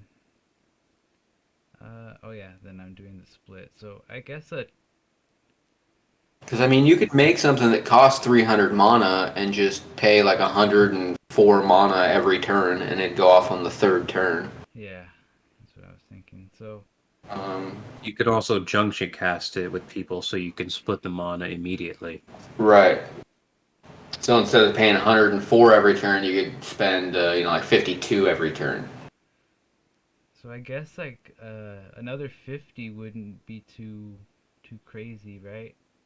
No, the damage to mana ratio for alchemy is very generous, so Yeah, you should be really liberal about how much damage you want it to do. Okay. So I can go up to like 75 without it being too much. 75 damage is going to cost 150 extra mana. Like the base damage plus 75. Yeah, so it'd be 125 total. Okay. Yeah, unless you were talking about having it do 75 total damage, then you're just adding 25 extra damage, and that would cost an extra 50, All right. making it a total of 260. The other one would be 360. So, Yeah. so yeah, I guess So it's kind of more like, how many turns do you want it to go off on? Like, you want it to go off within 3 turns if you're doing it by yourself, because obviously if somebody's helping you, it'll go off faster, or it'll cost you less. I guess 2 turns would be the ideal, because I'll probably be casting it by myself mostly. Yeah, and then maybe when you get higher mana training, and you have... I mean, not really. Junction cast is a really common technique, so I mean, you can rely on your teammates to help you cast. Yeah, I have it. I should be using it more often. I just always forget. I'm sure you have it. Yeah, because Yeah, remember, two people gathering gets you a lot more mana than one person gathering. So it's within your interest to utilize your spell techniques. So if I'm being my opinion, I don't think you should be afraid of making this thing cost upwards of 400 or 500 mana. Yeah. And just because remember, the more it costs, the more you're getting paid for free because of your reduction, because of your armor and your training and your staff. So that's first off. The next thing is you can use spell techniques and armor modules and whatever to reduce how much mana is being consumed. So let's say you wanted to add 200 extra damage. That would make it cost 210 mana. I'm sorry, 410 mana, which I don't think is absurd. So 410 would be the base cost if you try to cast it by yourself on one turn with no help. If you do that, it's 410 mana. All right. However, you have training, so that reduces that by 25%. So that's already 100 mana off, basically. See what I'm getting at? Yeah. So now it's only 315 or something. And now you got your armor module. How much more percent is that? I don't know if the armor module reduces it, but you can use the armor enhanced gather to or junction cast with your armor to exchange durability for extra mana, basically. Right. So if you wanted to, you can junction cast with your armor to reduce your armor's durability at an exchange rate with mana. Does that make sense? Yeah. Okay. So if your armor has 1,000 durability and you need 200 mana from it, and the exchange rate is 3, then that's like 400 durability from it or something like that, and you get 200 mana, that kind of thing. Anyway, so yeah, let's just shoot for 250 damage. All right. And so the base cost is 410, and the adjusted cost is going to be 410 times 0.75. 410. Base cost is 410. 308, as we round up. Okay, so yeah, 308 mana is the adjusted value. So that's easily castable in 3 turns, even in 2 turns, really. Yeah. So in Still. 2 turns pretty easily, yeah. In the cost section of the spell, it would. So yeah, the cost section, honestly, you should probably just put whatever, because remember, if you're going to cast this over more than 1 turn, you only want to put the cost of what you're paying that round on the cost thing. So just So leave that it. just means you need to adjust it every turn that you're paying for it. Does that make sense? Yeah. So just kind of. Alternatively, you don't have to put anything there. You could just manually adjust your mana on the battle screen. It's up to however you want to do it. I get it. I get it. And this is which dimensional kind of alchemy? This is transmute dimensional. Transmute So dimensional. on the base, like on this description, how I have it written, it would be 50 plus 200 or 50 plus 250.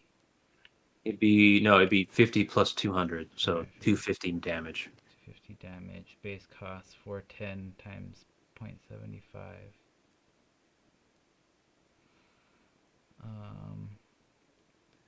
And then the cost, since he didn't junction do it, I'll do a half. Let's see. Oh, you can double pulse this. Do you have double pulse? Yes, I have double pulse. Okay, then yeah, this will get double pulsed. So I don't know why I always get double cast and double pulse mixed up, but double pulse has to be the same spell, right? Yeah. And it's Double pulse makes the same spell occur twice with no extra cost. right. So you're paying for 1 but getting 2, and then double cast allows you to cast from 2 different orifices. Yeah, since we don't have spell slots functioning right now, technically it doesn't really do much of anything. Okay.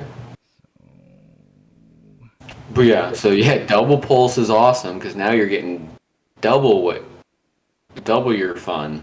You're getting 500 damage for 300 mana. And then you said the cost is technically 308. Yeah, that's the adjusted cost. All right, so I guess I'll do this costs 125. All right, you can put 125 into it. All right, make sure you gather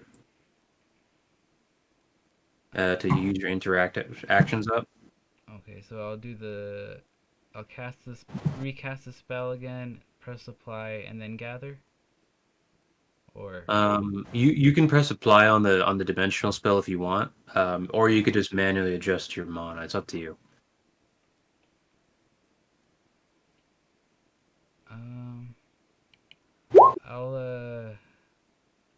I'll do the apply and then so I put it at 125 right there. And then you said gather afterwards, so use the interact action. Yeah, press gather. Perfect. Oh, that didn't subtract interact actions. Okay, No. guess I'll adjust that later. And here's just a question. If he only casts this once, the way I read this anyway, it would only work if he casts it a second time, even with double pulse. But Spell Surge says on this type of spell, Functions only with transmute dimensional and grants a reduction in mana cost and casting of 15% for each successive spell to a maximum of 75%. Yeah. So if he double pulses spell surge, the second spell is free, so there's no reduction. Is that correct? Blah, blah, blah. Yeah, we don't count double pulse towards spell surges. But if he double pulsed it, he'd get 15% bonus. That's right. Yeah. Which would bring the second spell's cost down to 262. It would be 15% of the adjusted value. So. Yeah. So if you want to write that down, if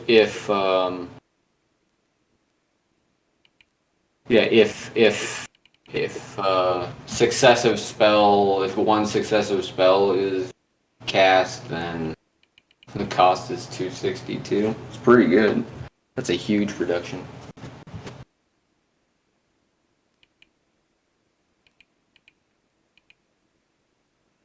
Okie dokie. So I have to gather again twice. Okay. And successive means in the same turn, or does that mean I cast it this turn and I'm going to cast it next turn? Yeah, spell surge occurs over multiple turns. Okay. Does it also apply in the same turn? Yeah. Okay. Wow. If you cast a spell in between, though, that's not the same spell. It resets it. Right. Now, if I keep one orifice strictly for casting this dimensional spell and the other orifice for casting other stuff, that still works? Lore-wise, that would work, but as a game mechanic, I don't know if we're going to keep track of that. Okay. And if I'm charging a spell, can he go in the middle of a turn and junction cast in the middle of a charge? Yes, normally. However, he already committed a melee. Oh, okay. I meant for the second turn. Yeah, so next turn he can junction cast freely with you. Okay. Yeah. As long as he's not dead. I mean, I might get dead. 7 endurance.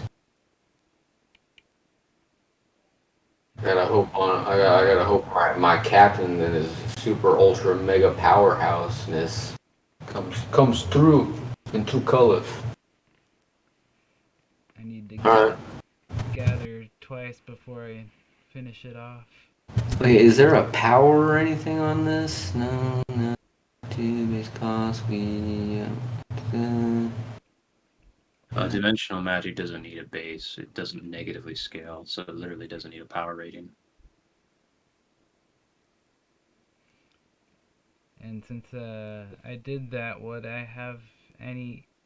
I don't have any melee actions left, huh? No, you have a melee left. Okay.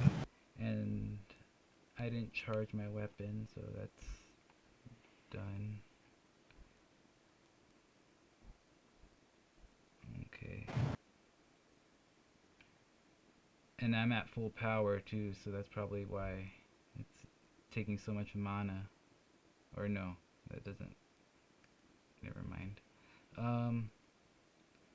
Alright, I'll attack with my pole arm. Okay. He has 0 evasion and 7 endurance. What a scud suck. Nothing. Brutal. Oof. Sounds like a 1. Why does it say 0 damage? Maybe because my pole arm sucks or something? Oh no, what is your power? Oh, power's a 3? Yeah, it's going to negatively scale to nothing. Yeah, because it's in 4 times. Yeah, his endurance is a 7. Yeah. Okay, so that does 0 damage. Yeah, you negatively What's scale twice. to jump up in the air, and she's going to use Spirit Streak with her power 4. That's going to hit 2 times, and she's going to double it, so she's going to send 4 Spirit Streaks to the damaged Void Stalker. However, those are going to negatively scale 3 times. So they're only going to do fucking fucking 2 damage each. What a scrode. It's like throwing. So that's 16 damage. No, that's a total of 8 damage. Okay. Hell yeah, 33 damage. Get it. All right, Void Stalker 1 fires Void Beam. That's power 5. What is the endurance of the barrier around it? Oh, what does it say in its technical schematics? It says it's endurance. You see, as for its endurance, Mm-hmm. it's my endurance. What is your endurance? My current endurance at full power is on battle screen. At full powerness is endurance 6. Okay, so it negatively scales by 20, so it has 25 danglage to your barrier. 25 damage, and what does this thing have? It has vitality of stone is equal to my user's spirit energy. Okay, so my current spirit energy or my base spirit energy? Whatever your current spiritual energy is, yeah. Well, actually, whatever your energy is, it doesn't matter what your catalyst is right now. Whatever your endurance. Oh, do I enter? Okay, Don't enter in yet. Okay. I'm confused then. Yeah, vitality of the stone is the user spirit energy. I thought that was the Oh, I'm sorry. I thought you were asking about endurance. No, the stats on the vitality is whatever your spirit energy catalyst is. yeah, but like the base, because right now I have it boosted because of a spell. Did you cast the technique before you cast the buff? Yes. Then Or it's I mean, I cast the spell first, and then I yeah, cast it'll be the adjusted value then. the field after, Yeah, it'll be adjusted then. so it goes off the buff. Yeah. Okay. So it's currently at 95, and I just took 25. So 95 minus 25 equals a big fat 70. Okay. Void Stalker number 2 fires Void Beam at Mr. Salam. That's power 6. Holy crap. Power 6. I had my baned shield. My endurance was a 6, and he got negatively scaled, I think, once. So I think he was hitting with a power 7. What is the endurance on the shield? A 3. Unfortunately, the shield will crack instantly then, and will provide you no protection. Oh no. Okay. So, I could phase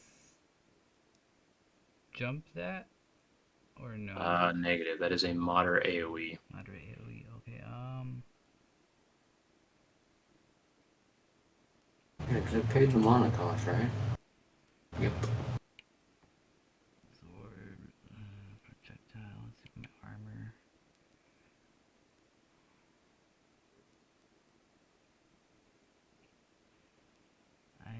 Oh, what's their speed?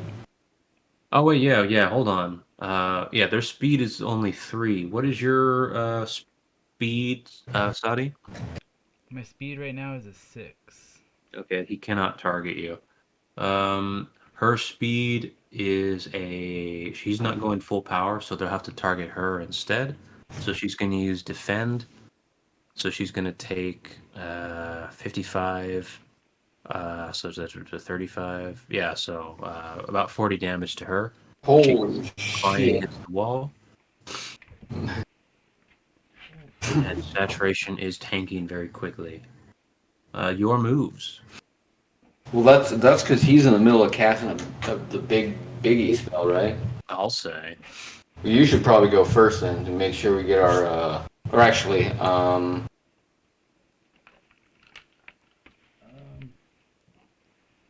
they can't target me.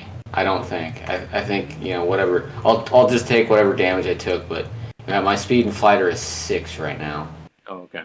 So, Well, at full power they were. are you going back to normal? Oh yeah, so now it's a new turn, so press end turn. Well, I gotta see how much this hurts. Oof. Okay, if I get another... Do I have that extra mana training that gives me more mana, or is that the other guy? If not, I know I need to get it because it's a defensive one. If I switch from normal to full, does it count as an interact action? Or No. Yeah, no, that does not count. Yeah, energy stuff is free.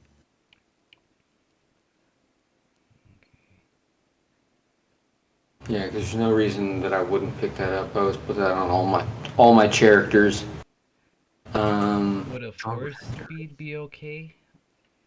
Still, Would a what? a speed 4 be okay for these guys? Um, they're moving at speed 3, or they're able to detect at a speed 3. They're stationary still. Okay, so we don't. Okay. Able to detect the C3. And this might be a battle of attrition here. Okay, If whatever. If you're at full power, It's not gonna be a wham bam. It's gonna be a slow technical one since there's only two of us. But I think we can do it. if you're at full power, does it gather more mana or does it? No. No. No, you use up more mana. That's for sure. So when we're adding additional trainings, you need to make sure to add some training that lets you gather more every time you press gather. And Right, like that's one of the ones I got. So I'm gonna gather 40 mana per gather now. yeah, you guys should definitely max those out as soon as you can. Is there? I thought there was only one rank of that. I thought there was 2, even 3 Look, maybe. is it training? Should be in energies, I think.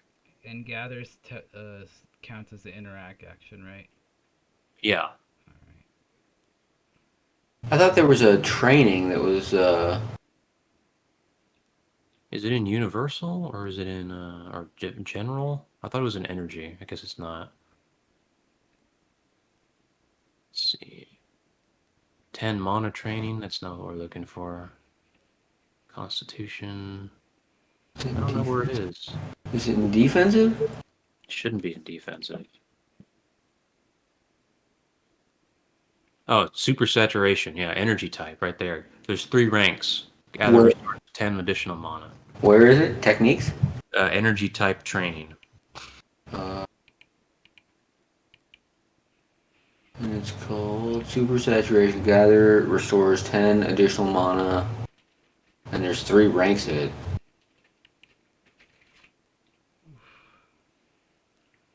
Let's see if I took Twice. 2.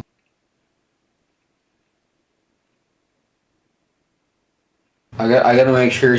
I can't take 3 because that will probably screw up the titles that I already claimed. So I can take 2 of these. Yeah, if you have any extra trainings, definitely take them. What'd you want to do, Saudi? Origin none. I'm still figuring out Okay. what to do. Okay, so it's super saturation. Copy this. So if I gather, cost to interact action.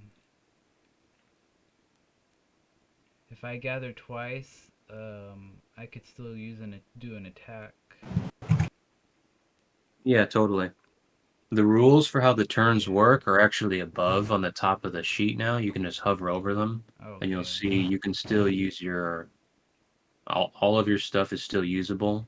That all the actions are not mutually exclusive. So it doesn't matter if you use up all your defensive, normal, or interact actions. You can still do a melee, and you can still do all the other ones. Doesn't matter. Okay. So yeah, I guess I'll turn off that Bane shield because it's gonna do a turn-to-turn cost. Yeah, it's broken, so definitely reduce the turn back to normal.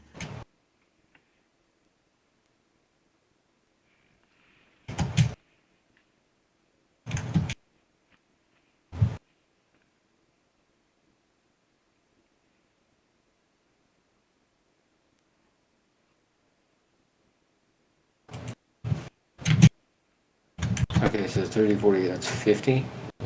Yes.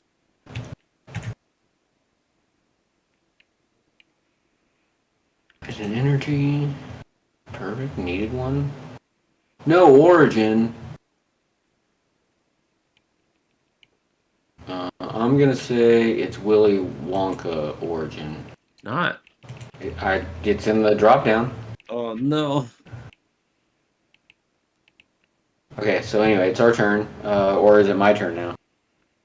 Yeah, it's whoever wants to go. Nobody's taken a turn yet. Oh, okay. Let's see here. I will.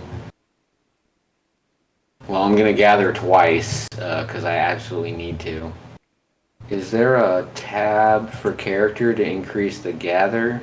Yeah. There is. Okay. Yeah, you go to character in the bottom there. It'll be a gather bonus. And then do I need to reset anything once I've clicked it? I don't think so. Okay. And then go back to the battle page and then gather. Yeah, go ahead and test it out. Alright, so I'm gonna gather once. I should get 50, which means I should get 138. Yep, that worked. Awesome. And Awesome. one more time. Yep, okay, and then that used up my 2 interact actions.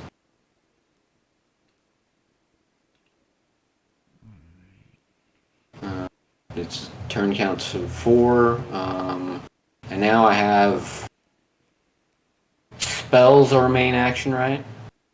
Mm-hmm. I need to make sure We this. have 183 mana left to. Okay. Does that pay for it or no? Yeah, that'll pay for. Well, no, 183. Yeah, we'll make it fire off.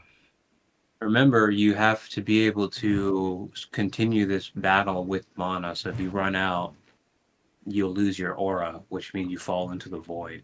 Yeah. So you can't reach 0. Yeah.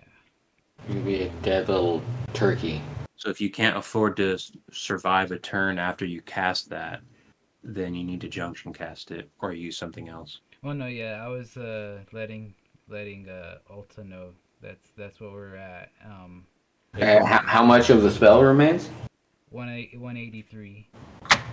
183. I'm at total 188 right now of 220. I can gather 100 each time, so I could go down to 120. I'm going to lose Well, let me see. 50 every turn from turn to turn at full power. 50 right now puts me at 138. So right now I could afford to spend 20 on you. All right. Well, we could probably wait on that then. Well, no, I mean I'll give you 20 mana towards it. Right. Absolutely. Like whatever you can put into it, here's another 20. Okay, so yeah, we'll probably have to hold it until next turn. Okay, so I'm going to 168. Boink. There's no S's in numbers.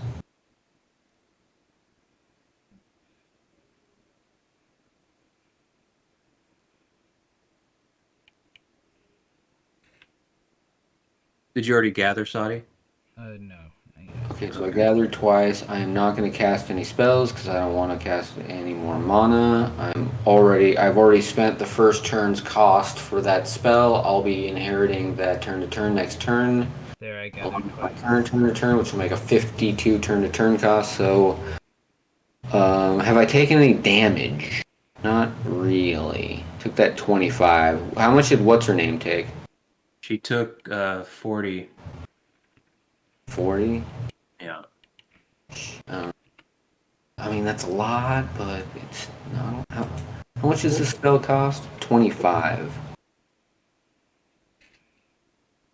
How much does this spell cost? 20. Yeah, I can't really spend any mana right now. What else can you do as a main action? Spells, melees, Energy techniques. energy techniques. A melee is not a main action. Energy. It's a Right. type. Oh, right. Multi-spirit offensive. I just didn't finish that one up either. Now that one guy, he did he break the field or oh no, he did damage to the field. That's right. The guy that's in it. And then, I guess, let's see, he's going to attack me, and it's all about the endurance, because he's not doing melee, so playing defensively doesn't help, because that doesn't help your endurance in that scenario.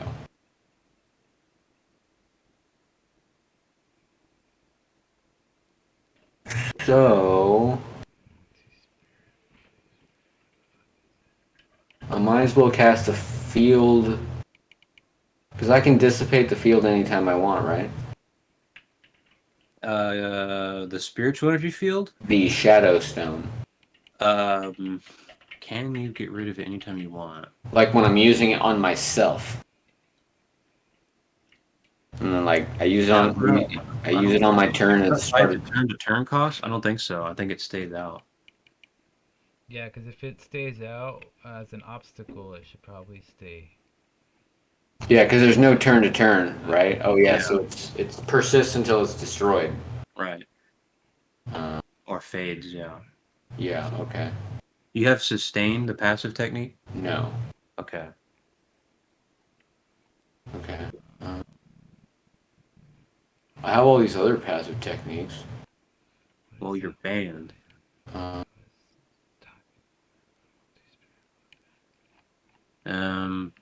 These guys got any cool techniques? I don't know. Well, I'm looking for them. I'm observing for them. All right. Well, I can't really do anything. Well, if you got mana, you can junction cast.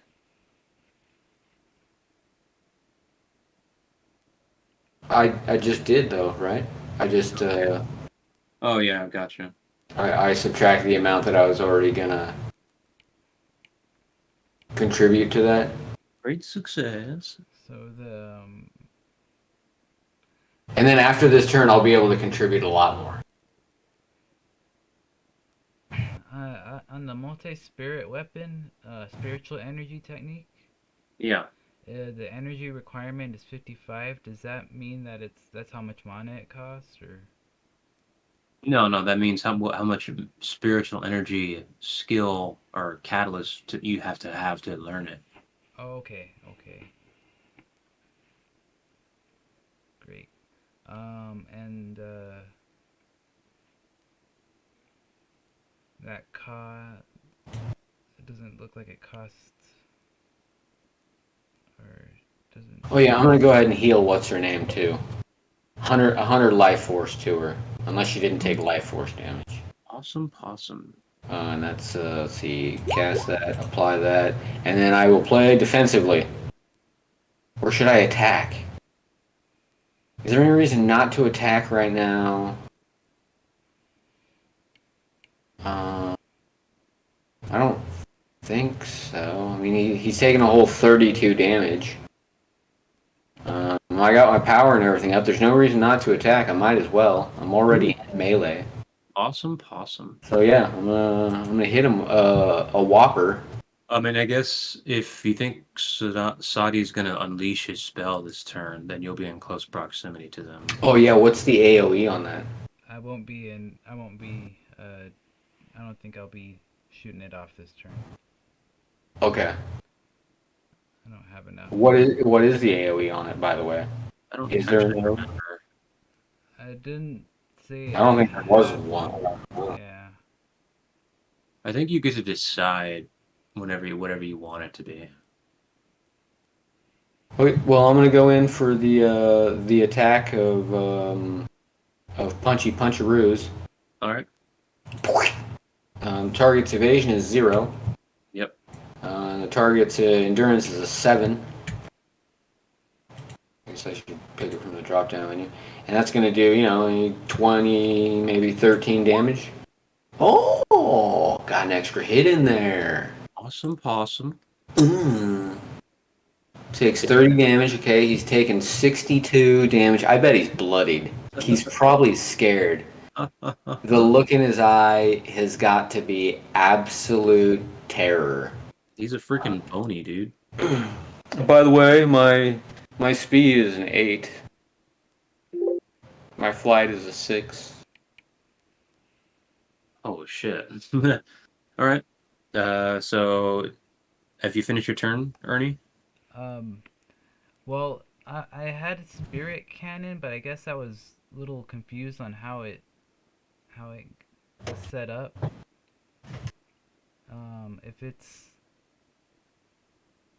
If it's one shot,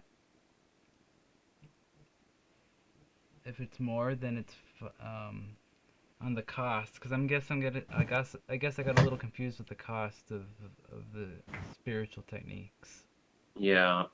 Of I'm the looking it up right costs. now.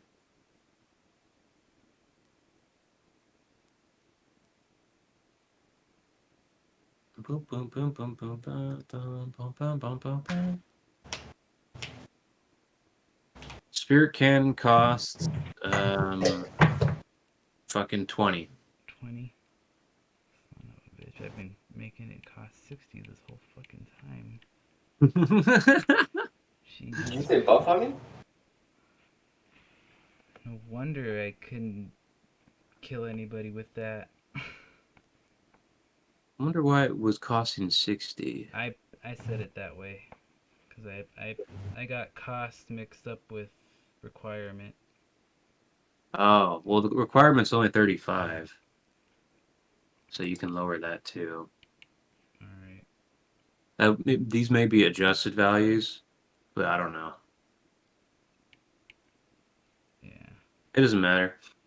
All right. So that'll help a lot. Um.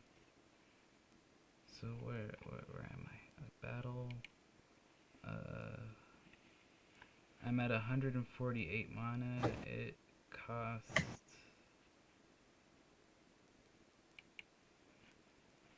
163 now. Um,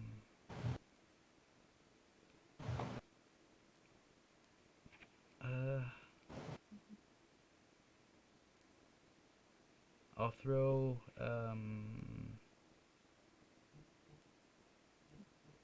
60 more mana into it. We'll do 63 to make All it right. even.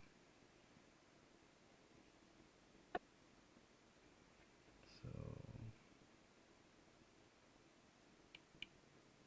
Oh, I forgot to heal. What's her name? Or deduct mana for healing. What's her name? Okay, it's 5, 3, and then.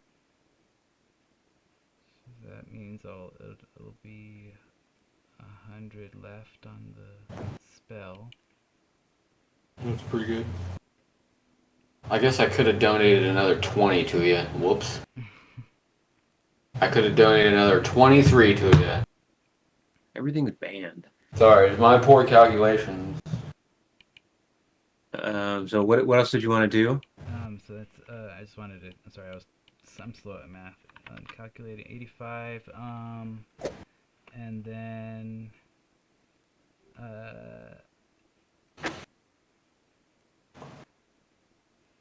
if I do another melee technique, I guess it won't really. I guess I'll just play defensively, since All right. So their moves. Don't do They're it. going to unleash Void Beam again. Don't do it. This time they're going to cross Void Beams. They're gonna cross the void beams. This is correct. I mean, I'm not judging them, but I mean, do they have to do that in public? Yeah. Now all your molecules are gonna blow up at the speed of light. Adjust at the speed of light? I mean, I guess. Yeah. My kids play at the speed of light. No. Okay, so that's Void Beam Cross. So base power 6. This is going to be base damage of 125. And this is going to be large AoE. Oh, God. A large AoE. So there's no dodging it. You just gotta tank it. oh no. Fuck. Well, let's see. That can't be used as a defensive action.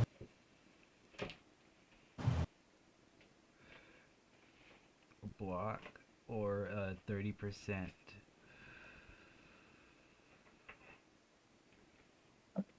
Block cannot be used on anything Oh yeah, except melee stuff. that's right.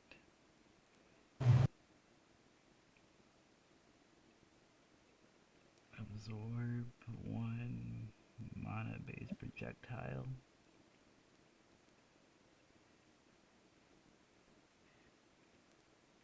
Absorbing it would cost mana? You cannot absorb it. It is not mana based. Absorb normally gives you mana. Oh yeah. That makes sense.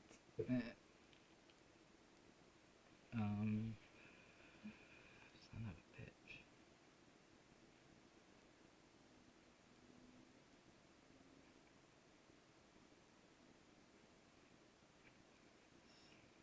Yeah, I don't have a defensive action.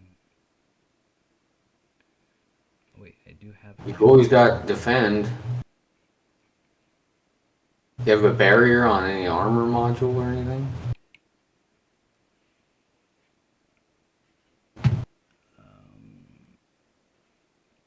You've also always got restore health as an armor module if you have that. Oh yeah, you see that armor module at the bottom there? It gives you extra mana when you gather, so you'd get 110 extra mana if you use that while gathering. So If you look at mine, I don't know if it's there or not. yeah, Oh shit, I got it too. I should have fucking used that. yeah, armor. Oh, You're not seeing that at the bottom? In equipment? No, on your defensive on the battle tab. Oh yeah, I don't have it either because I don't. It's too long. Cost 70 effect is the last one I see. And there's 5. 1, 2, 3. Yeah, there's 5. Okay, yeah, that's the last one. So that one you can think about using that on your turn. But for defense, you might not be able to use anything, but you do have that 120 cost one that's going to give you 150 life force. Okay. So you might not be able to defend a whole lot of this damage, but you could recover a lot of it once you take it. Okay, so the reduced by 30 is basically my only defense. Yeah. Right now. Okay. Right. Well, that and if you have the life force module, you could use that also as a defensive action. That's correct. So yeah, you could reduce it by 30, which is what is that? 150 times 0.7. So that would reduce it down to 105 by defending it. So Kronos, you can't see on the defensive tab on your battle thing. I'm looking at 5 different entries. 2, 3, 4. Yeah, see. Oh, something just changed. Oh, so when you press the energy button there on the defensive part, it'll switch to your energies techniques. And if you press That's what I was seeing. I was only seeing the energy ones. So which one's the module that he's talking about? Yeah. Okay, so in the battle tab on the defensive section, there's 2 tabs there, or 2 buttons, energy and armor. Yeah, I see You that. have basic universal energy techniques that can be used for defense, and then you have special ones that are provided to you only by your armor. Mm-hmm. You guys have really good armor and really good armor modules. The modules are where these special techniques come from. So the armor ones, if you press the armor button, will display. I guess I'll change them into a different color to signify they are armor based. Alright. And is there And, like- there's nothing on the armor that will reduce the damage, it'll only give me life force back. That's correct. And that'll happen on my next turn, right? No, it happened immediately. You use it, yeah. Well, it won't do it automatically. You'll be able to manually increase your life force by 150 After the attack? after the attack. Are you gonna die from it? No, but Okay. Yeah, then you're square. Alright. Yeah, so you might as well not even use defend and just take the 150 and insta heal it if your module does 150. Which number is it? Mine's 150 life force? Okay, yeah, I see it. Yeah. The second choice, right? Mm-hmm. Alright. Okay, so yeah, I'll tank it and I guess I'll activate it afterwards. Okay. Oh, was there positive scaling on this? No. No? No. Oh. Thank goodness. What am I gonna do? Well, I'm going to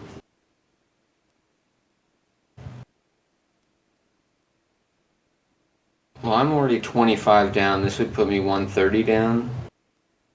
So I'm also going to just take the 150 and use my armor module also. So The guys, light. make sure you press the activate button if you're going to use it. Bonk! Just clicked it. 4 turns of cooldown. Awesome possum. And the defensive action went down for both of y'all when you pressed it? Yes, sir. Let me see.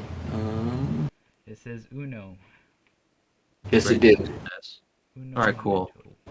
So yeah, like Juan was saying, Sadi, you can stack that with defend if you want to. If you have a whole bunch of health, you can still gather back. It's up to you. Anyway, so yeah, that's their turns because that consumes both their turns. What's her face also used defend. And she was fucking creamed. Yeah, she took 105 damage. Wozer bozer. So she's bloodied or dead? Well, she'll be fine next turn because I'll just heal her for 100.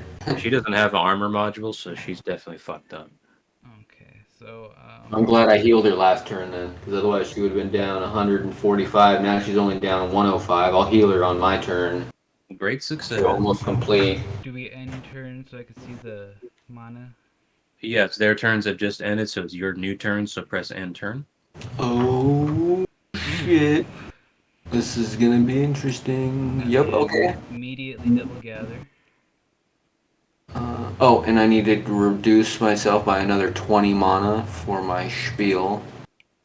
So that puts me at 91. I'm at 124. Remember, you can burn that armor module if you want an extra bonus 110. Right, that would put me at 200 instantly. And then we could get this spell off right now. We'd be at full mana. And then we could focus on the second guy. Last thing I want to say is there's no way in hell this woman is going to believe your normal adepts if you pull off dimensional alchemy in front of her. Well, she's not even gonna know what it is. She's too fucked She's up. gonna see. She's worried She's about gonna see a bleeding out right now. distortion. She's gonna see a distortion, and death happens. You know what is that? And she'll be like, "Look, there's things you just shouldn't know about." And I think she was. I don't think you have the aptitude for it, to be honest. Or maybe she could have been hallucinating because she's like practically on her last. Delirium, yeah. She So was yeah, if really you want to proud- get the extra mana, press the activate, and that'll take a defensive action, and you'll get you can add another 110 mana to your count. Well, I just gathered at, and it got me to 124. So if I did that, would it max me out at the thing? I don't know what your max mana is. It was Maybe. one. Mine's 220, so. Mine was a 2. Or no. I forgot what it was. It just said a second ago. Shit. Oh, 210. 210. Okay, so yeah, it would max you out, yeah. Alright. I will. 200. Well, I mean, I can just double gather, but then I wouldn't have the action. So yeah, I'm gonna go ahead and use my armor as well. Let me click on it. So the gather thing adds a bonus to your gather, so it still takes an interact action. It just also consumes a defensive action or something. No, wait, no, it just costs an interact actually, yeah. To use the Oh, so I should have pressed this before I gathered? No, don't worry about it, man. Just press it. I'll press it. Just press it. Just press it. Yeah, so you gotta manually increase this stuff because it doesn't automate. There's no way to automate that button to your mana. Yeah. At the moment. It was I'll put it at 210. activate. Where's my manner? That's now at 201. So you said you were gonna throw another 20? Or you? Well, I'm at 201 mana right now. Alright. After I just used my armor module. So, which means I used up one interact action Does Junction Cast is a free action, right? Yeah. So I mean, I could probably throw down. How much more do we need? 85. 85. Yeah. That's it. Yep. How much mana do you have right now? 210. Oh, we're full. Yep. Let's split it, bruh. You can since it's your cool spell. I will spend the 43. You can spend 42. All right. Sounds good. So mana minus Minus 43 is 167 plus 1, 168. Think. Okay. All right. So that's been done. That means his spell goes off. Okay, so that's what's the name of the spell? Transmute dimensional Caecilios. Okay, so that's base 250. And what AoE did you want that to be? So I guess. Oh shit. Wait, it's still our turns, so I'm gonna move the fuck away from Void Stalker. Mm-hmm.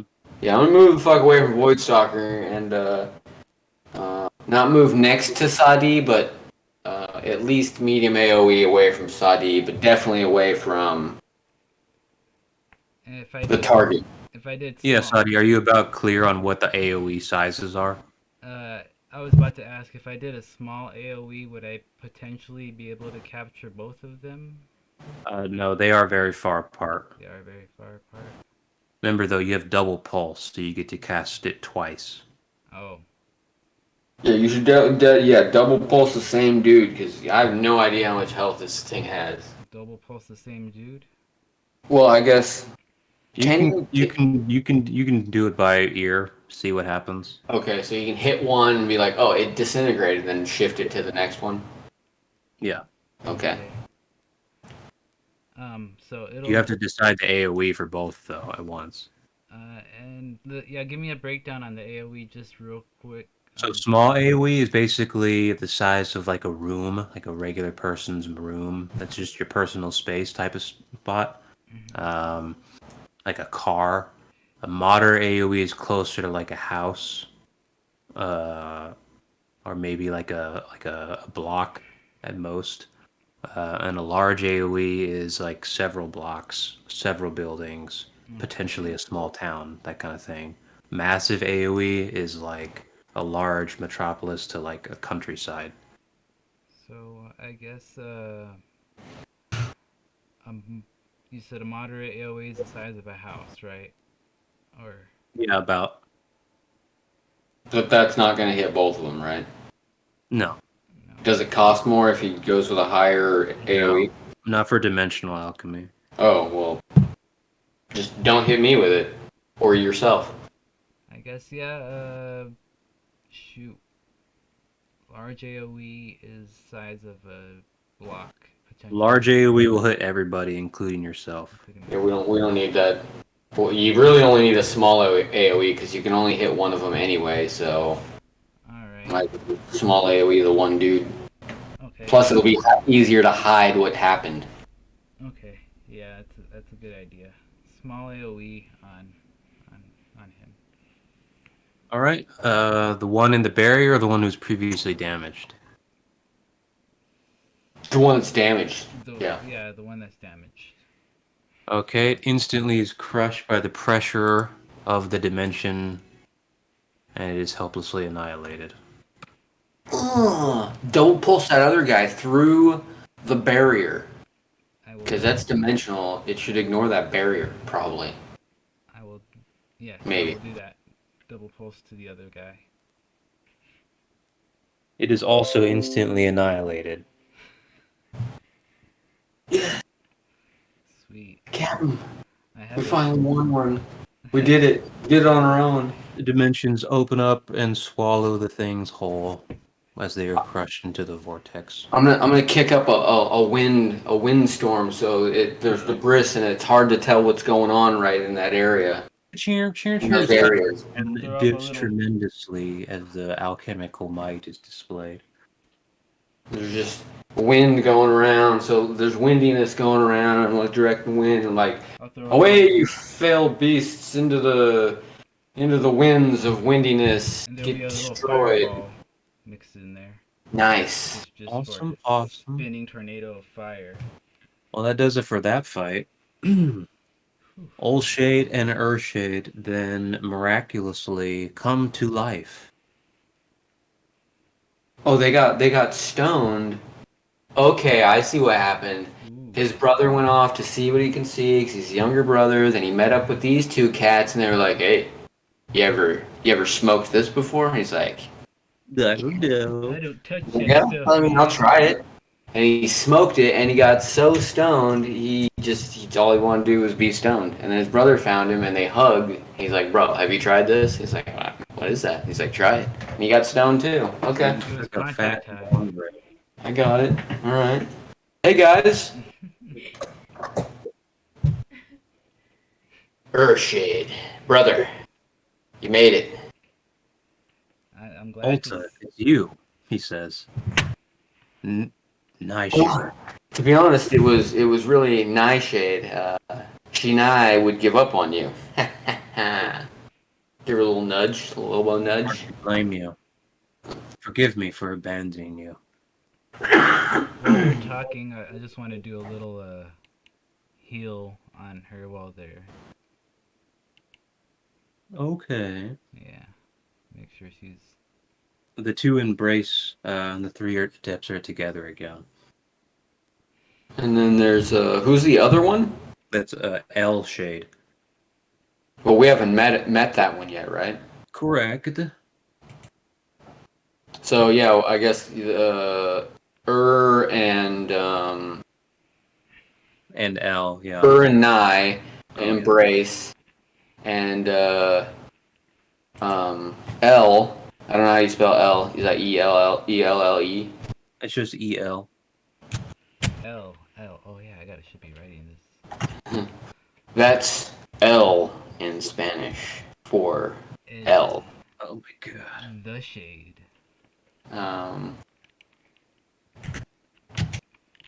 And so he's looking around like, okay, well, who are you guys? I know her. Obviously, that's my bro. It's nice to be out, but like, Definitely embracing together since they all knew each other and all that. three of them. Yeah. Oh, okay. And then we're just standing off the side like a couple of dunsicles, right? Bozer. Brother of Urshade. We have beaten the Void God today, says L Shade. I am relinquished. I don't know about that. I think we just got lucky. We won this battle, but yeah. Those harbingers, you must have felled them, he says, coming up to you. Oh, it just blew them away. We just blew them away. With wing. They were tough. They were no joke. Yes, the Void God will remember this battle and your energy. It will not soon forget the might you pose here. Is this the person you ran off to go? Or Yeah, This is L Shade saying this, right? yeah. I'm L Shade, he says. Like, great to meet you. I am Ulta Ajib, originally of the Gilded clans. Shortly returned from many years abroad. Due to the Celestial Wars, and traveled many places, trained many places. Last place I trained was Magi. Yes, I know Magi is looked down upon, but yeah. Anyway, it sucks there, so we came back home finally, and we found. Brother has told me of your strength. Oh, Our clan is honored to have your spirit here, he says, clasping your arm. all right. Yeah, I clasp it back. This is one of those forearm like medieval ones, right? Yeah. All right. I throw up West Side. He does the same to you, Sadi. and clasp your arm and shoulder. And I clasp it back as well. And I will teach you all that I have to tell. May we journey forth, and may the void quake in our presence. Yeah, let's get out of here. For that. Okie dokie. I'm famished. I could eat an entire beast right now. Okay. We will continue then on next week as you enter the final stage of Genesis training and begin learning all the shadow adept techniques. Sweet. All right. Sweet. The expanded set of shadow adept techniques since you rescued L Shade. Okie dokie. Catch y'all later. We unlocked the All expansion right. pack. Great. Yeah. Peace. Alright, see you later, man. Thank you. All right, later.